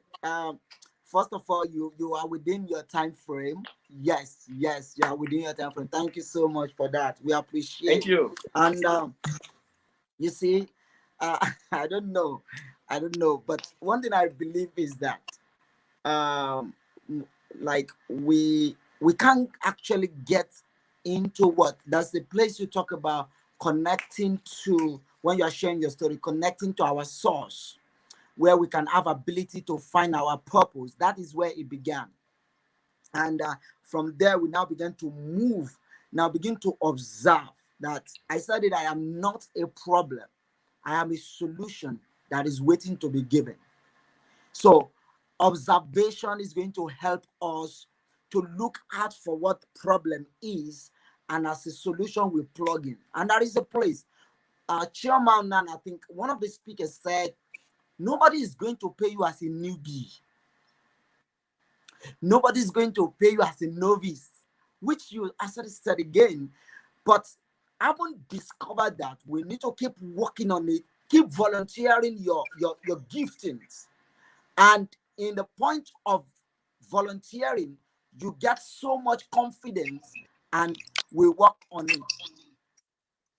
So I think that another level of what we need is what you have shared with us, educating ourselves. I said it in a meeting tonight, and I said it to them there, and I said, irrespective of what the educational system is giving to us, there is a place of a personal education that everybody needs to plug into. The kind of training I am going to get into per time is going to be different from another person. But I need to understand myself. I need to understand what phase I want to try on, what phase or what path I want to work on, and educate myself on it. And that is going to position me to become an expert, and I begin to offer more of what I do. And I saw that place like that. You need to begin to offer help. Volunteering, I called it, is a key to also bring us into a platform. And it's not joke at all. You have shared everything, and connecting us with your story, looking at your profile, looking at where you are now as a proof. I believe it's not something that just appear. It's something that you have been conscious and intentional about. And I'm so, so much glad for that opportunity and everything. Somebody said, I just came in and he has learned so much. And he said, thank you. Thank you. And somebody said, words of recommendation goes far than paid advert. Yes, yes. If you can tell, if you can share with people that I am okay, I'm good at what I'm doing, you can testify. It's easy for people to buy into what you have said, into the recommendation you have given to me, that they just seen it randomly, and which is a good one. Thank you so much. We appreciate you. You actually did absolutely well. Thank you, Mr. John. God bless Thank you you. so much. Thank you so much. All right. I'm going to connect with you too from here. That's where the networking begins. I see you on the other side. All right. Thank you Enjoy so the much. I best of your appreciate time it. and All keep right. enjoying with us. God bless Thank you. you. Thank you. Thank you. Bye-bye. Yeah. Oh, my goodness. All right. I am so excited tonight, and somebody's going to ask me why I'm saying that the Tebeba Youth Empowerment Conference is coming to an end today, this night precisely, and we have 4 speakers spoke to us already. We have Kemi, we have Coach Kemi spoke to us. Oyeshola, we have Chinaza Favor spoke to us. We have Mr. Otis Talbot spoke to us. Now we just finished a section with John Udoma. Now we're going to get ready for Eric Nyikwa. And I want to say that for me personally, this conference, as you know, before the conference, I've been thinking a lot about what is 2023 is going to be. And when I have opportunity that I'm going to be hosting, I'm going to be moderating this event. I'm so excited, and sitting in front of listening to all these speakers have given me so much energy to prepare, not just to hear, but to sit down and bring out practical things that I've learned in a way that I really want to get use of them. Believe me, you just get ready and get ready to await me. All right, we're gonna get ready for Eric Inyekwa, and let me just stay aside as we introduce the next speaker to us. And believe me, you, we are in it again for another load of insights and information. I see you again on the other side. Eric Yikwa.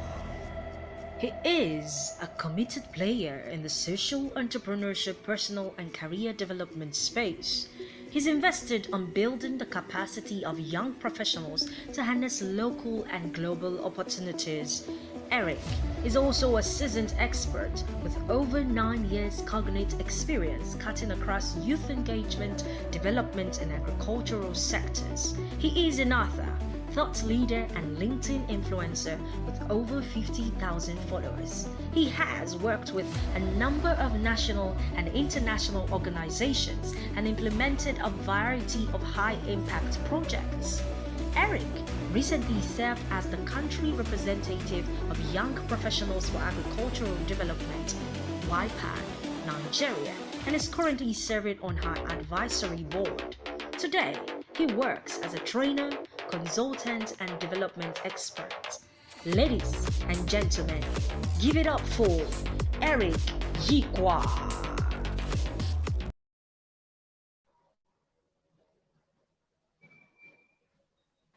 Good evening. Good evening, sir. Are you ready? Good evening, sir.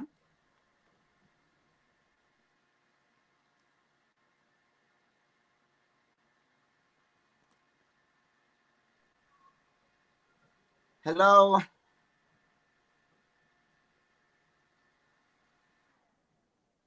Mr. Adeleke, can you hear me? Yes, I can hear you now. Can you hear me too? Yes, I can hear you now, Mr. Adeleke. All How is the right. evening? Good evening, Mr. Eric. How are you, sir? Good evening, Mr. Adeleke. I Yes, am good I am evening. personally so excited to have I'm you happy on to be the here. show. Thank you so much. I appreciate you for giving your time and coming with Thank a you, Mr. wealth of Adeleke. Can you knowledge. hear me now? Yes, I can hear you. Thank you so Okay, much. okay, okay. That's nice. All right. Thank you. We're looking for you to speaking to us on leveraging LinkedIn for global opportunities, visibilities, and impact.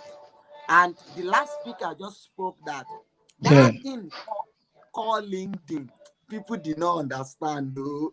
And in my head, Yes. I said the person that will Yeah. make us to understand is coming. Thank you so much. Yeah.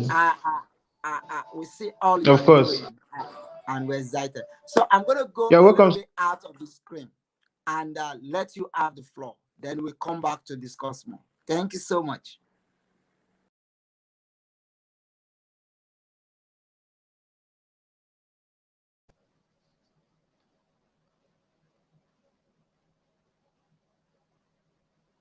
Hello, Mr. Zeleke, can you hear me? I need to be sure of the network. Yes, yes, we are very certain. Yeah, the network is breaking a little bit, but it's coming up as soon as possible. Okay, okay, okay. Okay, that's fine.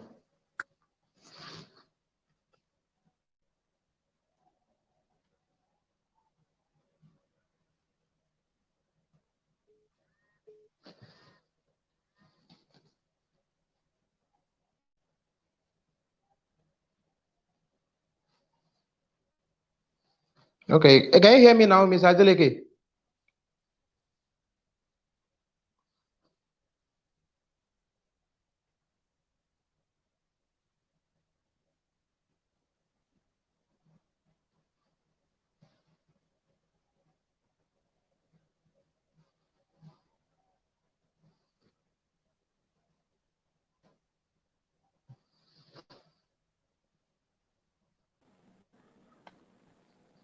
Hello, everyone. I think we have. Yeah.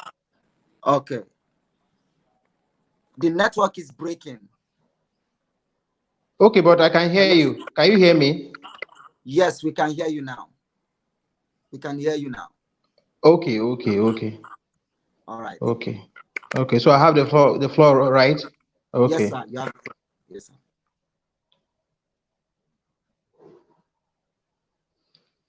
Good evening, ladies and gentlemen. I'm happy to be in your midst. It's a very powerful conference that we have had for the last 3 days, and today being the last day, I'm happy to have you all. So, as you have all aware, today I'll be talking about LinkedIn. And what is LinkedIn?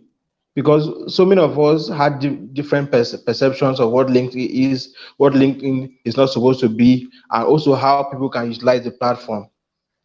So LinkedIn is a social network, but there's a tilt towards it. It has a professional aspect to it. So LinkedIn is a professional social media platform which aims to connect professionals both within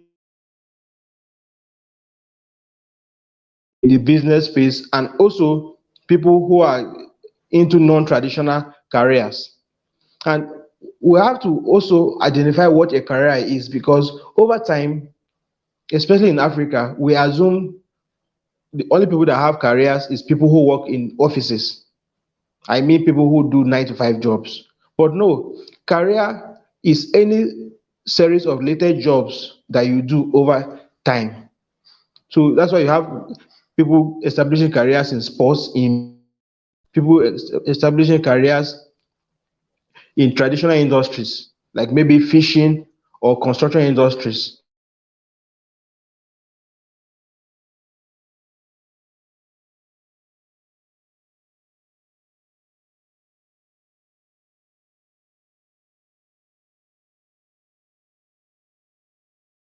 The main crux of my discussion here with you. How can we leverage LinkedIn for opportunities, visibility, and impact? If you see in the topic, there's about global opportunities, but global opportunity does not mean opportunities outside your country. It means how you can leverage opportunities from every part of the world you are.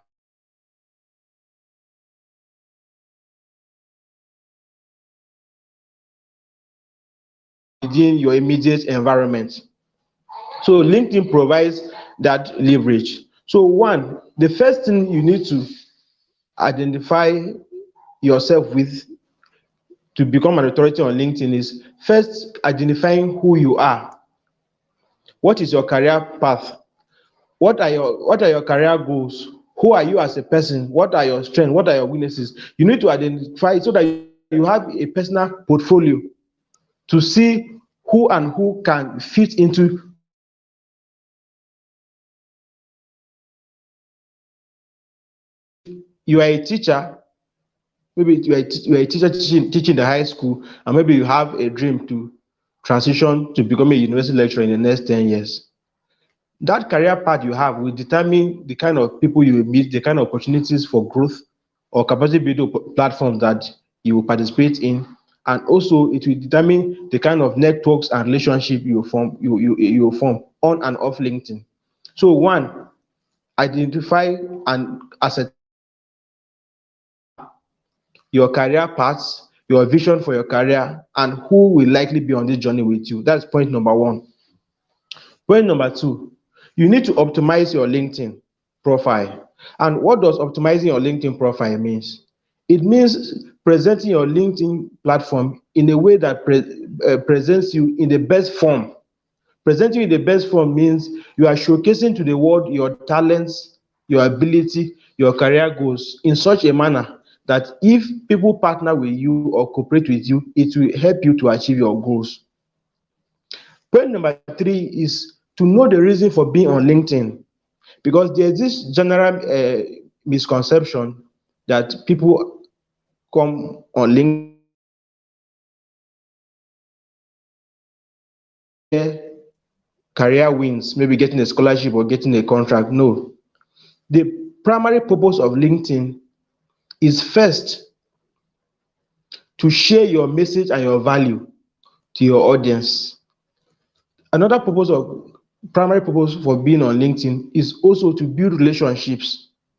The third purpose being on LinkedIn is to see how you can contribute towards the growth of others.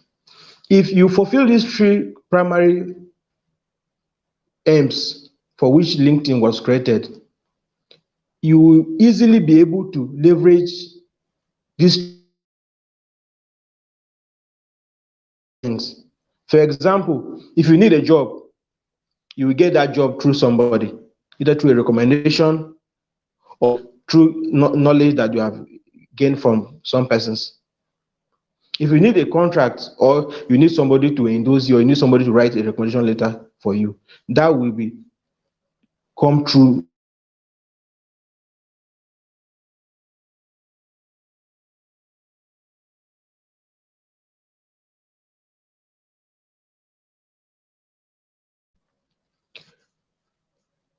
about optimizing your profile. If you go to LinkedIn, there are over 10 major sections that the LinkedIn profile is comprised of. You have your GP, your digital profile picture, you have the background photo, you have a section for your headline where you are going to put a major description of what your career goals are or what your personality is about. You also have another section on about section that is like a bio, like a bio where you fill in your profile, your accomplishments, your career goals and stuff.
It's big. It's massive. It's fantastic. It is the biggest youth conference in Africa. Yes, Tebeba Youth Empowerment Conference, TYEC 2020. Okay. Yeah, so as I was saying, optimizing your on LinkedIn. How can you establish a brand reputation on LinkedIn? Is to first of all have a message. Your message is, what are your goals for being on LinkedIn? Is it to share a particular knowledge you have? Is it to share your skills? Is it to connect with other professionals? Because your content is supposed to have what I call content pillars. So your content pillars are the major areas that your message on LinkedIn will be centered about. Let me give an instance. Imagine you are an accountant. You can have like three major pillars called three content pillars for being on LinkedIn. One may be about sharing core knowledge about accountancy. The second one may be about maybe sharing motivational messages to empower young professionals. The third one might be this thing, sharing knowledge regarding volunteering activities that you do on a personal note. So these are your three content pillars. So it means your content will revolve around the three major pillars that you have. So each professional being on LinkedIn should identify the major content pillars that his or her message will be centered about, so that people recognize these three domains that, oh, this is somebody and this is the person's area of strength. That is one easy way to also build your brand reputation on LinkedIn. Another thing is you have to establish what I will call a content calendar. For each week, for each month, depending on how long you want your content calendar to be, that the duration of you renewing it or doing a new one. You arrange the various topics that you want to discuss per week, and also the timelines, because timelines of posting your content on LinkedIn also matter. So being a professional network, you should be able to know your audience and also know the time that your audience will be most more available to digest and enjoy your content. Let me give an instance.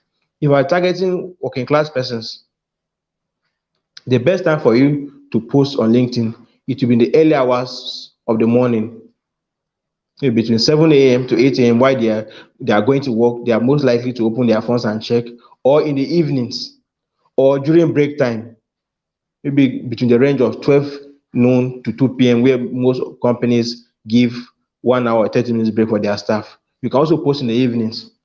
But the most optimal days to post on LinkedIn, based on analytics and research, have been Tuesday and Thursdays, because these days people tend to engage more on LinkedIn.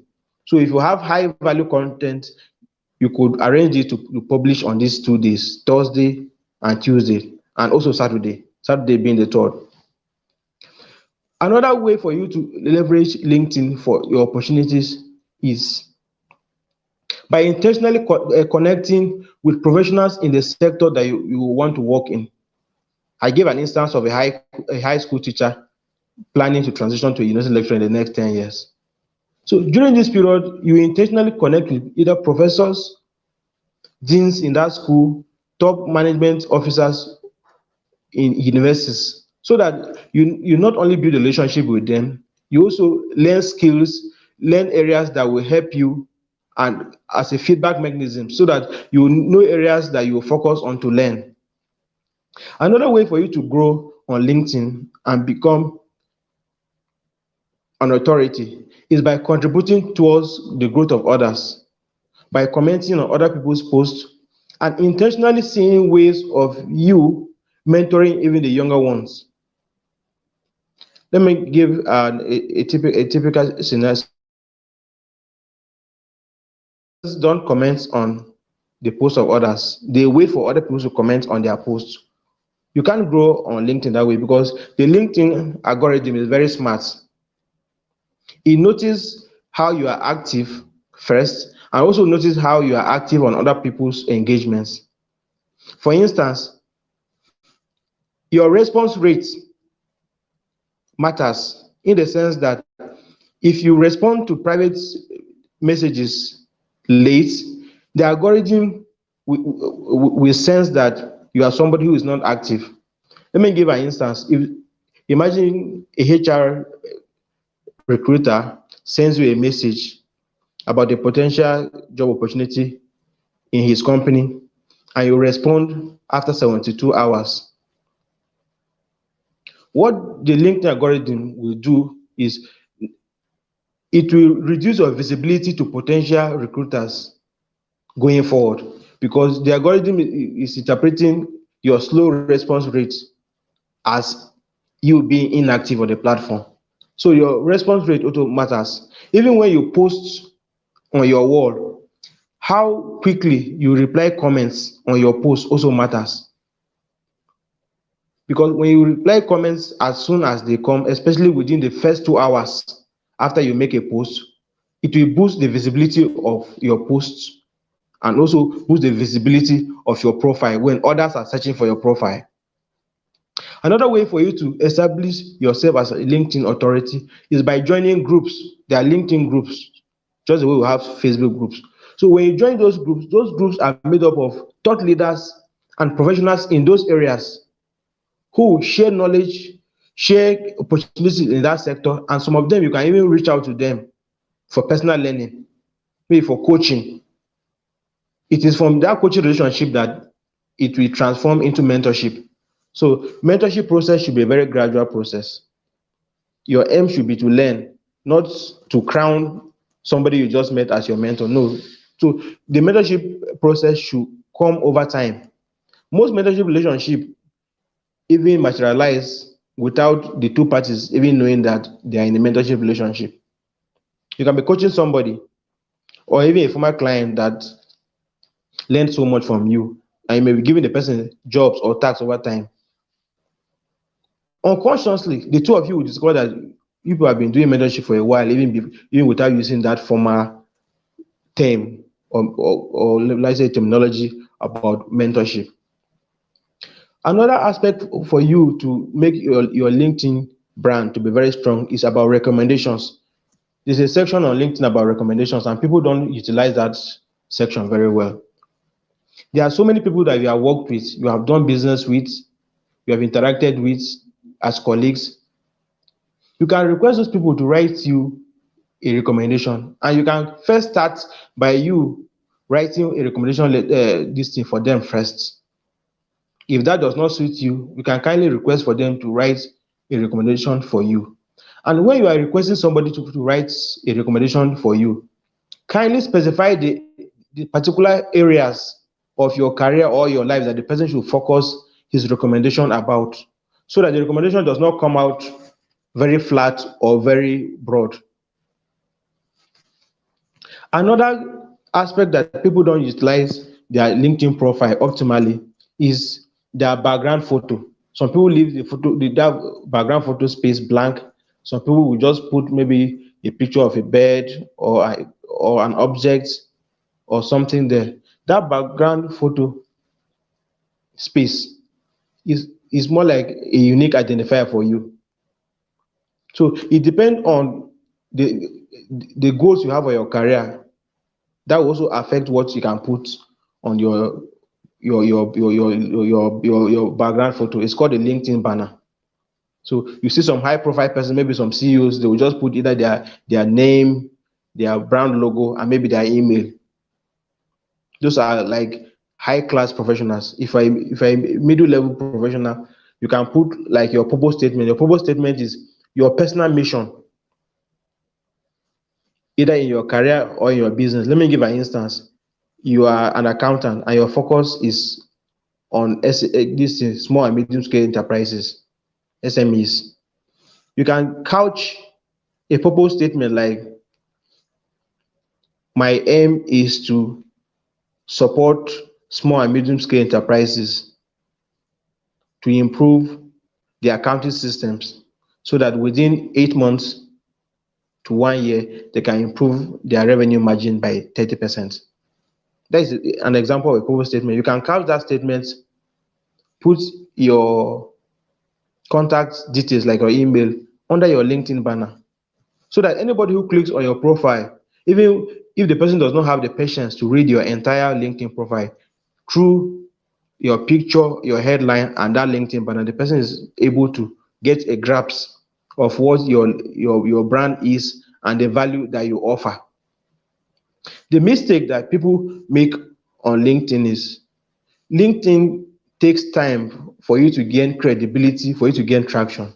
So it's not a platform that you get results instantly. Of course, there are a few instances where people rise to stardom easily. But even those people that rise to stardom easily on LinkedIn, if you check, there are some peculiar things they did to rise to stardom.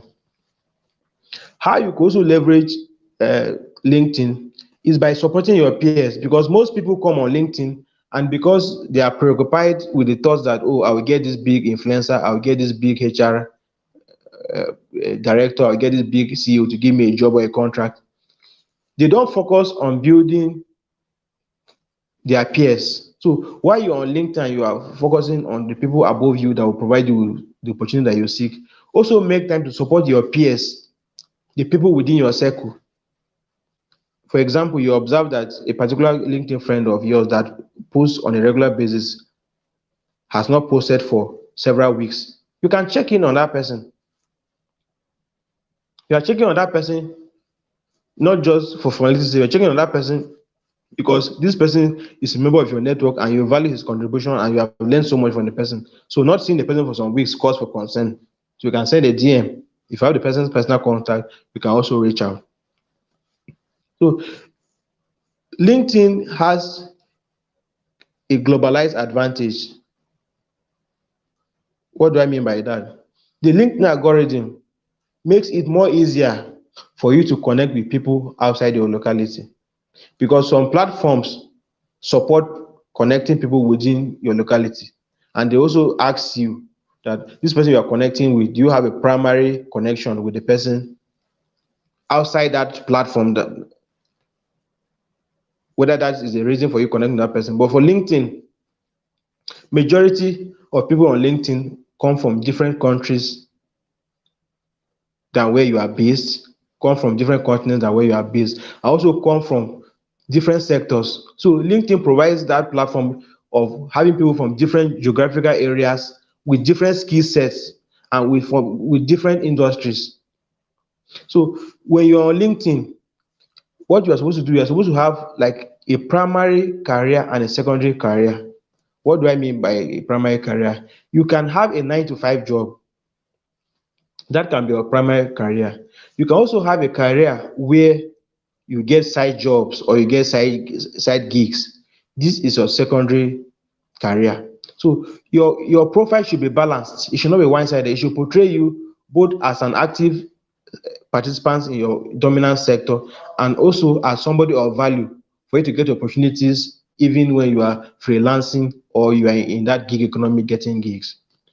Because the LinkedIn profile is so robust with over 800 million people on LinkedIn. You can imagine the market or the vast network that you have access to.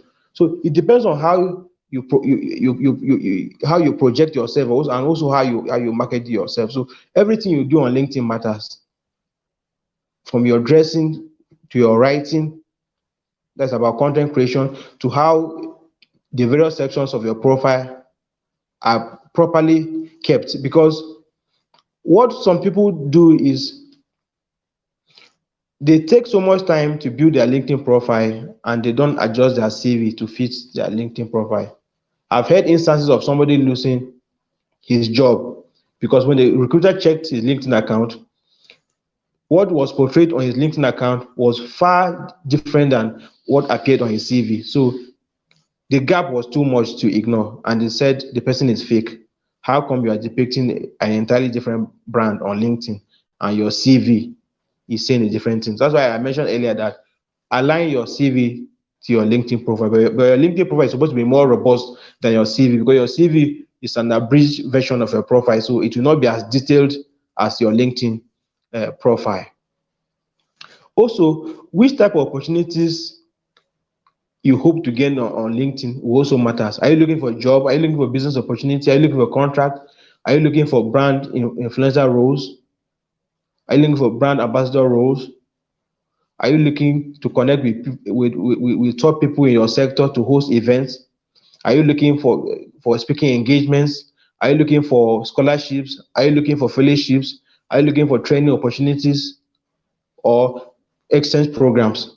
So the opportunities that you seek on LinkedIn will determine your target audience and who you intentionally connect with. Another thing, misconception on LinkedIn is about number of followers.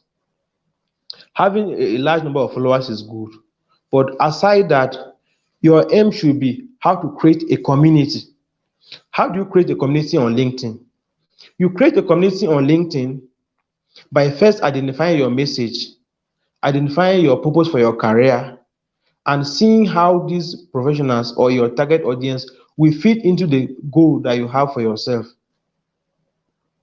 When you establish a community, you engage with them, you appreciate them, and you also support them. So your engagement on LinkedIn matters much more than having large number of followers. For instance, somebody can have 30,000 followers, but he has a very poor visibility or poor engagement rate. The person with 30,000 followers, if he makes a post, only 20 people react to the post. You can have 5,000 followers, but if you make a post, 200 people can react to the post.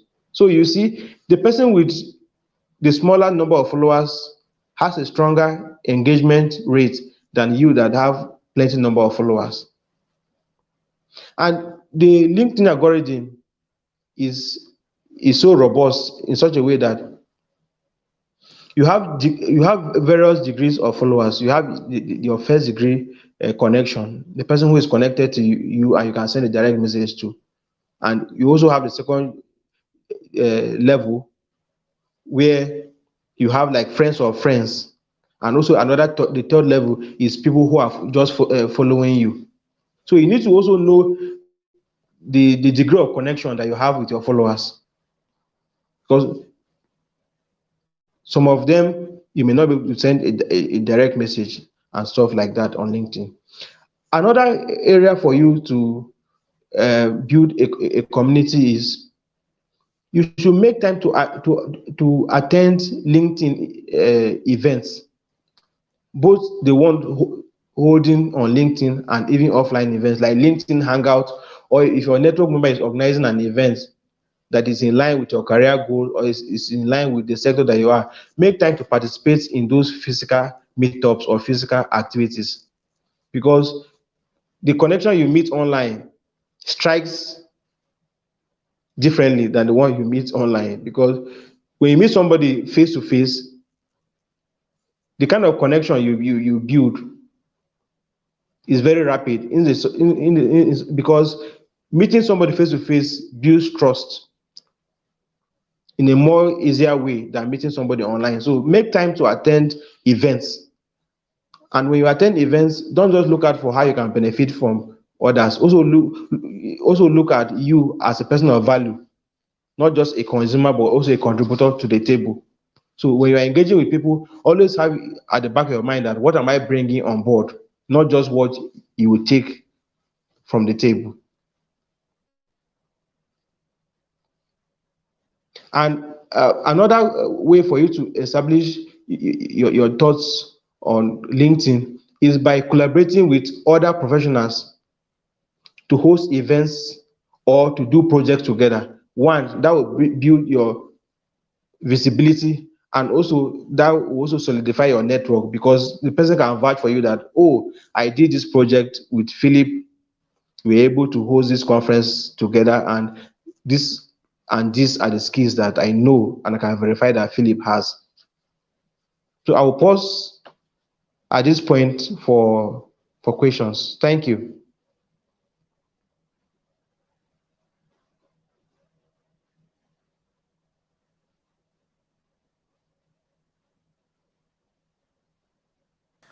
Yeah. Thank you so much, Thank you, Mr. Mr. Daly. Adeleke. Thank you. That was powerful. Truthfully, I've seen a whole lot of influencers on LinkedIn, and sometimes I just wonder, how did this person gather about 30,000 followers? They but I think you have broken it down. It's an intentional thing. It's not a place you just come and just lay low. It's a place you come like you are. It's like your office where you are being Yes. intentional about everything you are doing. So it's a place where you you want to bring what you are doing, values that you are doing, you want to bring it online and connect with Yeah. other people. You want to Of course. collaborate with people to bring more impact. You want to help other people to show up what they are doing, and you want to just be the best of what you do. And sincerely speaking, what got me again was the place of optimization, where a lot of people just don't pay attention to it. They just felt, okay, it's just okay. I don't know. Let me just be. But it's not just you just be. Starting from your banner, starting from your name, starting from your picture profile, starting from your profiling, every other thing matters. And that is a whole lot. I believe that if one can be able to put in most of the things. Another thing I love is when you talk about the calendar content, and also time to post, which is a very key, because somebody just said, I have something just dropping me, I want to drop this and just drop it, and you have a lower engagement. But you can be able to nurture and find out the time between early hours, evening, or the break time where people can actually engage. And another one that I do, because while you're speaking, I was able to connect and learn that, okay, Dele, what are you doing on LinkedIn that you're actually not doing well? And Mr. Eric is helping you to balance.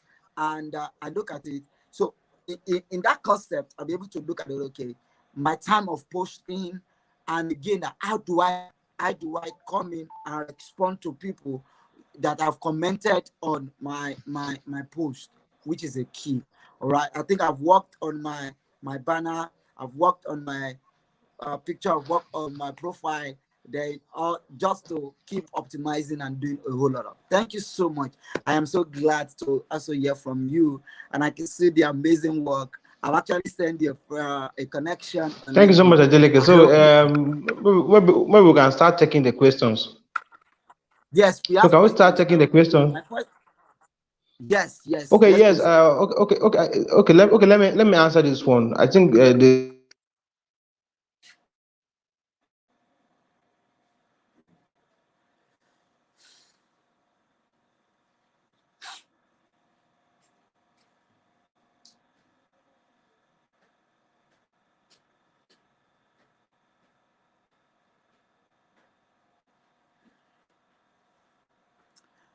All right. I think Mr. Eric network is absolutely bad for now, but nevertheless, we can be able to hear most of what he has shared with us, and that goes a long way. For this question in particular, that is on the screen, uh, Inyekwa Richard. Thank you so much for yesterday, sir. God bless you. And the question is, he gave us early hour to post on LinkedIn between 7 and 8 or 6 and 8, where people, because when people are going out to work, that's likely 75% to 80% probability that they will check on their phone with their internet. So that is a key one that we can actually absolutely plug in. So when they look at it, they can be able to read it, they can actually comment, and they will see it. So it's going to be visible. And he said again during the evening time, around around 5, 6, 7 thereabout, during the break time around 12 to 2, where people actually have break in their workplace. Okay, so when it comes up, if the network still permits, we will see if we can respond to that. Okay. Somebody say, how does one solve the problem of low engagement on LinkedIn? Beautiful. How do we solve the problem? He has said it. The thing is that based on what he said, we need to ask ourselves, what am I coming to do on LinkedIn? So if we actually have that understanding, then it's going to be so much clear to us, and we Okay, can be yes. able to take Can it you from hear me there. now? So problem, low engagement has to start with when we post. Number one, the time of our posting, which we have Yeah, explained. Mr. Adeleke, can you hear me now? I think the network Yes, is. yes, yes. You are welcome. All right, all right. So let's have your response on this.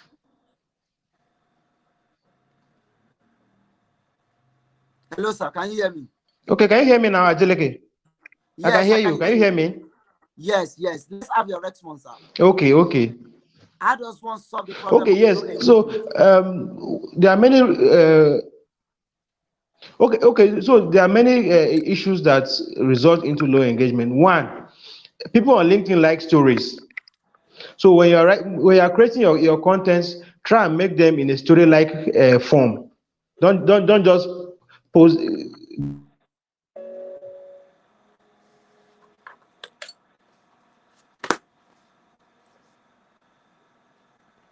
People on LinkedIn like stories, so always present your contents in form of stories.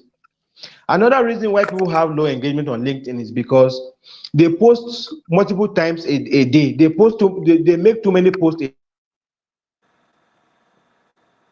LinkedIn algorithm is so wise. Let me put it that way. If you make so many posts a day, the LinkedIn algorithm we interpret it like you are forcefully trying to make yourself popular. So the LinkedIn algorithm will now mark you down and make your posts less visible to others. So make sure that of at least 4 hour interval between your posts. Then even if I'm making more than one post a day, it should have at least a minimum interval difference of 4 hours between two posts of yours. And it is not good to make several posts a day. 3 posts a day is much. It's not too much, but it's much. If I'm making a post a day, it's very fine. You don't need to make several posts a day. So 1 or 2 posts a day is fine. It depends on your goal. It depends on your target audience. It depends on your reach. But don't post much. Don't make so many posts per day. And also space your posts. Ensure that each of your posts has a time interval of 4 hours in between. And another,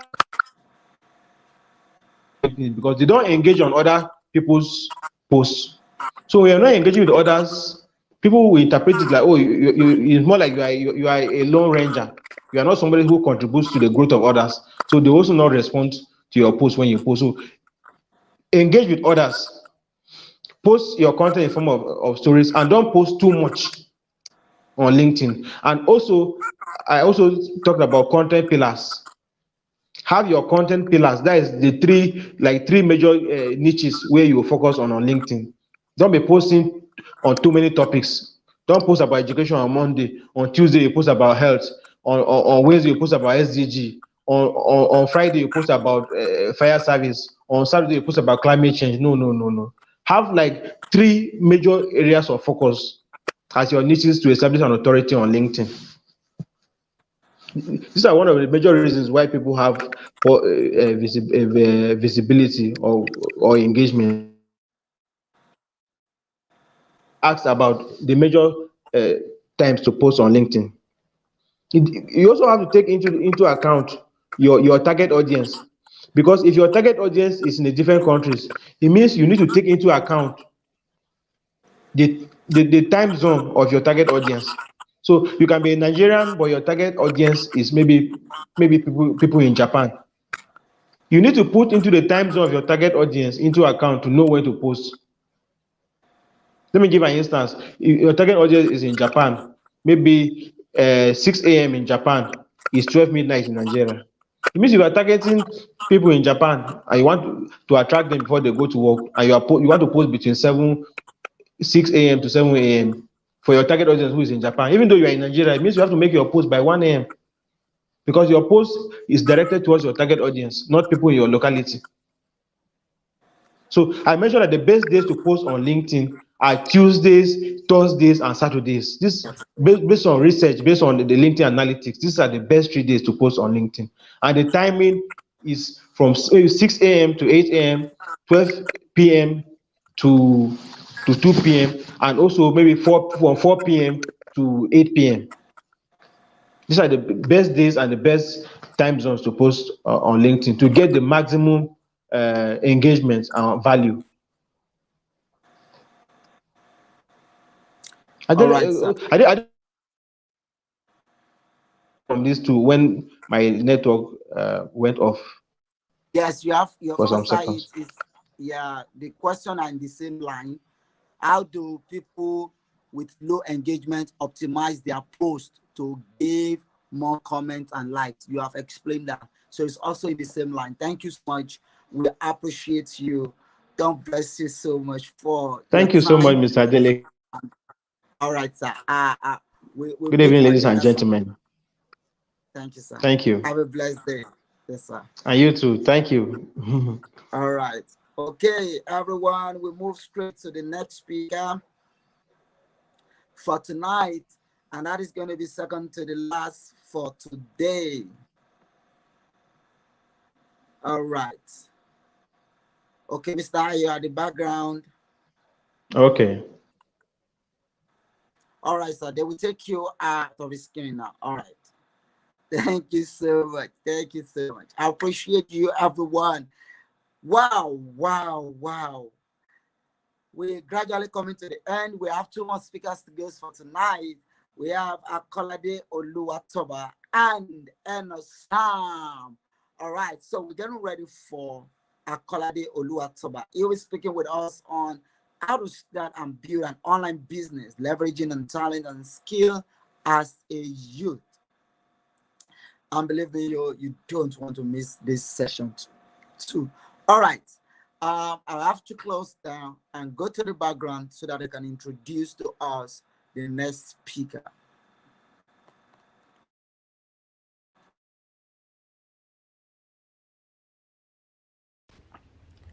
Oluwatoba Akolade is a creative communication specialist with proven content creation and organization skills. Innovative entrepreneur experienced in delivering result-oriented leadership that results in increased performance, productivity, and profits. Tech-savvy, skilled at integrating and implementing tech-based solutions in business processes. He is a professional ghostwriter, executive trainer, leadership expert, author, knowledge business and book project consultant with an amazing record of excellence in his field. He is the CEO and founder of the Book Surgeons International, a one-stop firm for everything writing and publishing.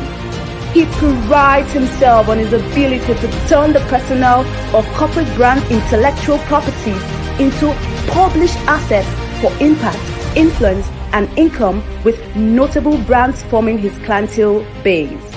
He is the organizer and lead trainer, the Entrepreneurs Pump with Akolade Oluwatoba, a monthly gathering of entrepreneurs who are set to have practical solutions to their real life, career, and business problems. The program has successfully held 7 editions with amazing testimonies in the beautiful city of Ilorin, Kwara State. So far, he has directly and indirectly, via his work as a book project consultant, master of ceremonies, and executive trainer, worked with over 200 businessmen, of which more than half were multiple repeat businesses. He's an awarded and certified educator and speaker who brings his A game to any of his presentations, virtually or physically. He has featured on several business shows, local television stations, newspapers, and blogs, to mention but a few. As his mantra, "I am the light," he lives to the slogan by ensuring everyone who meets him gets clarity in their personal and business lives. Ladies and gentlemen, give it up for Oluwatoba Akolade. Oluwatoba Akolade is a creative communication specialist with proven content creation and organization skills. Innovative entrepreneur experienced in delivering result-oriented leadership that results in increased performance, productivity, and profits. Tech-savvy, skilled at integrating and implementing tech-based solutions in business processes. He is a professional ghostwriter, executive trainer, leadership expert, author, knowledge business and book project consultant with an amazing record of excellence in his field. He is the CEO and founder, the Book Surgeons International, a one-stop firm for everything writing and publishing. He prides himself on his ability to turn the personal or corporate brand intellectual properties into published assets for impact, influence, and income, with notable brands forming his clientele base. He is the organizer and lead trainer, the Entrepreneurs Pump with Akolade Oluwatoba, a monthly gathering of entrepreneurs who are set to have practical solutions to their real life, career, and business problems.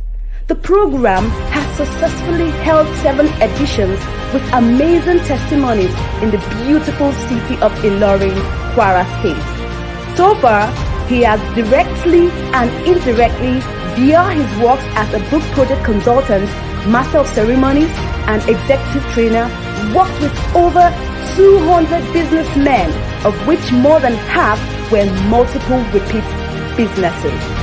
He's an awarded and certified educator and speaker who brings his A game to any of his presentations, virtually or physically. He has featured on several business shows, local television stations, newspapers, and blogs, to mention but a few. As his mantra, I am the light, he lives to the slogan by ensuring everyone who meets him gets clarity in their personal and business lives. Ladies and gentlemen, give it up for Oluwatoba Akolade.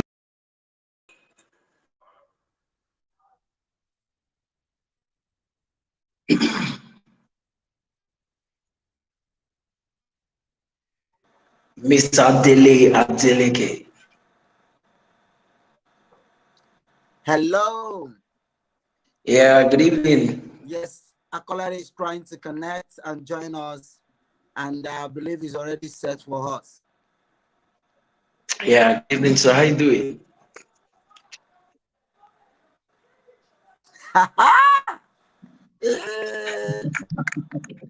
Friend, how are you, sir? I'm good. And you? Very well, very well. So good Good. to see you tonight. Same here, sir. Same here, sir. Thank you so much for having me here. I appreciate you. When I saw you coming up on the conference, I said, okay, I will await you here. That's lovely. Thank you so much, sir. Thank you so much for the entrepreneurship program that Thank you're you. doing. That's amazing. God bless you. Well done, sir. Well done. Tonight, Amen. we're going to be looking into how to start and build an online business, leveraging on our talent and skill as a youth. Yeah. This is needed now. It's needed. It's something that we need to pay attention to as a youth, and I believe that you are so much loaded from the wealth of knowledge to share with us. That let me take a bow and I move away from the stage and let it take up from there to take on the journey for the next 35-40 minutes. God bless you. I see you as soon as you're done. All right. Thank you so much, Mr. Dele. All right. From my end, I'll say good evening, everybody. And I'll say a very big thank you to the convener of this amazing conference, Mr. Emmanuel Olatunji. Thank you so much for having me. I do not consider this as a right. I see it as a privilege. Thank you so much for sharing your platform with me. I honor that a lot. Thank you so much. And a big thumbs up to your amazing, beautiful, elegant, powerful, poised, and just name it, ebullient wife, Mrs. Oluwashindara Olatunji. Thank you so much for taking care of my friend. I can see your care. Like the Yorubas will say, I'll be able to say that. I can see his smooth cheek and everything. Don't worry, we are coming there. All right. Thank you so much for laying the foundation and making it so good and so glamorous for every one of us to see that marriage is indeed beautiful. You guys are doing amazingly well. Thank you so much. Thumbs up to Tebeba for bringing this together. Yeah, thumbs up. Out of your busy schedule, you still find time to impact lives. I honor this a whole lot. Then, thumbs up to the amazing speakers that was spoken before me. I mean, I listening on Coach Kemi's session earlier today, and it was bomb. It was bomb. Thank you so much, Ma. So everyone that has spoken before me, those I can remember their names and those I may not be able to remember their names, Mr. Emmanuel, Debbie Agwola, Mr. Eric, Otis, Mrs. Shindara, and a whole lot of you guys. You have done amazingly well. You have done amazingly well. Thank you so much for laying the part and making sure that it's safe for we to come in and do our stuff. I won't waste much of our time here. Thank you so much, Mr. Emmanuel. I'm so glad to be here too. All right. So it's been a very busy day for me. A very, very busy day. So I said I must come here to do this, right? So the topic before me is mastering the business of your talent. Mastering the business of your talent. That is leveraging your skills, your talent, and of course, your gifts to starting an online business. This is an era where I believe virtually everybody listening to me right now, they can tell one or two things regarding starting an online business. So I'm just going to start the teaching and even continue my teaching as though I'm talking to my friends that already know this, right? So I just believe you flow with me. And of course, it will be very, very simple and basic. It's not one ambiguous thing that you need to start learning, all right? It's just a plug and play stuff from what you're already doing, okay? So how can you start an online business leveraging your talent? Let's start it this way. Talking about online business. Look at online business. Of course, the word has already explained itself. The business that is done using the online platform, right? But leverage is a very, very big word. Leverage is a big word. That is, you are taking control of the availability of something to make for the production, to make for the connection, to make for the access, to make for the usage of another thing. You want to create an online business, you want to leverage your talent, you want to leverage your gifts. That means this gift is something that you have been endowed with. This is something that God has already created with you. So you are leveraging these gifts to build for yourself a name, to build for yourself a platform, and the most important of all, to build an online business for yourself. That is what we shall be learning here tonight, right? So talking about your gift on the other hand, a lot of people here, when you ask them, okay, can you list your talent? They tell you, I have talent in writing, I have talent in speaking, I'm talented in sewing, I just love colors, I love graphics, I love a lot of things. People give different talents that they are. Well, this is the problem. Many people take their talents to be hobbies, whereas it can fetch them money.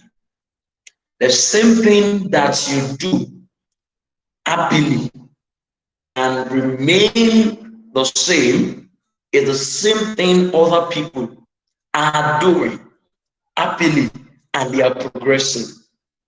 On the global scale now, A lot of people that you're seeing that are soaring, that are flying so high, it is not rocket science. They do not know much of even the things that you know. But do you know the most important thing?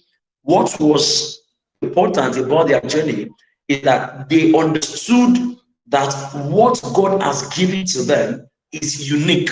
What God has given to them, it calls for a global appeal. What God has given to them is a global solution. What God has given to them is not ordinary. What God has made of them, what God has made them is not something that can be found anywhere. Yes, you may not be ubiquitous, you may not be everywhere, right? Your talents, other people might also be doing the same thing. But the fact remains that in your habitat, God specifically called you. God specifically reached out to you to ensure that you get to the audience out there, that you give your solution to the world. This is why you were born. The fact that you could sing, yes, you could go to religious centers, you could go to anywhere, you sing, you are happy doing it. At the end of the day, you go home with almost nothing. Yes, you are happy. But what is the motive behind you not making that particular gift of yours, that particular talent of yours, something that the whole world can pay a fortune to actually access? The people you celebrate today actually have a modus operandi of getting things done that made it so unique to you that you said to yourself that I'm going to pay a fortune to have this man as my coach. Coach Kemi said the other time that nobody can pay your worth. If they can, then they can pay God's worth. So if they cannot pay God's worth, definitely they can pay your worth. But of course, you should get value as you are giving value. Value can be in form of money, value can be in form of kindness, value can be in form of gifts, depending on the agreed nature of value, right? So I have 7 steps here that can actually help anyone to start an online business. 7 steps. So what is the step? I don't want to waste much of our time, because if you allow me, I can talk from now till next week. I won't say the same thing and I will not be tired. Yeah. It's mastery, right? So what are the steps to building an online business? I told you online business is a business using the online platform. When we talk about online platform here, actually we are looking at social media, Facebook, the Twitter, the Instagram, the Pinterest, a lot of all these social media platforms, right? We are looking at those things, YouTube, just like we are live on this particular platform. It's an online platform. So any business done here, whereas there is transaction, anything transactional done on this platform is regarded as a business, right? In as much there is an exchange of value, there's an exchange of funds, there's an exchange of anything that is of value, that is of uniqueness, that is of a global appeal, then it is a business. It is a business. So let's discuss, how can you build for yourself an online business? Let me date you back to my story. I am the first of 5. Yes, the first child. So you know what that means when you're the first child. You know the kind of things, that's the kind of responsibilities that is accrued to anyone that is the first. I have 4 behind me, and of course, at this stage, with part of the sponsoring, doing some of those things, which wasn't always like that. There was one particular time, immediately after I finished my secondary school, before I finished my secondary school, I was a global figure in school back then. And how? I could remember while I was in my DSS, I was a chronic school fee defaulter. As a chronic school fee defaulter, that means I was always sent home. I mean, my school boss at then always record my name in her head. So anytime she sees me in class, it's as though it's a bush. She always send me home. So I was used to that kind of lifestyle. Then they wanted to choose the class captain for the school, for the class then in SS1. And my teacher looked at me and said to me right to my face, that we could have made Akolade our class prefect. But because he is not a consistent person when it comes to paying his school fee, is a school fee defaulter, we would not be able to use him as our class captain. I mean, this was something that everybody voted me for, right? Everybody voted me. So I felt, okay, yes, they voted me in, I should be able to just man this thing and just do my job, right? But when he said those words hit me. And in school then, the total population was 504 students in the school then. So I said to myself that, okay, the class that I was denied the ability to lead was just 32 students, 32. I said to myself that if I can't lead this 32 students, then I put up a challenge to lead the 504 students that are present in school. That was exactly what I did. So at the end of the day, I emerged as the senior prefect of my school, Sunford College, Orile Idomu. And being a senior prefect, your school fees will be divided by half. See how God came through for me. So after that period, there was this issue of lack of funds. There was no funds at all to do anything. Immediately after school, I started teaching. I was teaching in a primary school. I was at 5,000 naira. In fact, I started on my birthday, May 5. So I went on from there. I started teaching at tutorial centers, WAEC, JAMB, and the likes. So I was earning 16,000 naira altogether. So 16,000 naira, I was sponsoring my sister to an education too. So 16,000 naira is always cut off by the time I receive the salary, because I'm going to gather the money to make sure that she goes to school.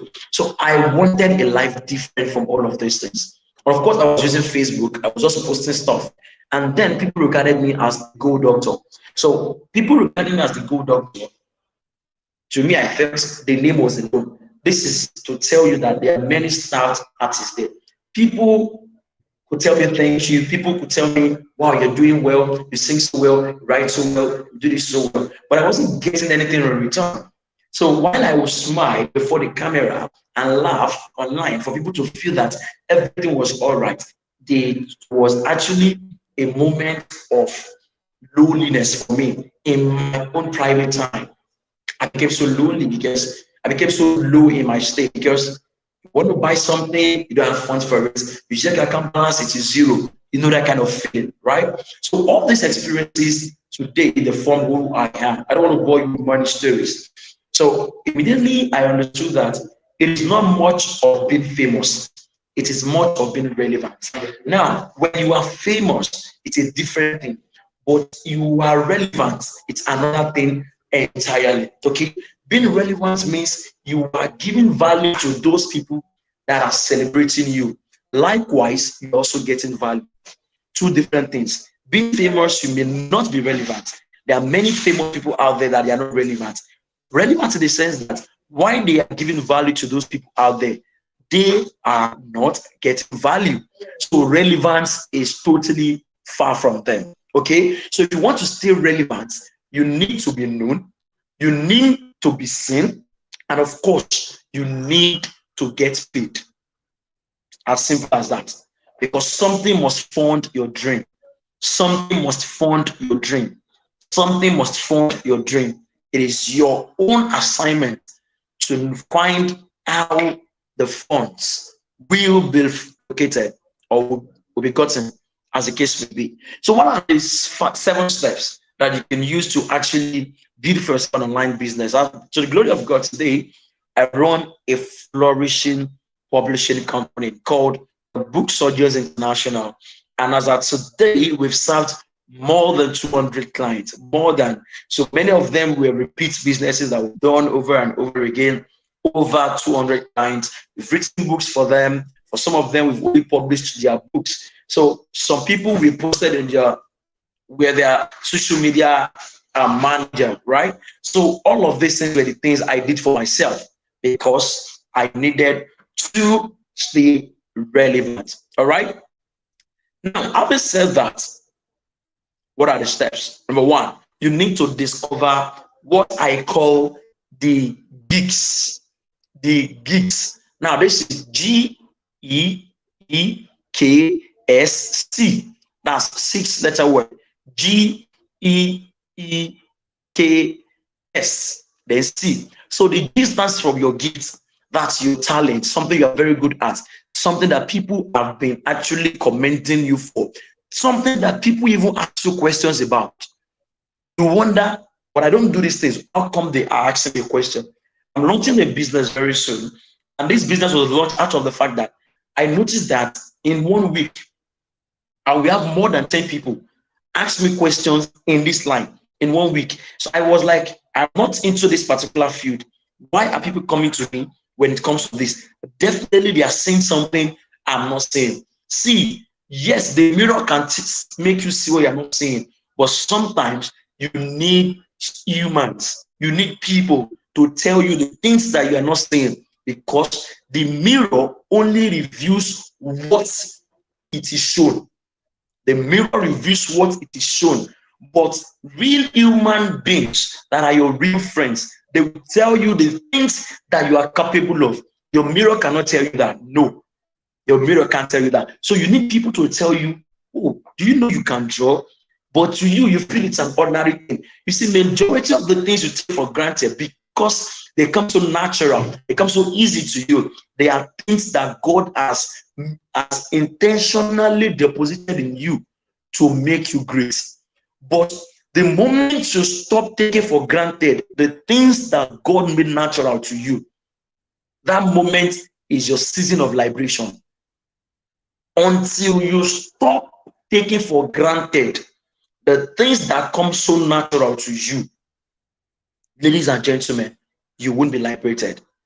Remember, the scripture said, and you shall know the truth, and the truth shall set you free. Find the truth about your gifts. Find the truth about your life. Find out one thing you are naturally best at. Put your best to it until you become the best at it, right? So that's on D, the gift. The E is your expertise. The thing that you are very, very good at. You are a fashion designer. You are very, very good at what you do as a fashion designer, right? This is your expertise. This is something that can be monetized. This is something that you can get people to pay you for, right? It's your expertise. Look inward, the things that you've been doing, that, oh yeah, I make clothes, I'm a carpenter, I'm a mechanic, or let me brand it well, automobile engineer. These things, though you learn it, but you are very good at it. All these things, you need to discover them and still focus on one. All of this that I'm mentioning, you need to focus on one, because until your name commands attention, you don't change focus. Until your name commands attention, don't change focus. Now, when I say change focus, I don't mean, okay, when people start knowing you, they need to start moving from real estate to selling tangerine and all that. No, what I mean is this. If you want to be known first, for example, people know me to be a writer. They know me to be a writer and a publisher. That's what they know me for. Because I am growing in that field, I need to add other things to what I'm doing. Then I brought or made myself in the field of speaking. And today it has earned me a whole lot. Doors, money, it has earned me a whole lot. A whole lot. So what happened was, I ensured that my name could command respect. It could command attention at certain levels. Then I leveraged that level. Right? So that's your E, expertise. Then next E is your experience. Now, when I was in lack, when I was not having anything, I was documenting all my journey. This is not part of it, but put it, get a journal. In your journal, you need just 2 things to write there. The things you are grateful for every day. Then secondly are the things that happens to you as you move on 24/7. Those 2 things, don't joke with that. So your experience, they matter a whole lot. Imagine, I was a school fee defaulter. That was an experience. And being a school fee defaulter, there was one time I won one award for our school. I won 250,000 naira from my school. Yeah, they gave me part of it. 100,000 naira, sorry, 100,000 naira. I won 100,000 naira for them, and they gave me part of the money too.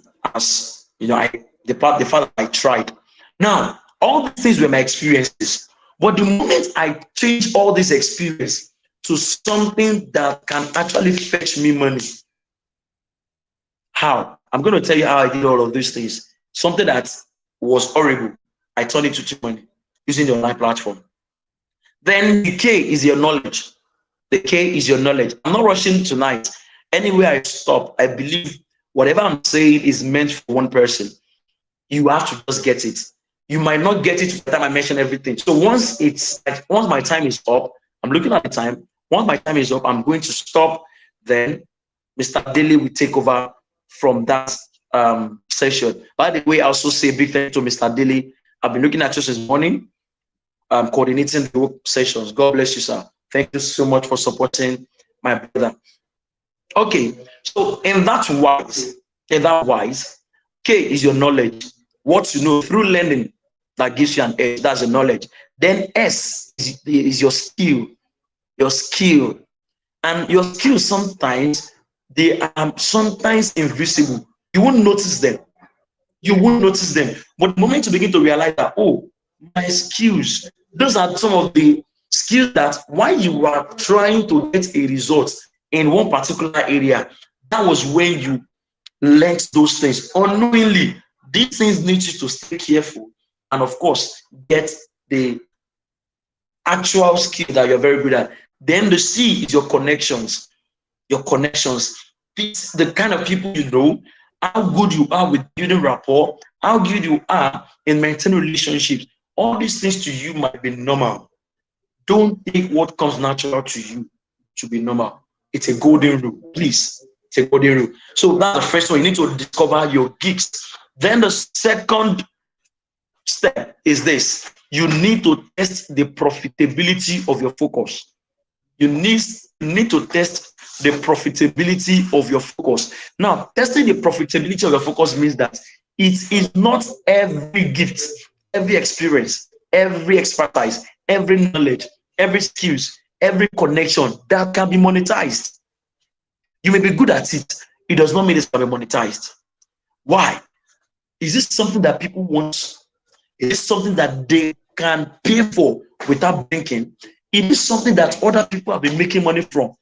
This is why majority of the things we have, business, the models that we have, business model that we have this day are modeling.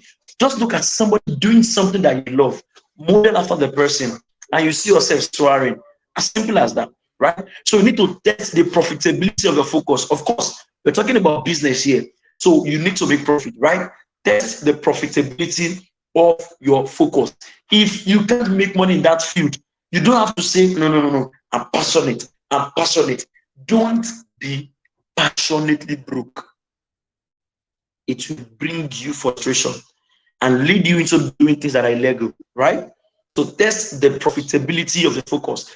The third step is you need to carve yourself a niche. Because all of this is I've mentioned, you need to find out, okay, I'm focusing on my gifts. I have the gift of writing. Let me refine it. Let me work on it. After all, I have Mr. Emmanuel Latunji do well as a writer. I have Mr. Kolade do well as a writer.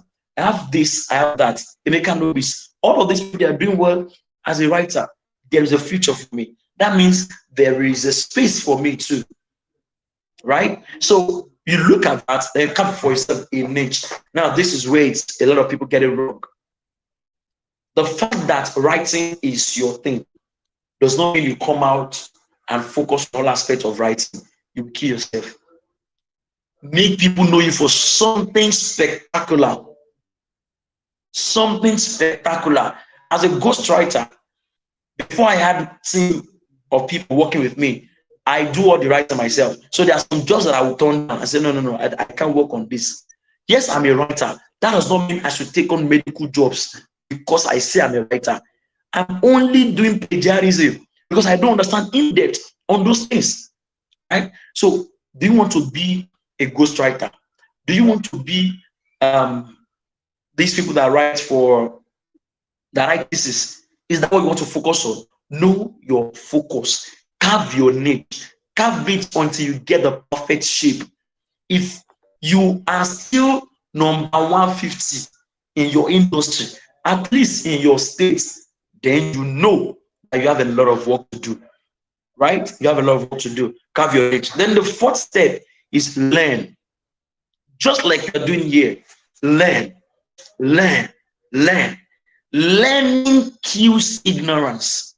I repeat again that I said I would quote the scripture that I used to know the truth, and the truth shall set you free. You know those light bulb moments where the speaker is teaching, or when in the church or any social gathering, and the word comes, I'm like, what? So I've been living in obscurity all my life. So I've been living in ignorance all my life. So this is the way I've been doing it with the rest. It is to be done this way. You can only have this kind of feeling when you learn, you read, because sometimes the answer to your unasked questions lies in the lips of someone. It can either be the lips or the ink. Let me quote it this way. The answers to your unasked questions lie on the lips and in the ink of somebody. So it can be on someone's lips. If you don't listen to podcasts, you don't see videos, you don't see anything, all you do is watch skits all around. It's a pity.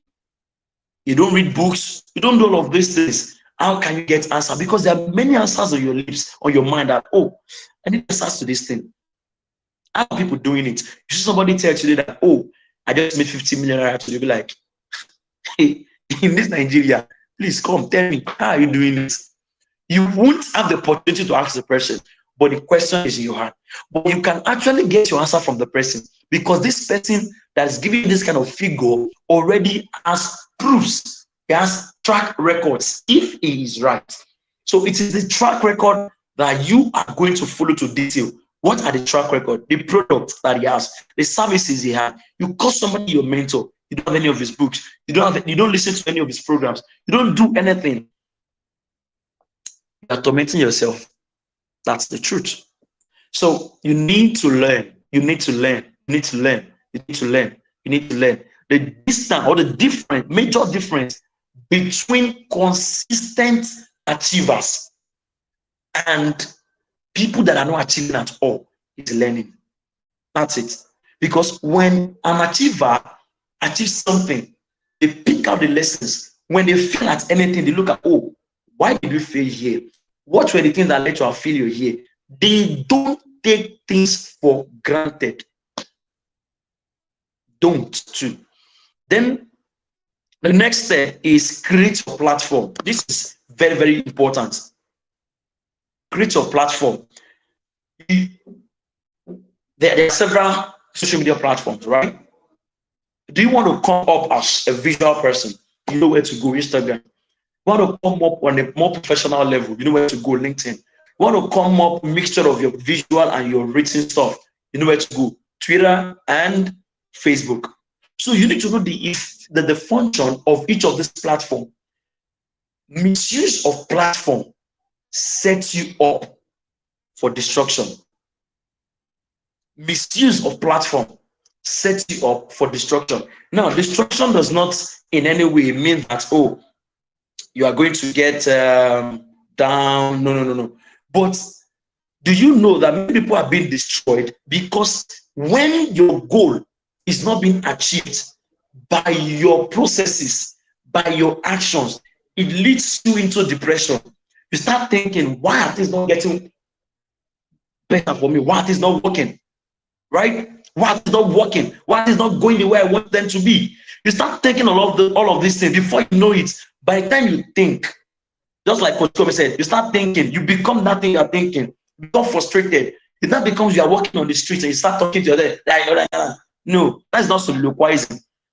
That's insanity, my brother.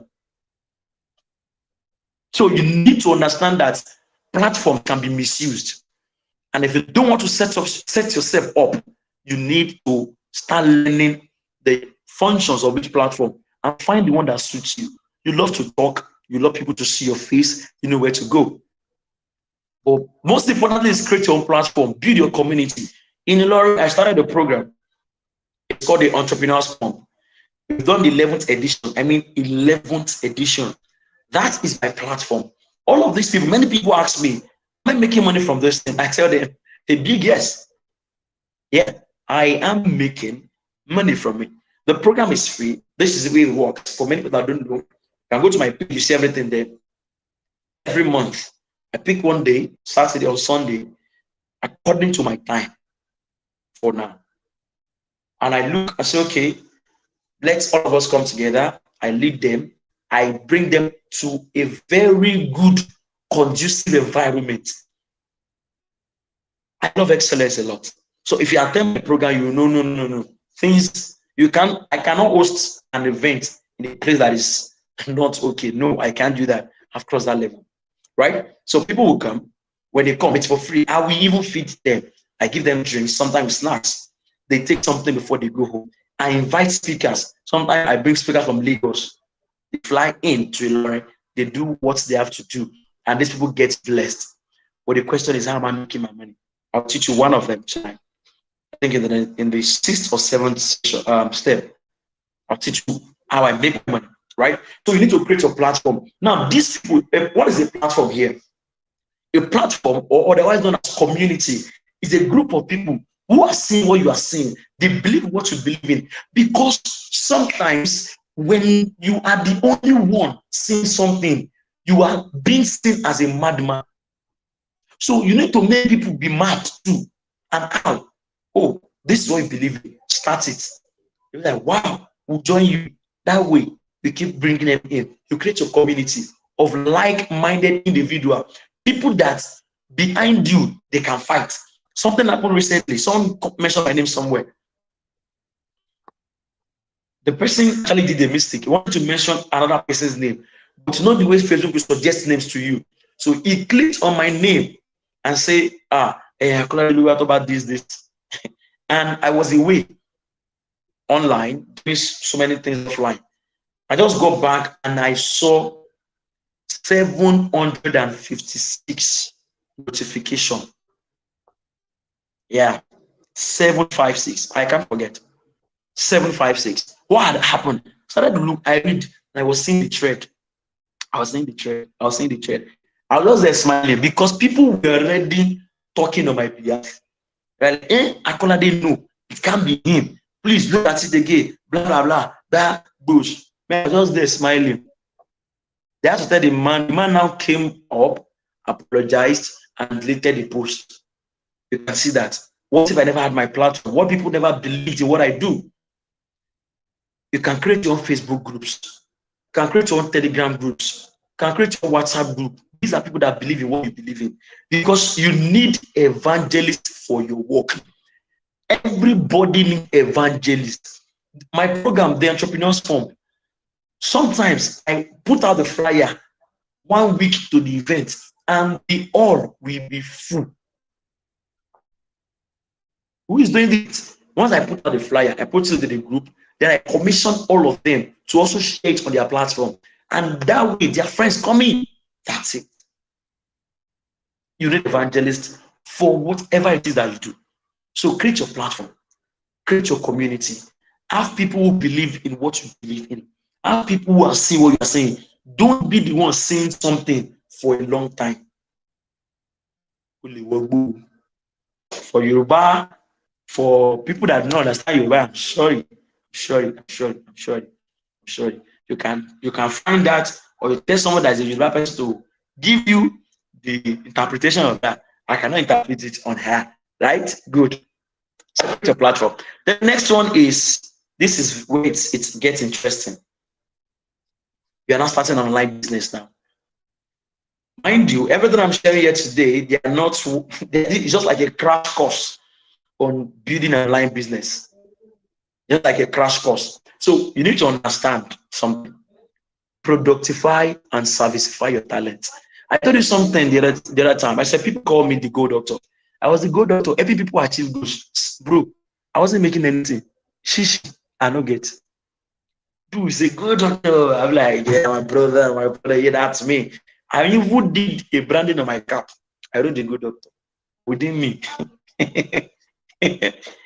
I know they make shishi, shishi, shishi, make. Until I decided, oh, I need to productify. Productify means I created products out of the solutions that I claim to have. Out of the solution.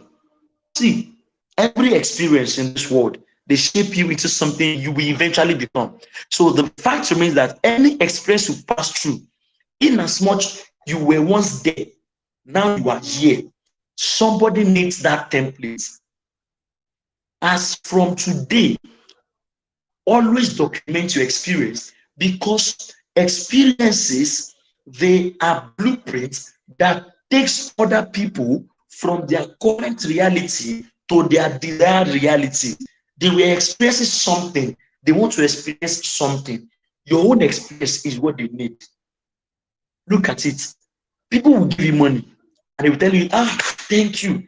In my work as a ghostwriter and publisher, I've seen clients call me in the middle of the night and start praying that thank you. There was one of our clients, after 8 years, it was when she got to us that the book was published.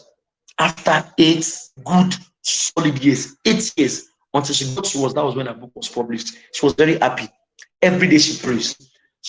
We helped her to upload the book on Amazon. She went to Amazon, buy the author's copy, and in 3 days the book was delivered to her. She was screaming. She lives in the United States. She was screaming that God, so she can hold on to her book. You know that kind of feeling. After she only paid me more. She paid me more. She gave me money for cook. I know when I brought people give money for cook, you know what that means, right? That's it. You get it, right? You get it. I know they want you. That's it. People will appreciate you for a product that they pay for. The moment you've chosen to document your experience.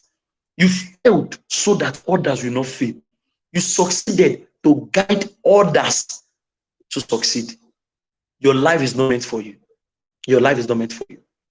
Let me tell you this, probably to push you to always understand that anything that happens to you is for other people. Do you know that we have a lot of poor people on earth today? Do you know why? The reason we have poor people on earth today is because somebody that is yet to make them rich is yet to create something that will take them out of their poverty to their success. That's it. So imagine the person that is to liberate you, maybe is your friend. Your friend is still sleeping. And you will get the idea from your friend. When God created everything, He made all of us to be so useful to each other.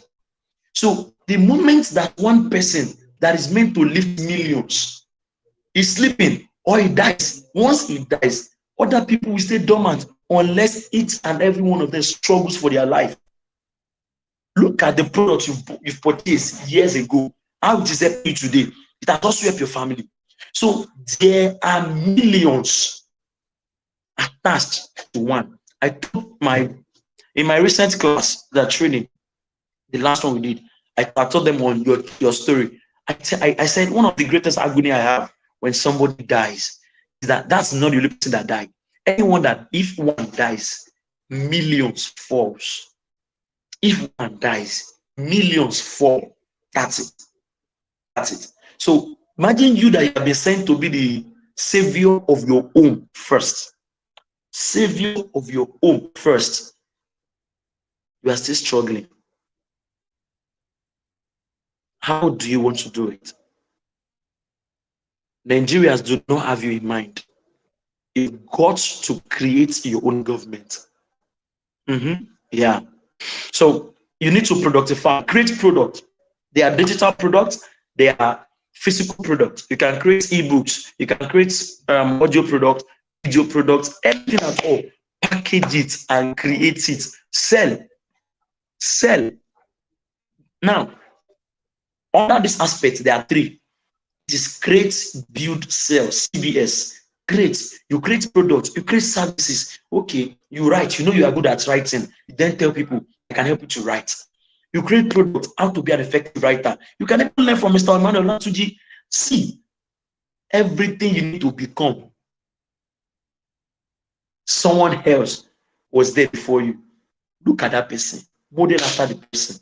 Whatever thing you need in this life is already existing. It's either you do not have the funds or the resources to get it, or the connections to get it. That's it. Anything you want in this life is ready. You want car is ready, but you don't have the resources. That's why you've not gotten it. You see that? That's it. You can use your thoughts for all of these things. Create something that people would want to buy. And don't just create product and start looking for people to buy it. Find the problem people are facing in your niche. Then create a product to tackle the problem. Because you know they are facing it. You already have audience. You have people that want to sell to. Then you create it. When you create it, you build it. That's building. Please build. Build. Don't build us when God has given you the seed of a house. Oh my goodness.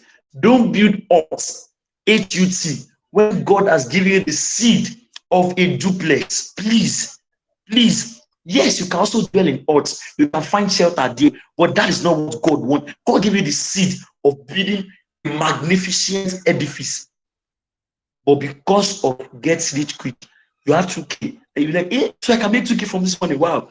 Go and buy suya. It's good. Enjoy your life. But then, don't eat your seed. As you're making the money, put it back into the business. That's the place of building. That's the place of building. Build businesses that will outlive you. As I am today, book surgeon is something that's going to transcend me. Generations to come, they will keep doing it. I started it, but they will keep doing it. That's the plan. That's what I'm doing. So I'm not in a rush. I'm not in competition. I am building my stuff slow and steady with speed. Right? So you need to understand this. Build and you sell. You sell. Only well-fed people it's selling. Like Utiyota, you are too bellyful. But if you are well-fed, have you forgotten that there is a system called digestion? Forgotten. You are going to digest the food. The food will go out, and you need more to fill up. Where will you get it from? Don't settle for only the things that satisfy your stomach. What God has given to you is beyond you. So if you are only satisfied because you can satisfy your stomach, you are yet to live. You are yet to live. If the only thing you're happy about is, thank God, what are we eating in the next few years is available. Oh, life is fine, Jerry. You are not yet. If Mr. Emmanuel has decided that, okay, let's satisfy my stomach, you will be here. You will be watching this. It can't bring all of us. It won't even bring all of us together like this just to come and impact your life, right? So you need to understand that. Then create products and service from your talent. The things you do, package it. Ipekere and plantain chips. Now packaging I did here. And Ipekere is usually sold on the streets.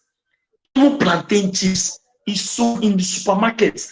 And depending on where you buy plantain chips, that is what will determine the amount you buy it. Okay?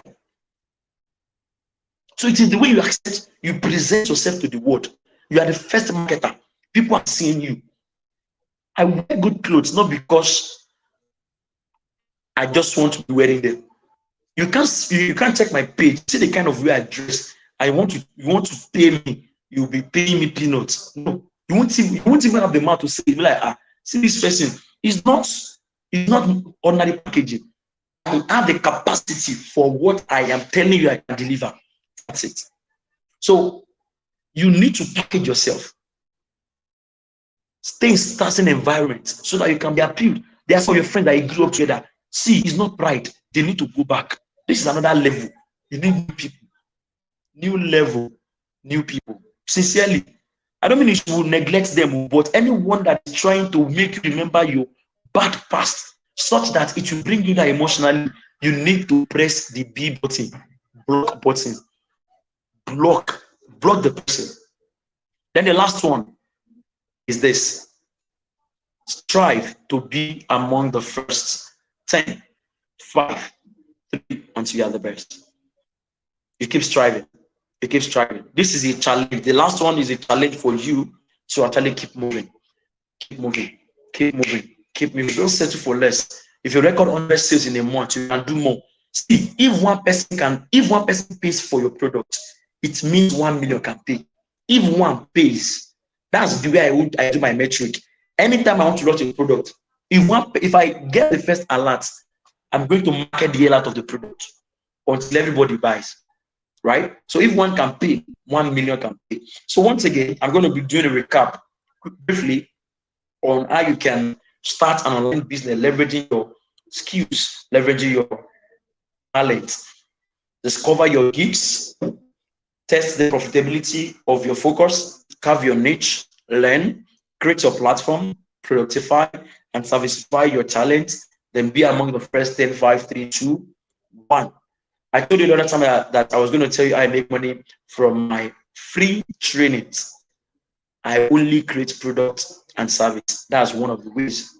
Other ways are consultancy. I'm a consultant to two different countries that they are doing the same free thing I'm doing, but they don't know how. They saw that I was consistent in it. Creating an event is not cheesy. They saw how consistent I was. They're like, please, can you train us to do this?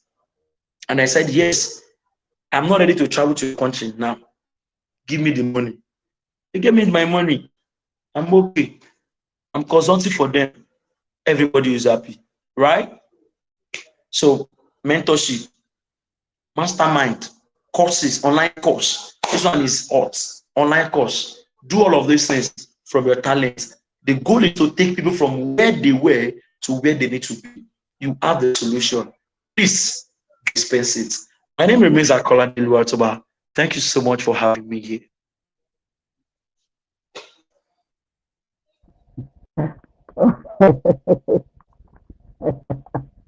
You are speaking fire. Thank you so much, Mr. Dele. You know, you take it easy with us at all. Just the fine. Seriously. Thank you so much. And that Pleasure, is, sir. I was just writing that formula, the big formula. I love that. Yes, I know it in another way, but I'm seeing it in another dimension of how we need to project it. Thank you so much. And I think, Coach, you made mention of mirror review what is shown, but people will tell you what you are capable of doing. Yeah. That's a big one where we can be able to look into, we can actually hear others and see what they are saying concerning us, and we can also leverage on that based on what they are asking us. And for me, it's an opportunity for me to be here tonight. And over the time, yes, I know I've been involved in anchoring events before going for my theological studies. But despite the fact that I'm in my theological studies, I just said maybe I'll just let it be. I'll just let it be. But I found out that this is just coming. Can you help us to do this? Can you anchor this event? Can you come and do this? I like, this is like something is inside me saying that I want to let go and I have to pick it up. And that gave me an opportunity to also, interact with almost about 16 to 18 speakers.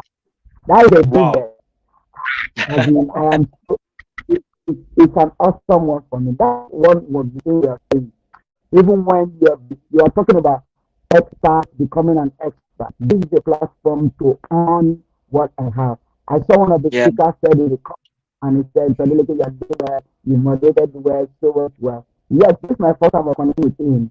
And if you see, I'm saying, "Come on, you're doing well." That is what we are talking about. and I look at it from everything you have shared, and the aspect personally I want to work on is to create, build, and share. Yes, I have a lot of things put together that I do, personal development, and also consulting for school training, school of staff, and I felt that it's time to start creating. And one of the product book I'm working on is career map. A lot of questions have been coming for this too. So it's an ability to create and you the people that can trust us, that can trust that and begin to sell. And from there you begin to have opportunity. Sometimes too I have people coming in. I have a program, I have a vocational training. Can you come and speak on business entrepreneurs? I said, okay. And anytime I go, I feel so joyful, I feel so happy. That is something that we're going to take. So I'm so much excited and to tell you, you have done much well with the fire that you have came up with. It's not going down at it's not going down at all. And the place of branding and packaging are very important. Branding and packaging, and you said we should keep striving and never to settle for less. Yeah. Thank you so. Yes, somebody said, I appreciate you so much for the effort of your message and impact Thank you so of much, life. Mr. Paul. Thank you. All right, so much. I think if anybody also still have question, maybe they're going to drop it or we'll find a way to connect with you as we move to the last session of the conference of the third day. Thank you so much, Mr. Akolade. It's so nice, so honorable to connect with you. Once again, I want to say thank you so much for everyone that has stayed with us up to this moment. And we're going straight for the last session.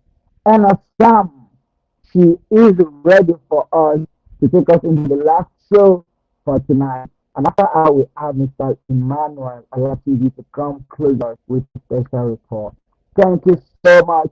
I just have to go as we wait or listen to the profile of Sam. Thank you. Sam is the founder of Brilliant Entrepreneurs and Writers Academy, BEWA, a professional community of over 50,000 members with over 70 countries represented, dedicated to raising highly paid authors and equipping business owners with the right tools for running successful businesses. She is a 3-time best-selling author, and her latest book, From a Newbie to a Highly Paid Author, has guided newbies and professionals through the practical processes for writing books and multiplying their income. She is a highly sought-after content advisory and management consultant, author's coach, editor, publishing expert, and book project consultant who has worked with other professionals like bankers, doctors, HR practitioners, lecturers, company directors, and more to birth their published assets and become best-selling authors. Her works have been spread across Canada, Ghana, Denmark, Nigeria, amongst other countries, as she has been constantly booked to offer expert insights on profitable book publishing, content creation, and other dynamics of the ideal author's business. She is also the co-anchor of the Writers Show, a Nigerian-based on-air program where she shares her wealth of knowledge on writing and book publishing. She's an official nominee of the Entrepreneur Africa Award as an outstanding female entrepreneur and has gone further to partner with national bodies like National Youth Service Corps to contribute her quota in raising young and successful entrepreneurs. She is also the lead trainer at the 7-Figure Author Academy, an academy for raising millionaires and highly paid authors.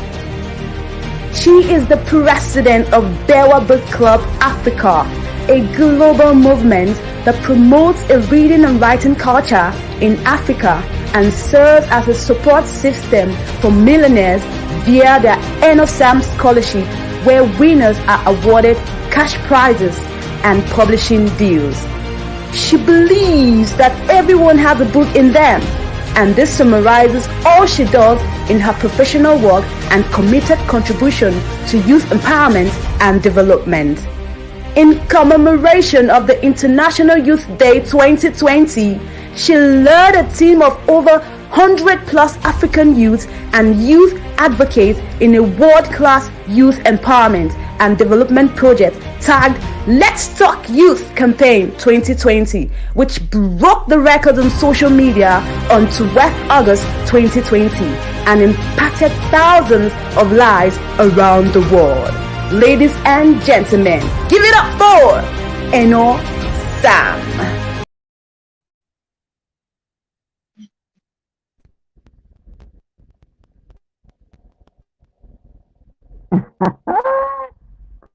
And Sam, Hi. finally. Good How are evening. Good you? evening.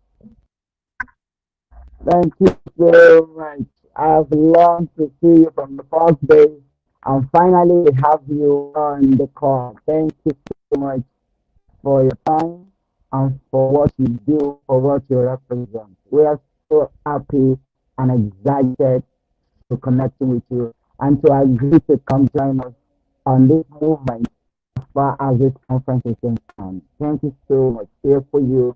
And when I look at the topic we are going to be considering with us tonight, I felt that yes, this is one person in the industry or what is going on online that has capacity to actually delve into this topic and treat it with a lot of heart. How to be an effective and profitable online community. I am one person that I'm actually looking out for every night that you're ready to dish out tonight. Thank you so much. We're happy to have you. I will have to go out of the stage for a while and to let you take us on the journey. Thank you so much once again. You're welcome. Okay. Okay, thank you so much. I believe I'm audible enough, right? You can hear me very clearly, right? Yes, we can hear you very clearly, very clear. Okay, thank you so much. Thank you, everyone. Good evening to everyone. I trust everyone is doing great. Thank you so much to the Tebeba team for bringing me on here. Thank you to Emmanuel, and thank you to everyone for tuning in right here. Okay, so I was supposed to come in here on Friday, but I got engaged in a whole lot of things, and then thank God we are here. All right, so I've been asked to talk about how to build an effective and profitable online community. All right, for a period of 30 minutes, right? So within 30 minutes, I'll just share with you 6 things you need to know and do to build an effective and profitable online community. 6 things you need to know and do to build an effective and profitable online community. All right. I mean, this topic is not a topic that can be, covered in just 30 minutes, right? But I'm going to give you a crash program that will guide you on exactly what to do right now to build a profitable community. Now, the first question you want to ask yourself is, why even communities? Why do you want to create communities, right? Now, communities will help you to achieve bigger results in lesser time. When you have a community of people, who follow you, who love what you do, selling becomes easier, all right? Because you need those group of people, all right, for your business, and your business needs those people to make profit, all right? So you need to understand that it's all about people. It's a game of people, all right? Your business is a game of people. Your community is a game of people. So if you don't understand people management yet, then you want to take that seriously. And then what other benefits do you have? I mean, for creating communities, you no longer have to start thinking of your marketing strategies from scratch. I mean, when you have a community, all you need to do is to relaunch your new product to them, and then they get to buy, all right? So for example, there are a whole lot of people who want to launch new products, and the next thing they're thinking about is, okay, let me run Facebook ads again. Let me run Facebook ads, and you are basically running Facebook ads every single time, and you are trying to retarget all these people every single time, and all that. It's extra work. You are thinking of the extra things you could actually do to get people on board. All right, but if you have a community of people who already know you very well, who you've been able to build, it becomes very easy for you to sell. All right. So, for example, someone like me, currently I have a community of over 93,000 members. Currently, if I want to sell anything, I have a whole lot of people that can buy from me. I help. In fact, I have a full pipeline of people who want to buy from me. So I'm the one to choose who I want to work with or how many people I want to work with per time. So you can see that a community actually helps you to have options and helps to build a profitable brand eventually.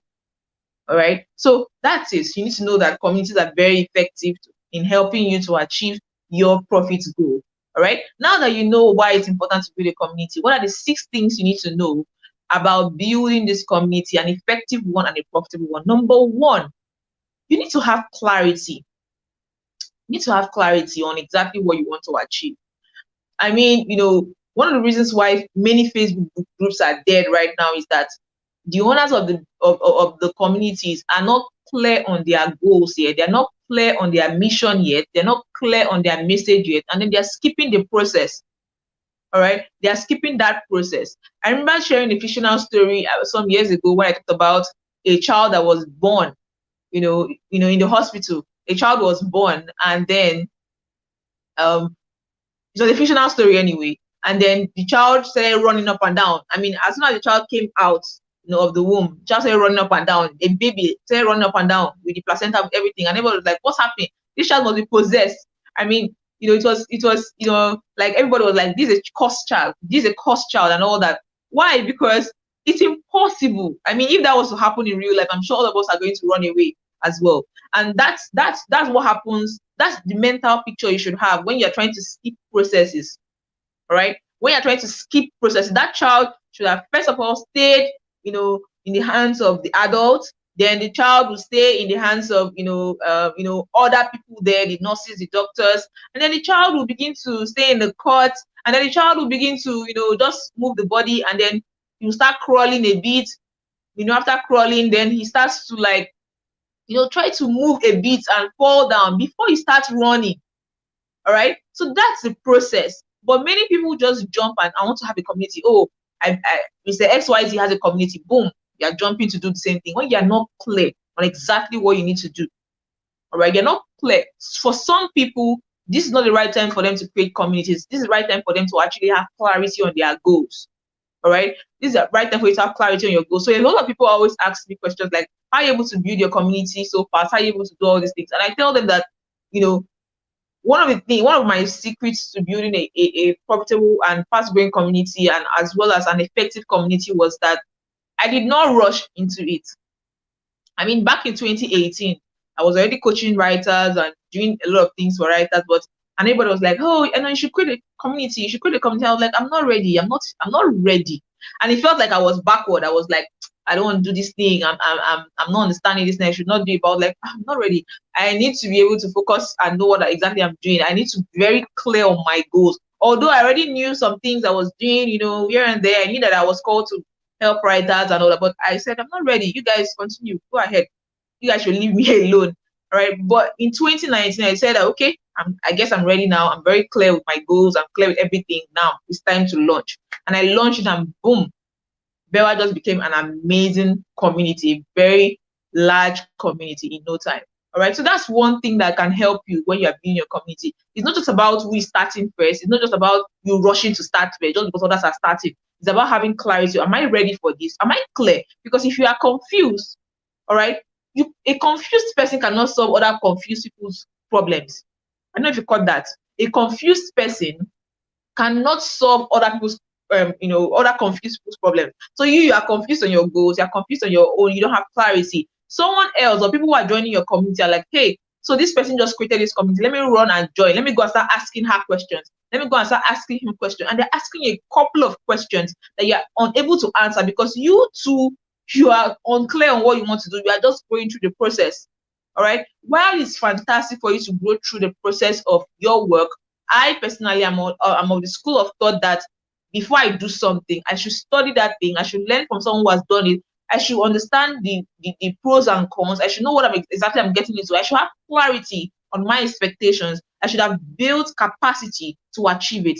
It gives you faster results, than just trying to struggle and then learn the hard way. And I always say something that it's a waste of mistakes to make the same mistakes that someone else has made. It's a waste of mistake to make the same mistake that someone else has made. So if someone else has done that thing successfully, why would you have to go and make a whole lot of mistakes, all right? My point here is that before you start a community, all right, ask yourself, what are you clear on your goals? All right, define your niche first of all. Define who you want to be known as. All right, for example, if your name is, let's say your name is Joseph, you're like, okay, Joseph is the blah blah blah. Joseph is the blah blah blah. Enosam is the blah blah blah. What exactly do you want to be known as? So, for example, if I created my own, I was like, okay, Enosam is a writing coach. Enosam is a writing expert. Enosam is a book project consultant. Enosam is an online business strategist. I wrote it down. So some of you may need to start writing your goals down, because when you put in your head, you can easily forget. All right. If you just say, oh, this is what I want to be, it's just off your head. You don't know what it is, and you'll be confused. So take out your pen right now. In fact, as you're watching me right now, take out your pen, take out your book, and ask yourself, what exactly do I want to be known for? What is the tag that should be aligned with me? And you basically write it down. Okay, Joseph, blah, blah, blah is this. And Osam is this. Write it down.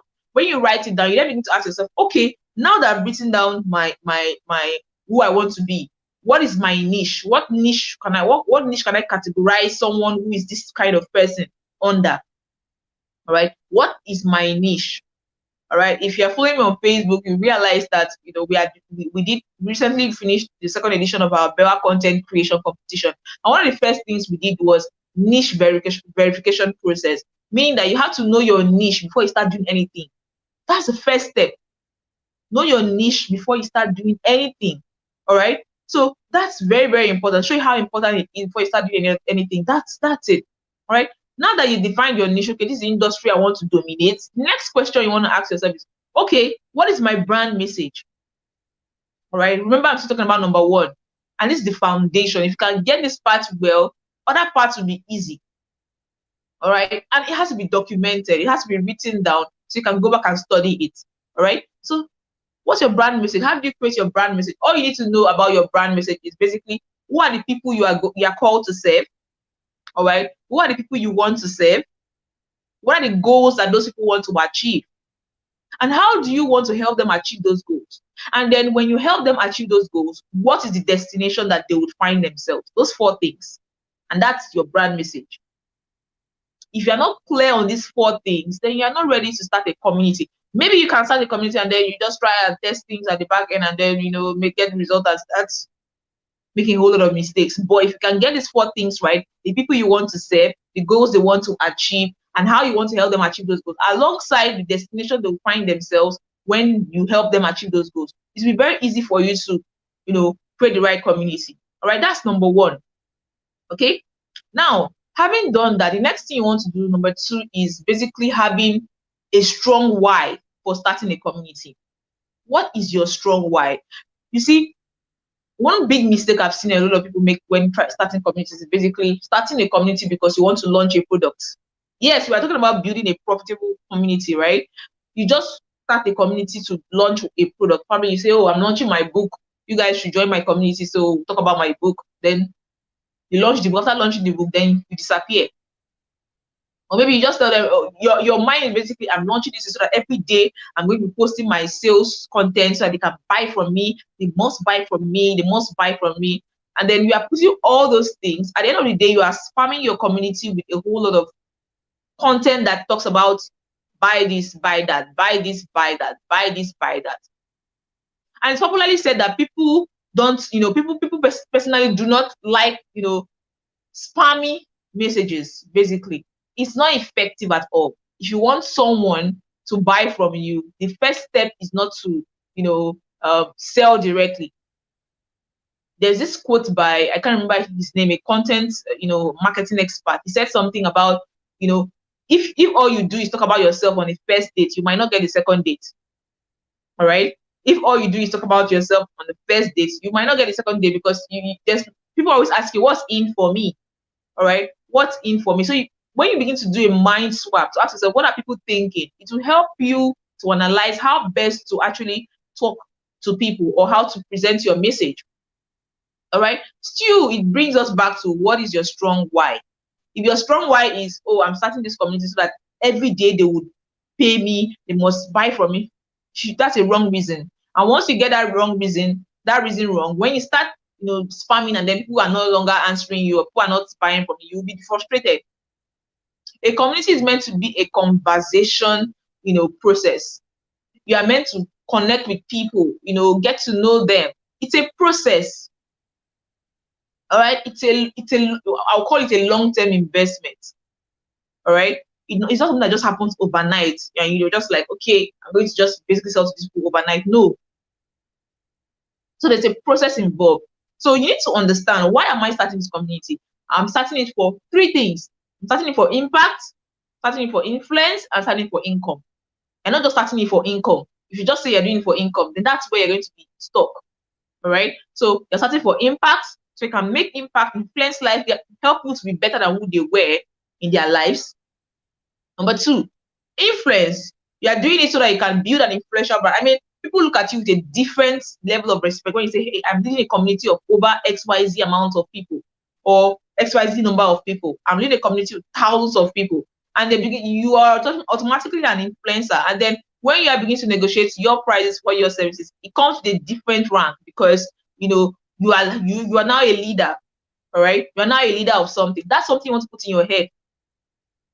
That's what you want to put in your head. Having a community is not just about, oh, I want to gather people that are going to come together and pay me and buy from me every day. No, think about it as if, it's a recognition. It's an influence status, right? They're like, hey, this is what I'm doing. This is a leader. Each time I go to meetings and I introduce myself as someone who is leading a community of over 93,000 writers, people are like, oh, are you serious? Are you serious? They're like, pay more attention to me. Like, okay, you're leading all these people. Okay, so how do you do it? And then what do you do on that community? It always sparks interest.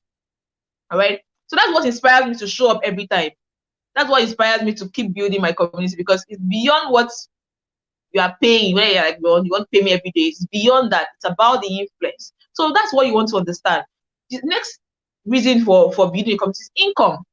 All right, those 3 things. So don't just focus on one and leave the other one. Don't focus on impact and say, oh, I'm being a community that can make impact. Don't just focus on that. Except you are a philanthropist and probably your community is an NGO. You want to just give back to society and you're interested in money. Fine.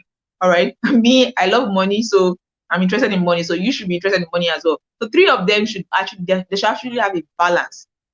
Having a strong why and knowing why you are doing something would help you to work with the right mindset and will help you to cut down on your expectations per time. Nothing good is achieved in the twinkling of an eye. All right. You have to understand it. When you understand it, you understand the science behind it. Okay. Now, after this number 2, which is having a strong why, the next thing you want to do is to now give your audience a name. Very importantly, now you know your niche, you know your brand message. You have a strong reason for what you want to do. Give your audience a name. I want you to give your audience a name. It means at the mention of your community name, can your ideal audience instantly say, oh, this community is for me, this group is for me, this community is for me? Can they instantly say that? So it helps you to choose a suitable name. But you don't just jump and just launch a community, a name that just excites you and you feel like, okay, this name excites me, so boom, this is my community name. No, it's not about you, it's about them. All right. So how do people find you? A lot of people actually send me DMs like, hey, I was just randomly searching for a group for writers and your group was one of the first groups that popped up. And I'm like, oh, awesome. What did I do right? I used a keyword that describes my audience in the name of my community. All right. So, for example, in my own case now, I'm dominating the writing industry, right? So I give my audience a name. My audience are writers, authors, entrepreneurs, and and all that. So I had to put those names in my community name, right? So that when people are looking for those kind of people, they can instantly find me. It's not just about you finding them or you trying to come and join my community or come and be part of my community. It's about when they just want to, find someone that can help them or a community they can join, can they instantly find you? And that's where keywords come in. So give your audience a name, then infuse the name of your audience in the name of your community. That's how to have a suitable community. All right. Now, the next thing you want to do, number 4, now you have a suitable community. Okay, still in number 3 now, when you choose your name, you want to choose a suitable platform for your community. So do you want to have this community on Facebook? Do you want to have this community on Telegram? Do you want to have this community on Instagram? Do you want to have this community on your own personal website, or your own, back end WhatsApp list or whatever? Where do you want to have this community? All right. When you're choosing your platforms, you want to understand what kind of audience you have and what platforms will help you to generate the kind of results you want to get. I always say this: do not do things just because somebody else is doing it. You will be stuck.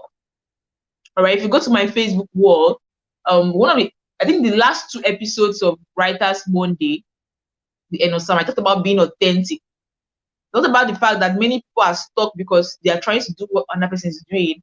You are going to be stuck on the way because you don't know what their processes are. You don't know what they are doing. You just want to do what they're doing. You will be stuck.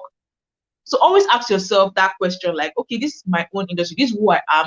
This is what I want to achieve. This platform I want to choose, is this suitable for my brand? Is this suitable for what I want to achieve? If yes, go ahead. If no, think again.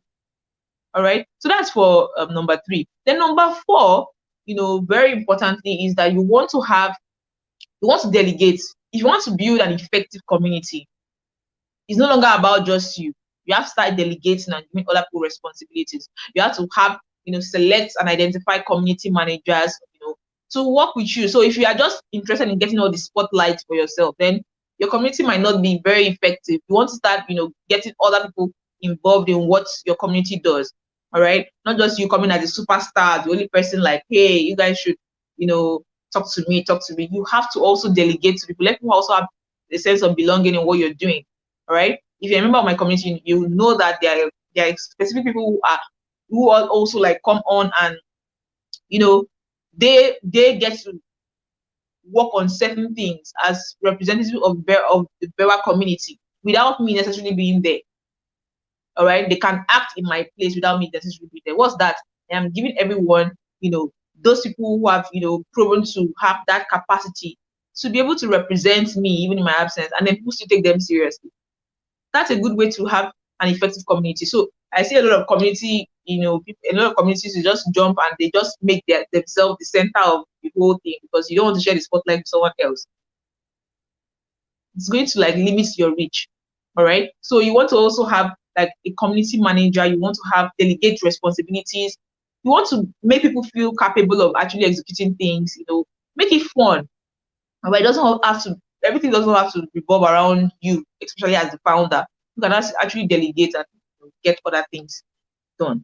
All right. So number 5 on this list is very importantly, I had to write them down so I don't forget any single point.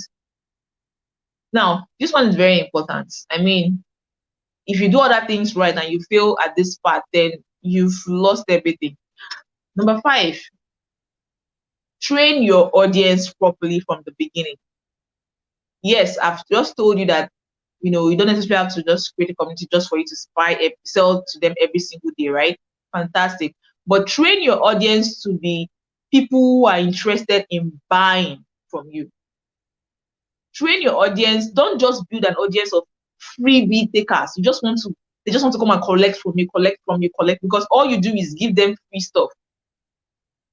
There's something that I usually teach content creators. It's called the PC versus FC differentiation layout. The PC versus FC differentiation layout. What is this about? The PC there stands for paid content. The FC there stands for free content. You have to have a documented layout of exactly what you should be giving as paid content and what you should be giving as free content. That's how you train your audience. Because if you keep giving them what they should have paid for free, they would not buy from you. Very important. So go back and ask yourself, okay, what are the free things I should be there? For example, there are some things that I share. I share my content based on rank. So if you get my free stuff, okay, you get. In fact, if you read my free books or my free classes, you will get massive value. All right. However, There are some things that don't make it to my free content. There's something you would never learn from me if you're on the free level, if you're a freebie person. All right. So because I've documented it, okay, these are the things I can give for free. Fine, you guys enjoy it and all that. But if you want extra, you have to pay. That's the next step. All right. That's the next step. It can be a masterclass, advanced. Then I share a lot of things in my masterclasses. Then if you want extra, there's the one-on-one where like I'm now taking you through the process, showing my own personal experiences with you. There are some personal experiences in my career that I've never shared on social media, and I will never share. I will share it with my, my private consulting clients or my mentees. All right, because the information is not relevant. It's relevant, but not for the public. So what have I done? I've been able to differentiate my content so that if I want to create free content, I have a pool of free content. I always have free content to share that will not hurt my brand. After the free content, I give a call to action. Okay, take this, buy that. Do you understand? So this is one thing you want to learn. Train your audience to pay you. And how do you train them to pay you? By making sure that you differentiated your content. You are not giving them paid content for free. All right. Your free content should be most likely what they should know and why they should know it. What they should know and why they should know it. Your paid content should now show them how to implement that thing, exactly how to do it. Your personal experiences of how you overcame certain challenges, your personal experiences of how you were able to navigate through those storms, your personal advice on exactly the step-by-step structures on what to do. That's your paid content. But some people go and give that for free, and then they're wondering why nobody's buying. Why would they buy from you when you've already helped? You're already giving them everything, so they won't buy from you. So you want to think ahead.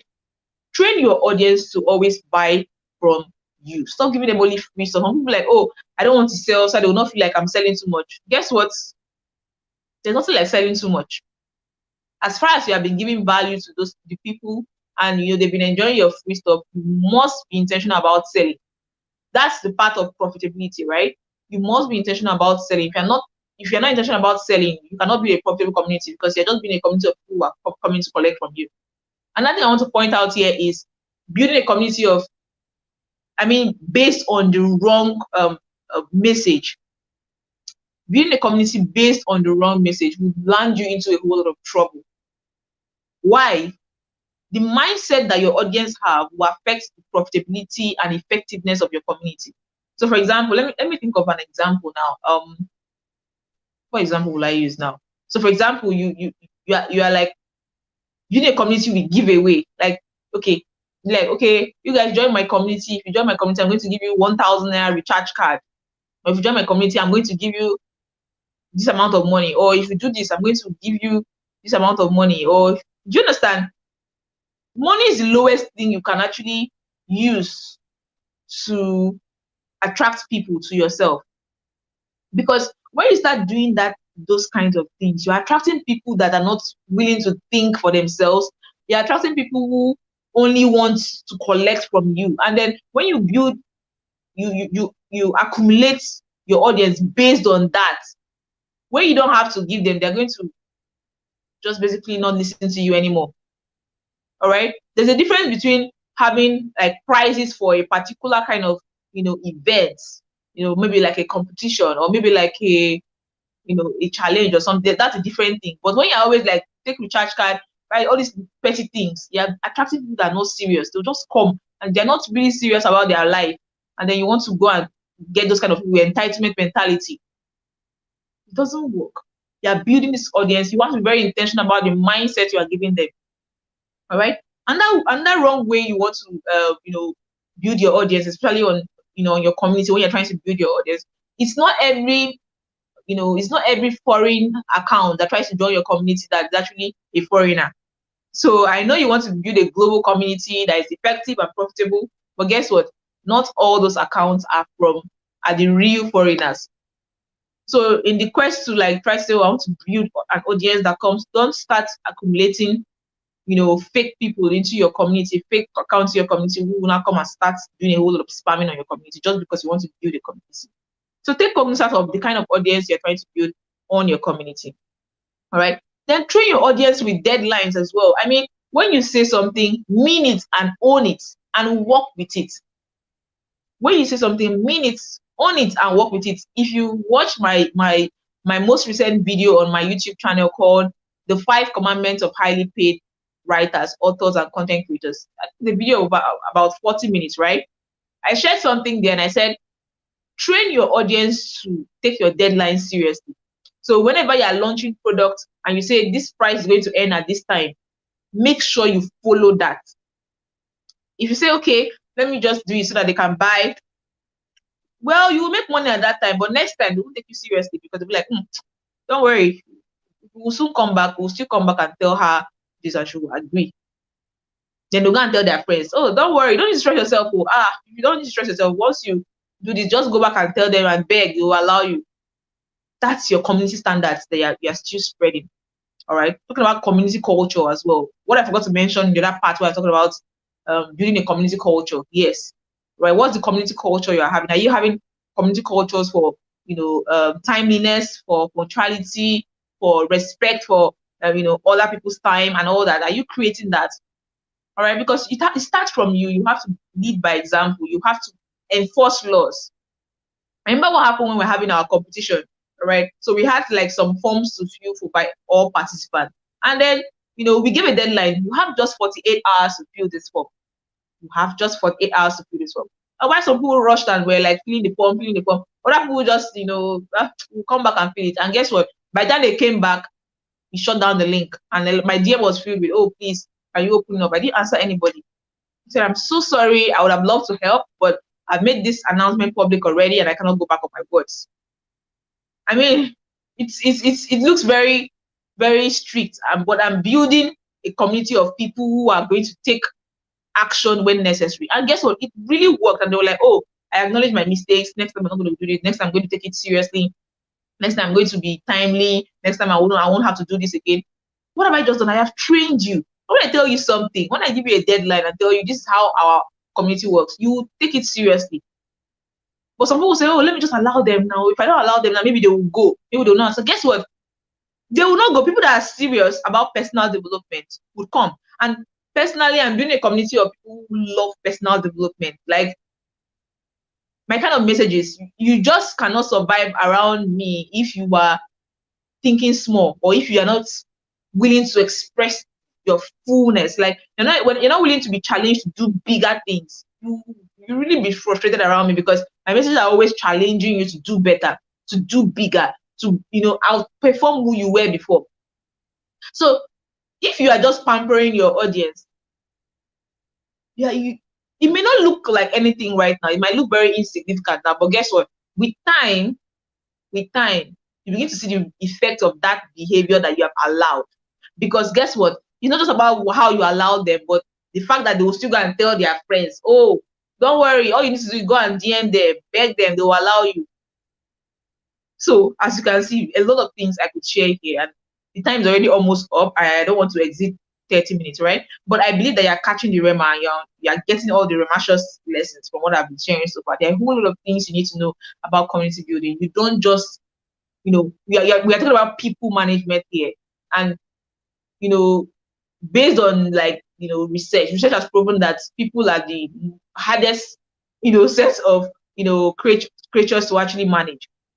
All right. But if you get it right, if you get the structures right, it helps. When you are very strict with your rules and you're very strict with your work, it attracts the right kind of people to you, and those are the kind of people you want in your life. That's the kind of people you want. You don't just want everybody. I need to mention this here. You're trying to build a community. Please don't just build a community. Build a community with the right mindset. I always talk about activity versus progress. Activity is just gathering people. People are just coming into your community. They are joining your community. They are following your community and all that. That's just statistics. Like, people are just like joining. Progress is attracting the right kind of audience with the right kind of mindset.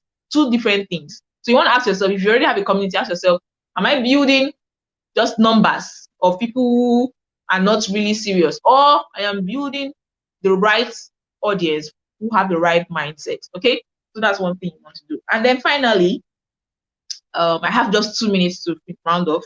So finally, consistently create content on your community. So here you have to learn how to write, you have to learn how to speak where necessary. I mean, you can't say you want to build a community and you don't know how to write, you don't know how to speak.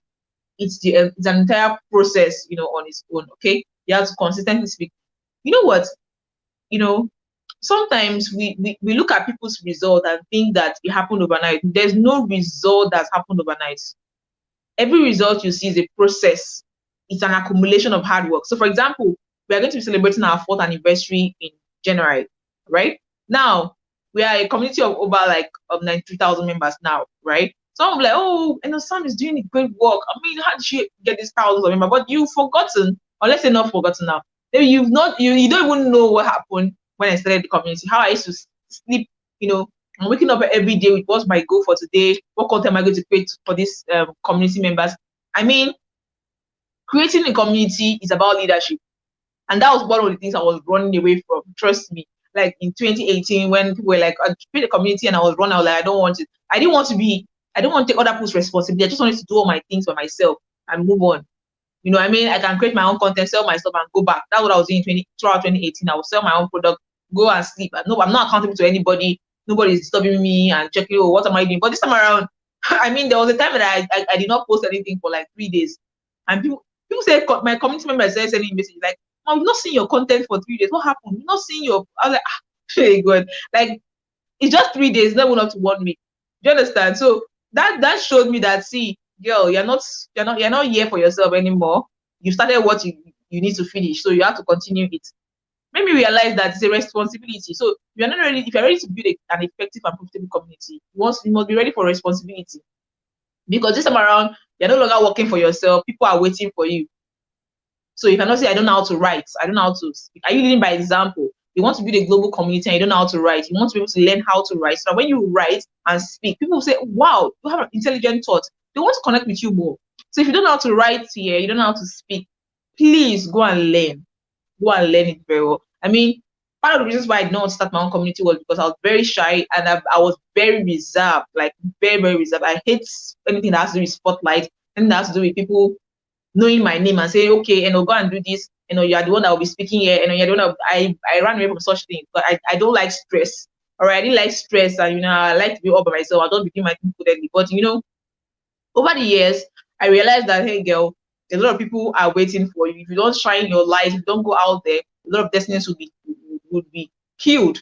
All right, so that was what inspired me to say, okay, what, let me do this. And that's what keeps keeps driving me to do what I'm doing right now. So the 6th point I'm going to share, like I said before, is consistency.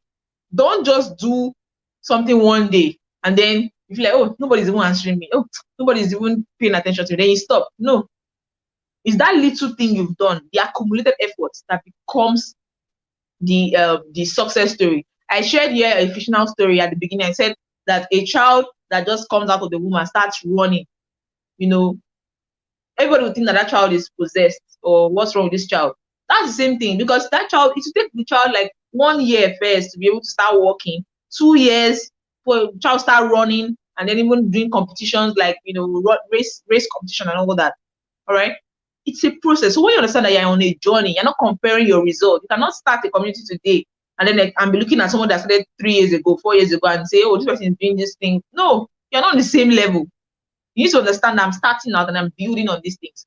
As I round up, I'll talk about this, the power of consistency. So there was a particular time, that I was in my kitchen, basically, and it was evening and I was trying to go to bed, and then I turned off. I think I was washing the dishes or so, and then I thought I turned off my my what's it called, the water. I mean, so I didn't know that I mistakenly left some part of it, and it was dripping. And I didn't know. I went to bed. By the time I got back, my kitchen was flooded.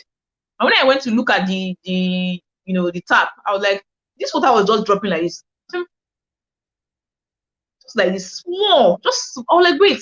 So this water had to, because I did not notice it when I was leaving that place. I was still there trying to arrange my kitchen, arrange everything. How come I did not notice that something was dripping? It was insignificant because it was tiny drops. So it didn't make sense. I didn't see it. But because I left that place, from when I left that place to hours in the morning, it dripped for hours and then became flood in my kitchen. I don't want to talk about how I was able to clean that water, all right? But it struck me. I was like, wow, this is the power of consistency. All right, this is that's one thing that's been holding me. Like, even if I'm doing something now and it's like, oh, nobody's really paying attention, I will continue doing it. I will continue doing it until, the result just comes and boom, I'm like, everybody like, wow, how did this happen? You don't know that, okay, this was something I was doing, and one by one. It was not making sense then, but as I was doing it, a whole lot of people started coming in contact with it and saying, wow, this is awesome. And then it gave traction. All right. So one lesson you can learn from there is start from where you are, be consistent, learn how to create content, learn how to write, learn how to speak. I mean, create the right kinds of content that makes people to know you, to like you, to trust you, and to pay you. Be confident. If you are confident enough to share valuable content that's helpful to other people, then you should be confident also to share content that would make them to pay you as well. So there should be a balance. So there are a whole lot of things I could share. Yeah, but 30 minutes already exhausted, and I just want to stop here for today. And I hope that this has been helpful to you. There are a whole lot of things I could share as well, but I have to stop here for tonight. All right, but I believe that this will be helpful to you when you get to study it again. So with these few points of mine, I believe that you've learned a few things that can actually go back home and implement to build your community effectively and profitably. And then I think it's very important that you also get to read some of watch the video I talked about, the 5 commandments of highly paid writers, authors, and content creators on my YouTube channel. It's very expository on other things that you could actually learn in addition to this while you work on your goals. So that's it for me today. I'm done.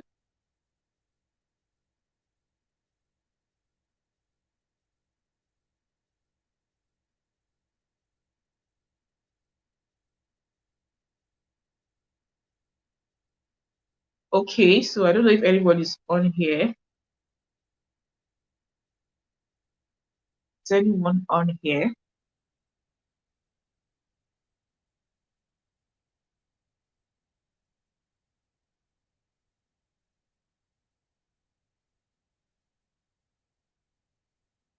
Okay, so while we're waiting for someone to come on, I don't know what's happening, whether it's from my end. The summary of what I've said so far is the 6 things you want to know and do to build an effective and profitable community is number 1. Define your niche. Number 2, have a strong why for starting your community. Number 3, identify your audience and choose the most suitable name for your community. Number 4, develop a healthy community culture and then begin to delegate and have people work with you on your community, and then train your audience properly. And finally, consistently create content. All right. So that's a summary of what I've just said. So I'll basically just wait for um, hello Emmanuel. Hello. Is anybody here?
Okay, thank you so much. I think I wish we still have an exam on ground. She has done wonderfully well to give us the simple tips on how to create and sustain our community. Thank you so much. And Sam, thank you so much, man. We appreciate you and we honor you. God bless you. Now I'm having Emmanuel Olatuji, the convener. Thank you so much. Let's have you, sir. Let's have you. I want to see your face. All right. All right. I'm waiting for you, sir.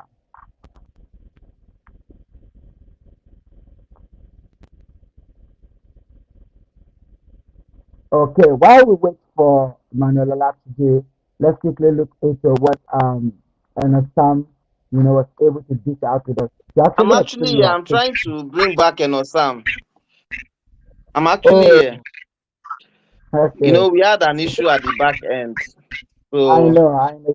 we are trying to Exactly. rectify that. I'm here. I've been here. I know. It will not be nice for us to just go like that. It will thought maybe all of us has gone to sleep while we left. So I just wanted to ensure that she knows that we are here. Oh, So we are trying to have you bring reached her out to back her? on. Yes, I've reached Okay. out to her, but she has not replied. Okay, let's just wait a little bit. While we're waiting for her, I think one of this what she shared with us has been so profound. And as I said, one thing about one major thing I'm taking out of all the that has been said so well for this conference is I'm able to see myself where I am stuck and where I need to take action. The places I need to take action. Yes, I have a Facebook community. I'm waiting for her to let I hear this. I have a Facebook community I'm building, and at the time, after about 3, 4, 5 months, I just felt like, well, this is how I respond to Jare. Let me go back and be doing what I'm doing. But she has given us an exposition on the responsibility. All right. So while we wait for her, I want to say, maybe I give you the opportunity to just let's have your closing remarks so that when she come up, we just round up with a session because of time. All right, sir. I hand over to you. Thank you so much. Wow, wow, wow, wow. I don't know how to really express my gratitude. Don't go yet. Let me first of all say kudos to you. Kudos to you. Like I, I couldn't have done it, like better than this. Honestly, I think that's the first thing I would like to say. I couldn't have done it better than this. In fact, I don't know if I would have been able to do it as beautiful and as wonderful as you've been able to moderate the entire session.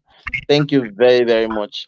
Your your moderation is nothing short of exceptionality. I represent exceptionality anytime.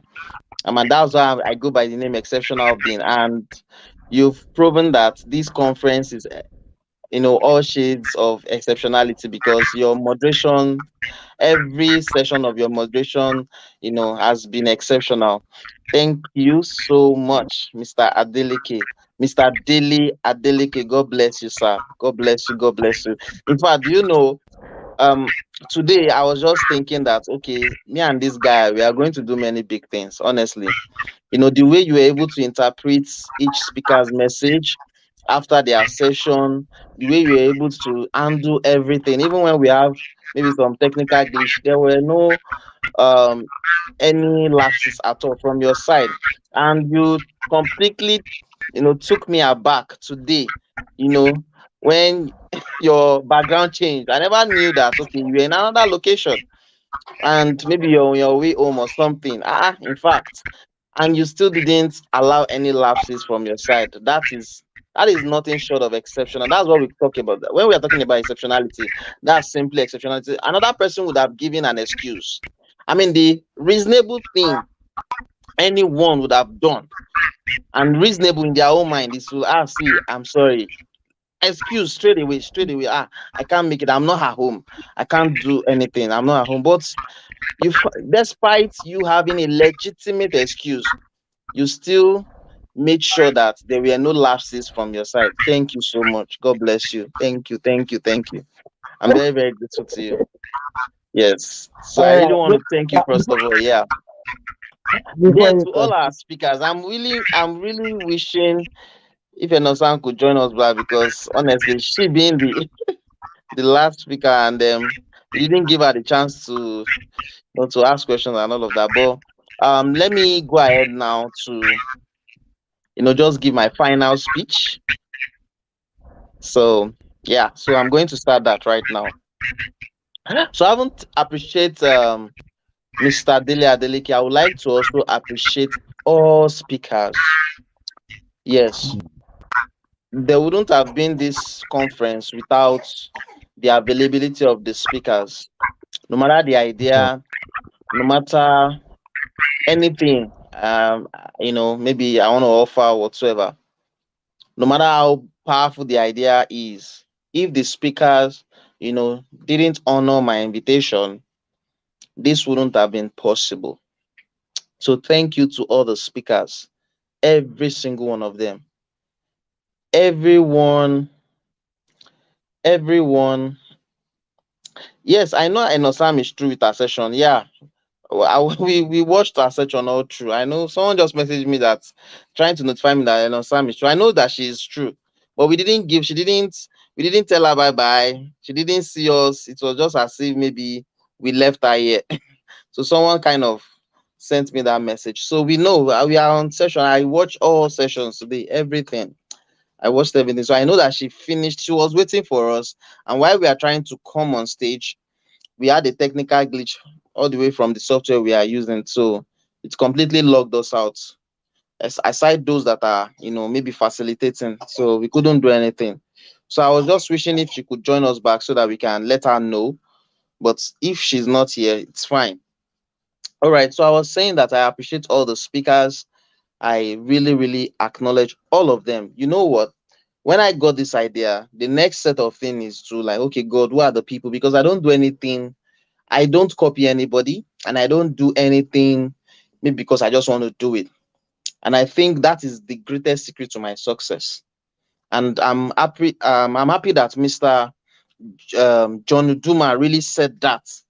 You know, today he of course, many of us we talked about the God factor in different ways anyway, because when somebody's talking about meditation, somebody's talking about thinking positive, all of that, we are all still linking it back to God, because we're linking it back to scripture, and scripture is a word given by God and all of that. So but Mr. John Uduma specifically spell it out that, see, the God factor, and that is true. So I don't toy with the God factor. I don't do anything by mere wish. I don't do anything because every other person is doing it. I don't do it because, okay, I want people to praise me. Listen to this. If I'm doing this because I want people's praise or anything, trust me, I would have fallen into depression. Yes, I would. because because I didn't get anything from anybody. I didn't get anything from anybody. I didn't. No.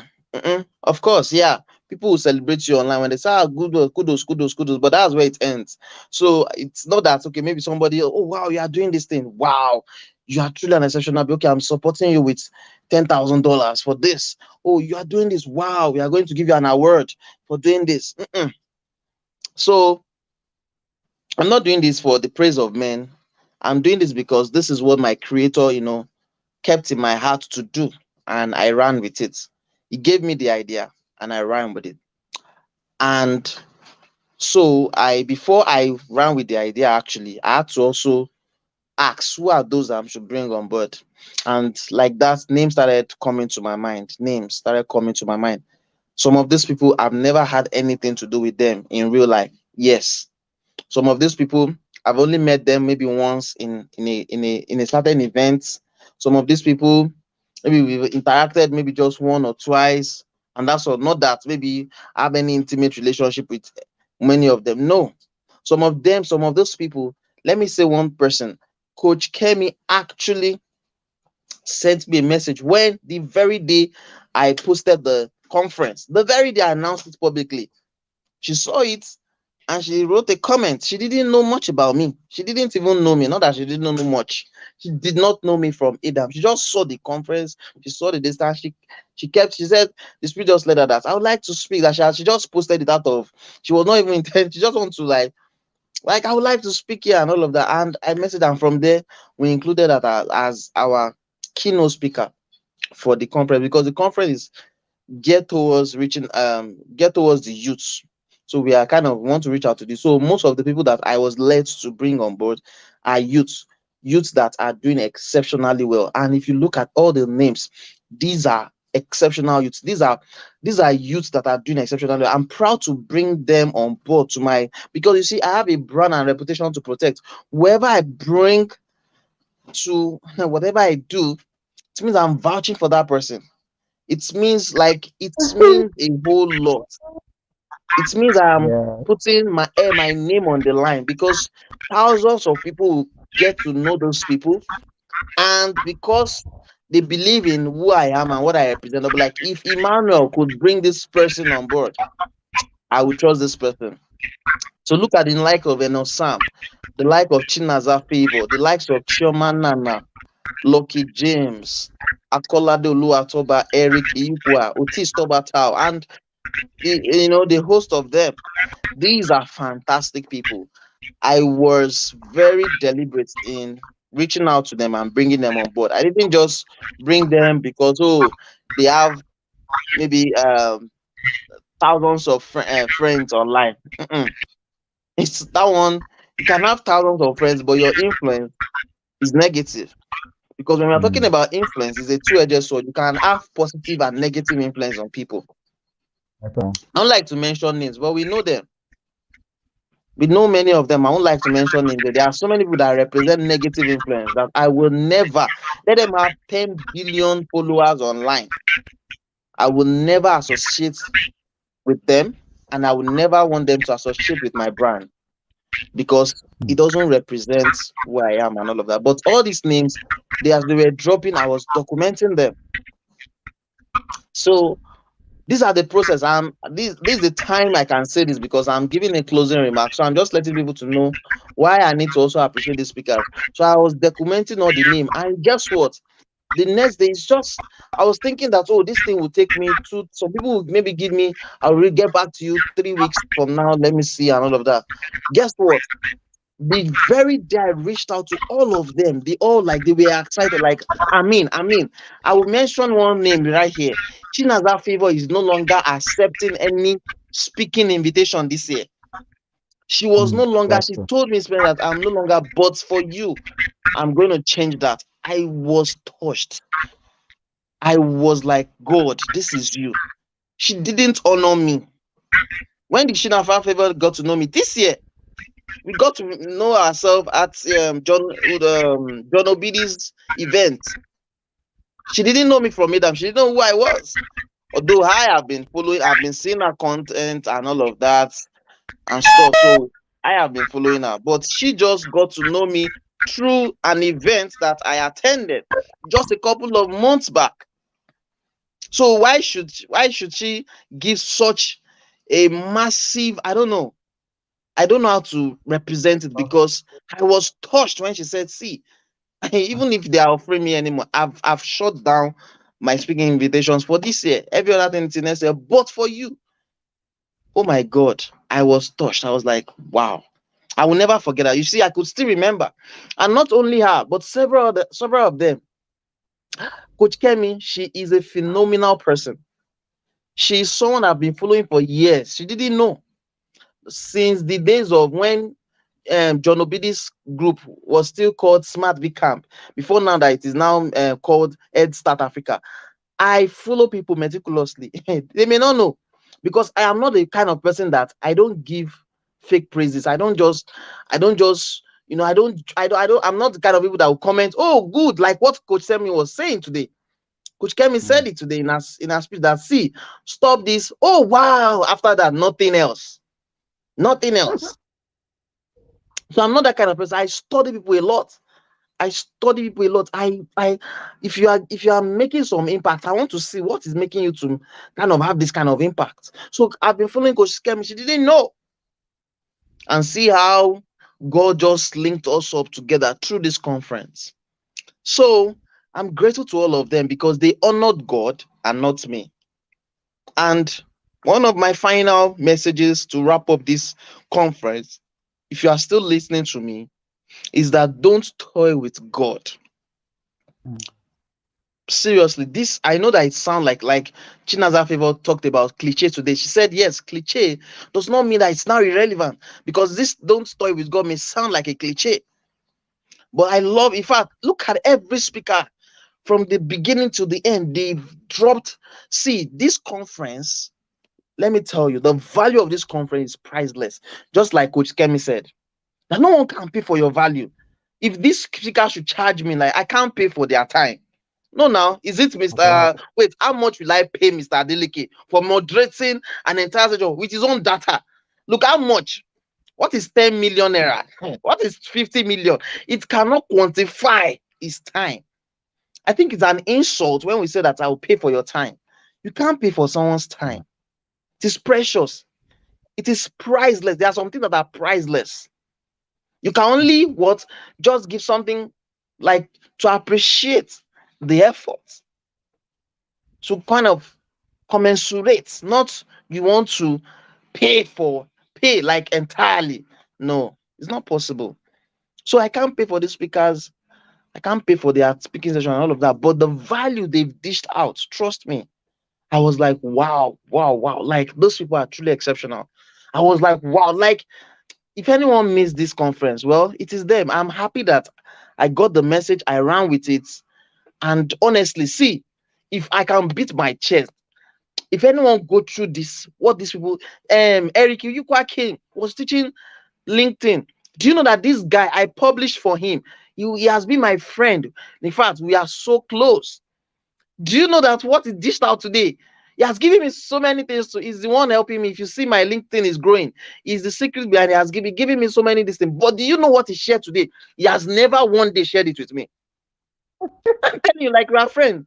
What he shared today, worth every penny.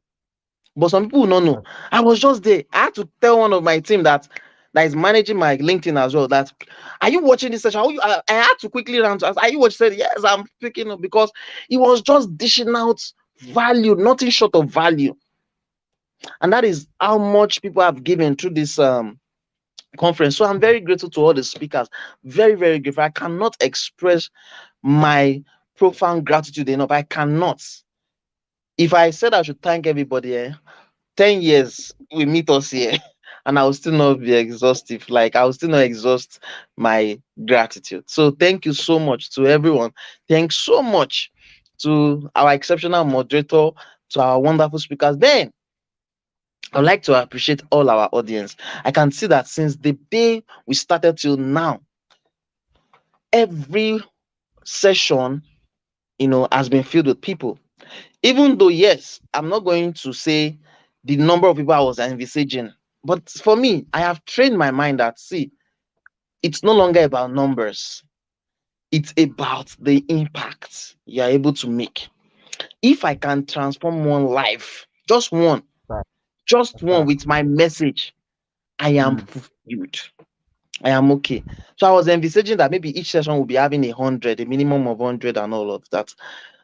But I know that from the first day we had like over 20 something. Second day we are having 15 and stuff like that. And now we're having today we are having like at least the maximum number I saw was like maybe 13 or so. I'm grateful for every audience, all of you. And some people have been on from the beginning till the end. They will wait from starting to the end. 6 hours. This live streaming has been on for good 6 hours, and some people have been here for 6 hours. That's exceptional. I think if you don't even see, if you don't have any proof that you are exceptional, that is a proof for you. In case you have been wondering that is there anything special in my life? The fact that you can attend a conference like this and wait for 6 hours.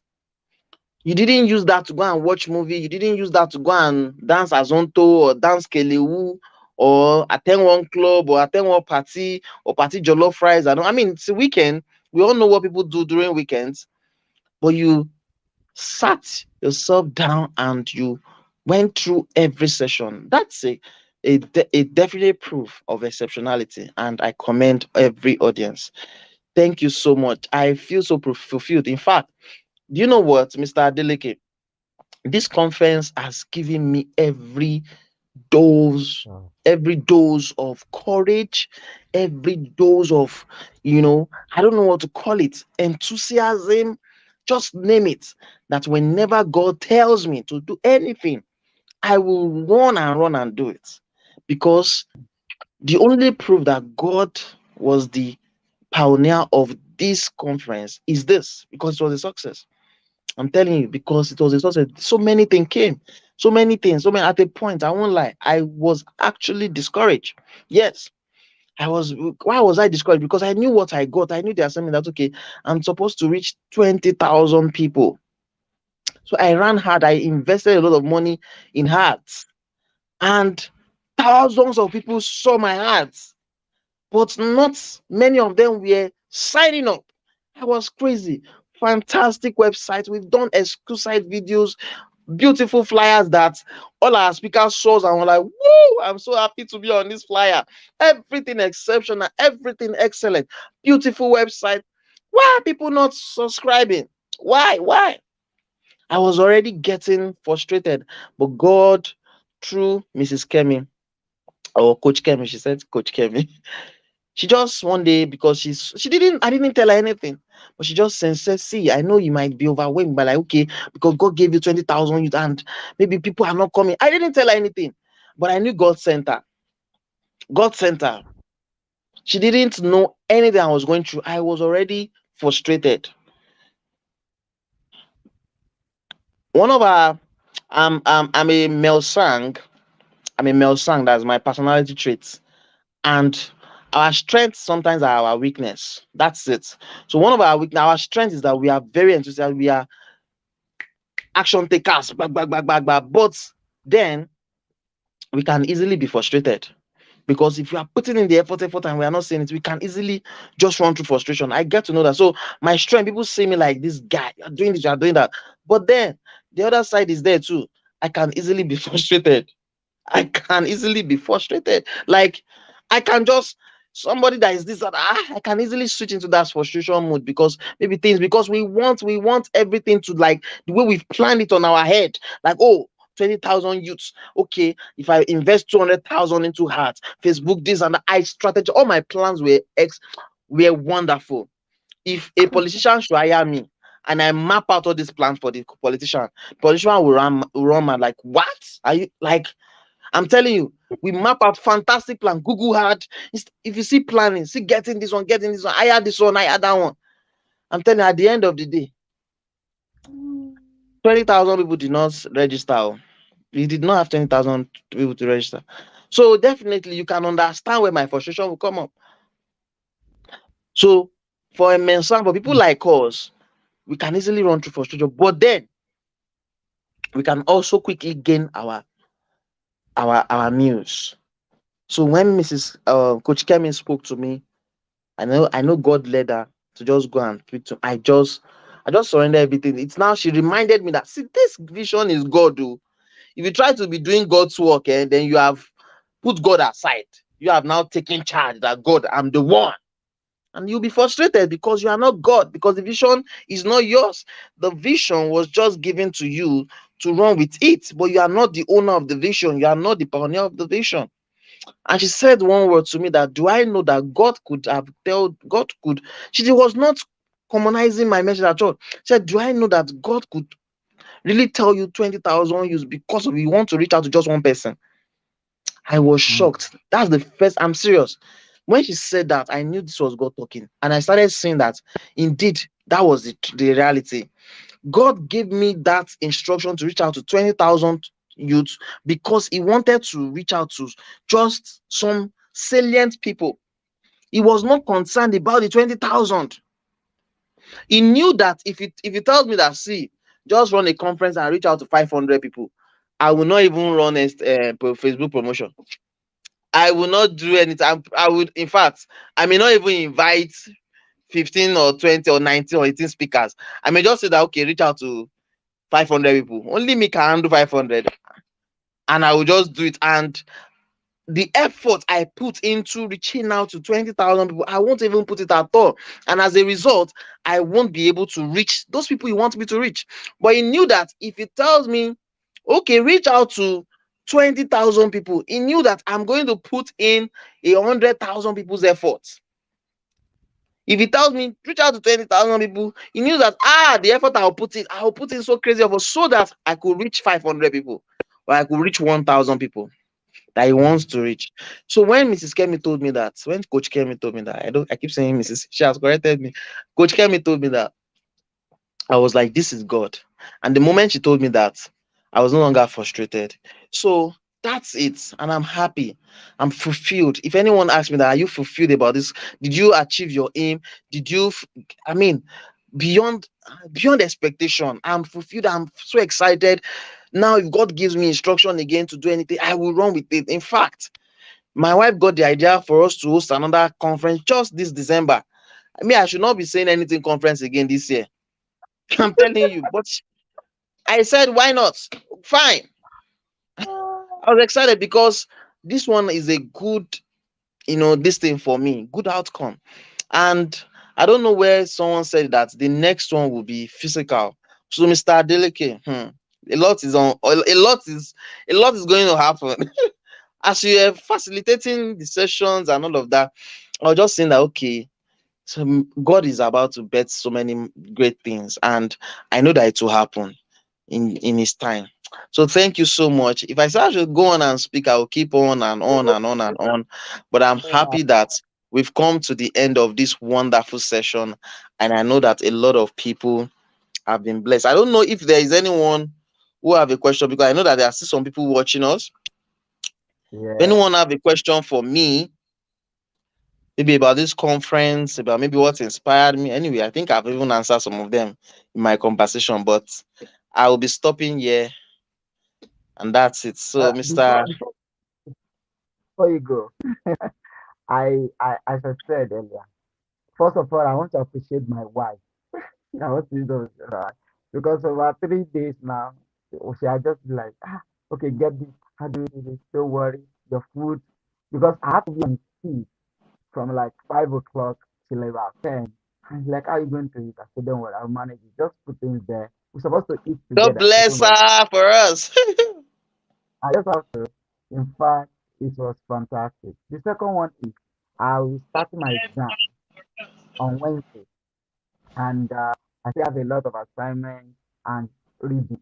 But the consciousness in my head is that this conference, like, so I've learned so far in my volunteering to hone it. I think it was said by Jimmy Chewell when I volunteered for myself. Hone it. It's not only my Manuel Olatunji doing this.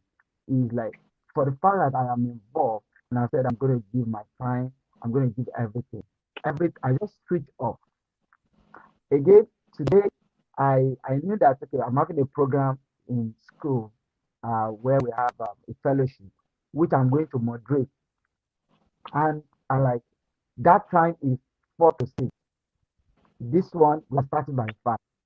I speak to the person and say, okay, I'm going to start, but you're going to be seeing me on and off. So I have to go and use a particular conference or use the back. I said, let me stay here. I was upping. People were just like, you will go, you will come, you will go, you come. I couldn't face me to say, I will not be able to. But in my head that I'm going out all to do this. And you don't know how happy. This is my longest hour of moderation. And it sharpened my skin, give me strength, give me more strategy, give me more confidence. I've been looking out for also keep doing my videos. Like, but God has taught me that if you can sit down for about 16, 17 hours, how much of 5, 10, 15 minutes of video you want to keep doing. You cannot run consistently for 3 months. I learned that. It beats my imagination. Okay, how do I get? I told you about somebody stole my power bank. I kept running. I have to go and tell someone to get me his own. I have to borrow since 2 days. The person has given it to me. I have to get a new life. I have to do. I prepared for it. I feel yes, I'm doing this, and that is why I'm so excited. Like all the speakers. I was able to connect with them. Some of them I don't even know them at all, as I said. Some of them are like, Chinaza, when she came, she said, "What you again?" Yes, because we met at a mobile Benin's program in Lagos where she came for the award, which I moderated. And like that's how it is. For me, it's a privilege, it's an opportunity. And I know I kept saying 2023 is the I don't know, but I've seen an insight into what it is. Yes, it's a game changer. 2023, No, no, no, it's no. going to be a game changer. Irrespective of the person that is becoming the president, it won't stop us from shining. It can't stop us. So thank you so much. I am also honored on behalf of myself and my wife and my family to say thank you for the opportunity. Thank you for giving us this platform actually as a big one or two things that is inside of us. I'm still excited. And the coordinator behind schedule, please let me appreciate that man. The Mr. What is his name again? Mr. Yokunle Peter. You can get that, Mr. Yokunle. Yes. So I would like to say something, you're talking about, that you owning it and all of that. And I just want to emphasize on that. Do you know that before I started my company in Tebeba, I worked with another organization, and that organization, what I did that they were not really paying me. Of course, I was being paid, but like this was not even like okay, maybe they were paying for it. Like it was not what I was doing. Imagine I was doing something worth 150, 180, 200, and I was taking penny for it, like 40K for it. So that was it then. But I owned it. Do you know that when people found out that I wasn't the one that like owned the company, they were surprised, they were shocked. They were really shocked because I practically owned that assignment that I was given in that organization. So I was just saying to emphasize the fact that what you said is just true. Now, that was the way I want to stop. When I left, I worked with that organization just for 1 year. Immediately, I left the organization. I launched my own company. And guess what? Practically, the way I did their organization, the same energy, the same passion was what I infused into my organization, and boom, it exploded. So many times when people are called to serve or to maybe volunteer or do something, they just do it. Well, they're just doing it for so that they will not say we too we did not serve or we too. They just do it with a hand of levity and stuff like that. But they don't know that it's better you don't even do it at all. Now you now do rubbish because to come to tell. Because when you are now in that position whereby you want to do it for yourself, you would do it anyhow and you will not get the results. So I just want to emphasize on that. Thank you very much. Yeah. All right. Thank you so much, All right. everyone. Until Thank you, we see everyone. again, enjoy. And don't forget, you can actually still get the link and share it with your friends, share it everybody, so that those that could not be able to be at the live event can actually get to see it later. Thank you so much. Once again, my name is Billy Adeleke. I am so excited and honored to be part of this movement. God bless you until we see you again. Enjoy the rest. Remember, you are not a problem to be solved. You are a solution to solve the problem. I'll see you again. Have a blessed day.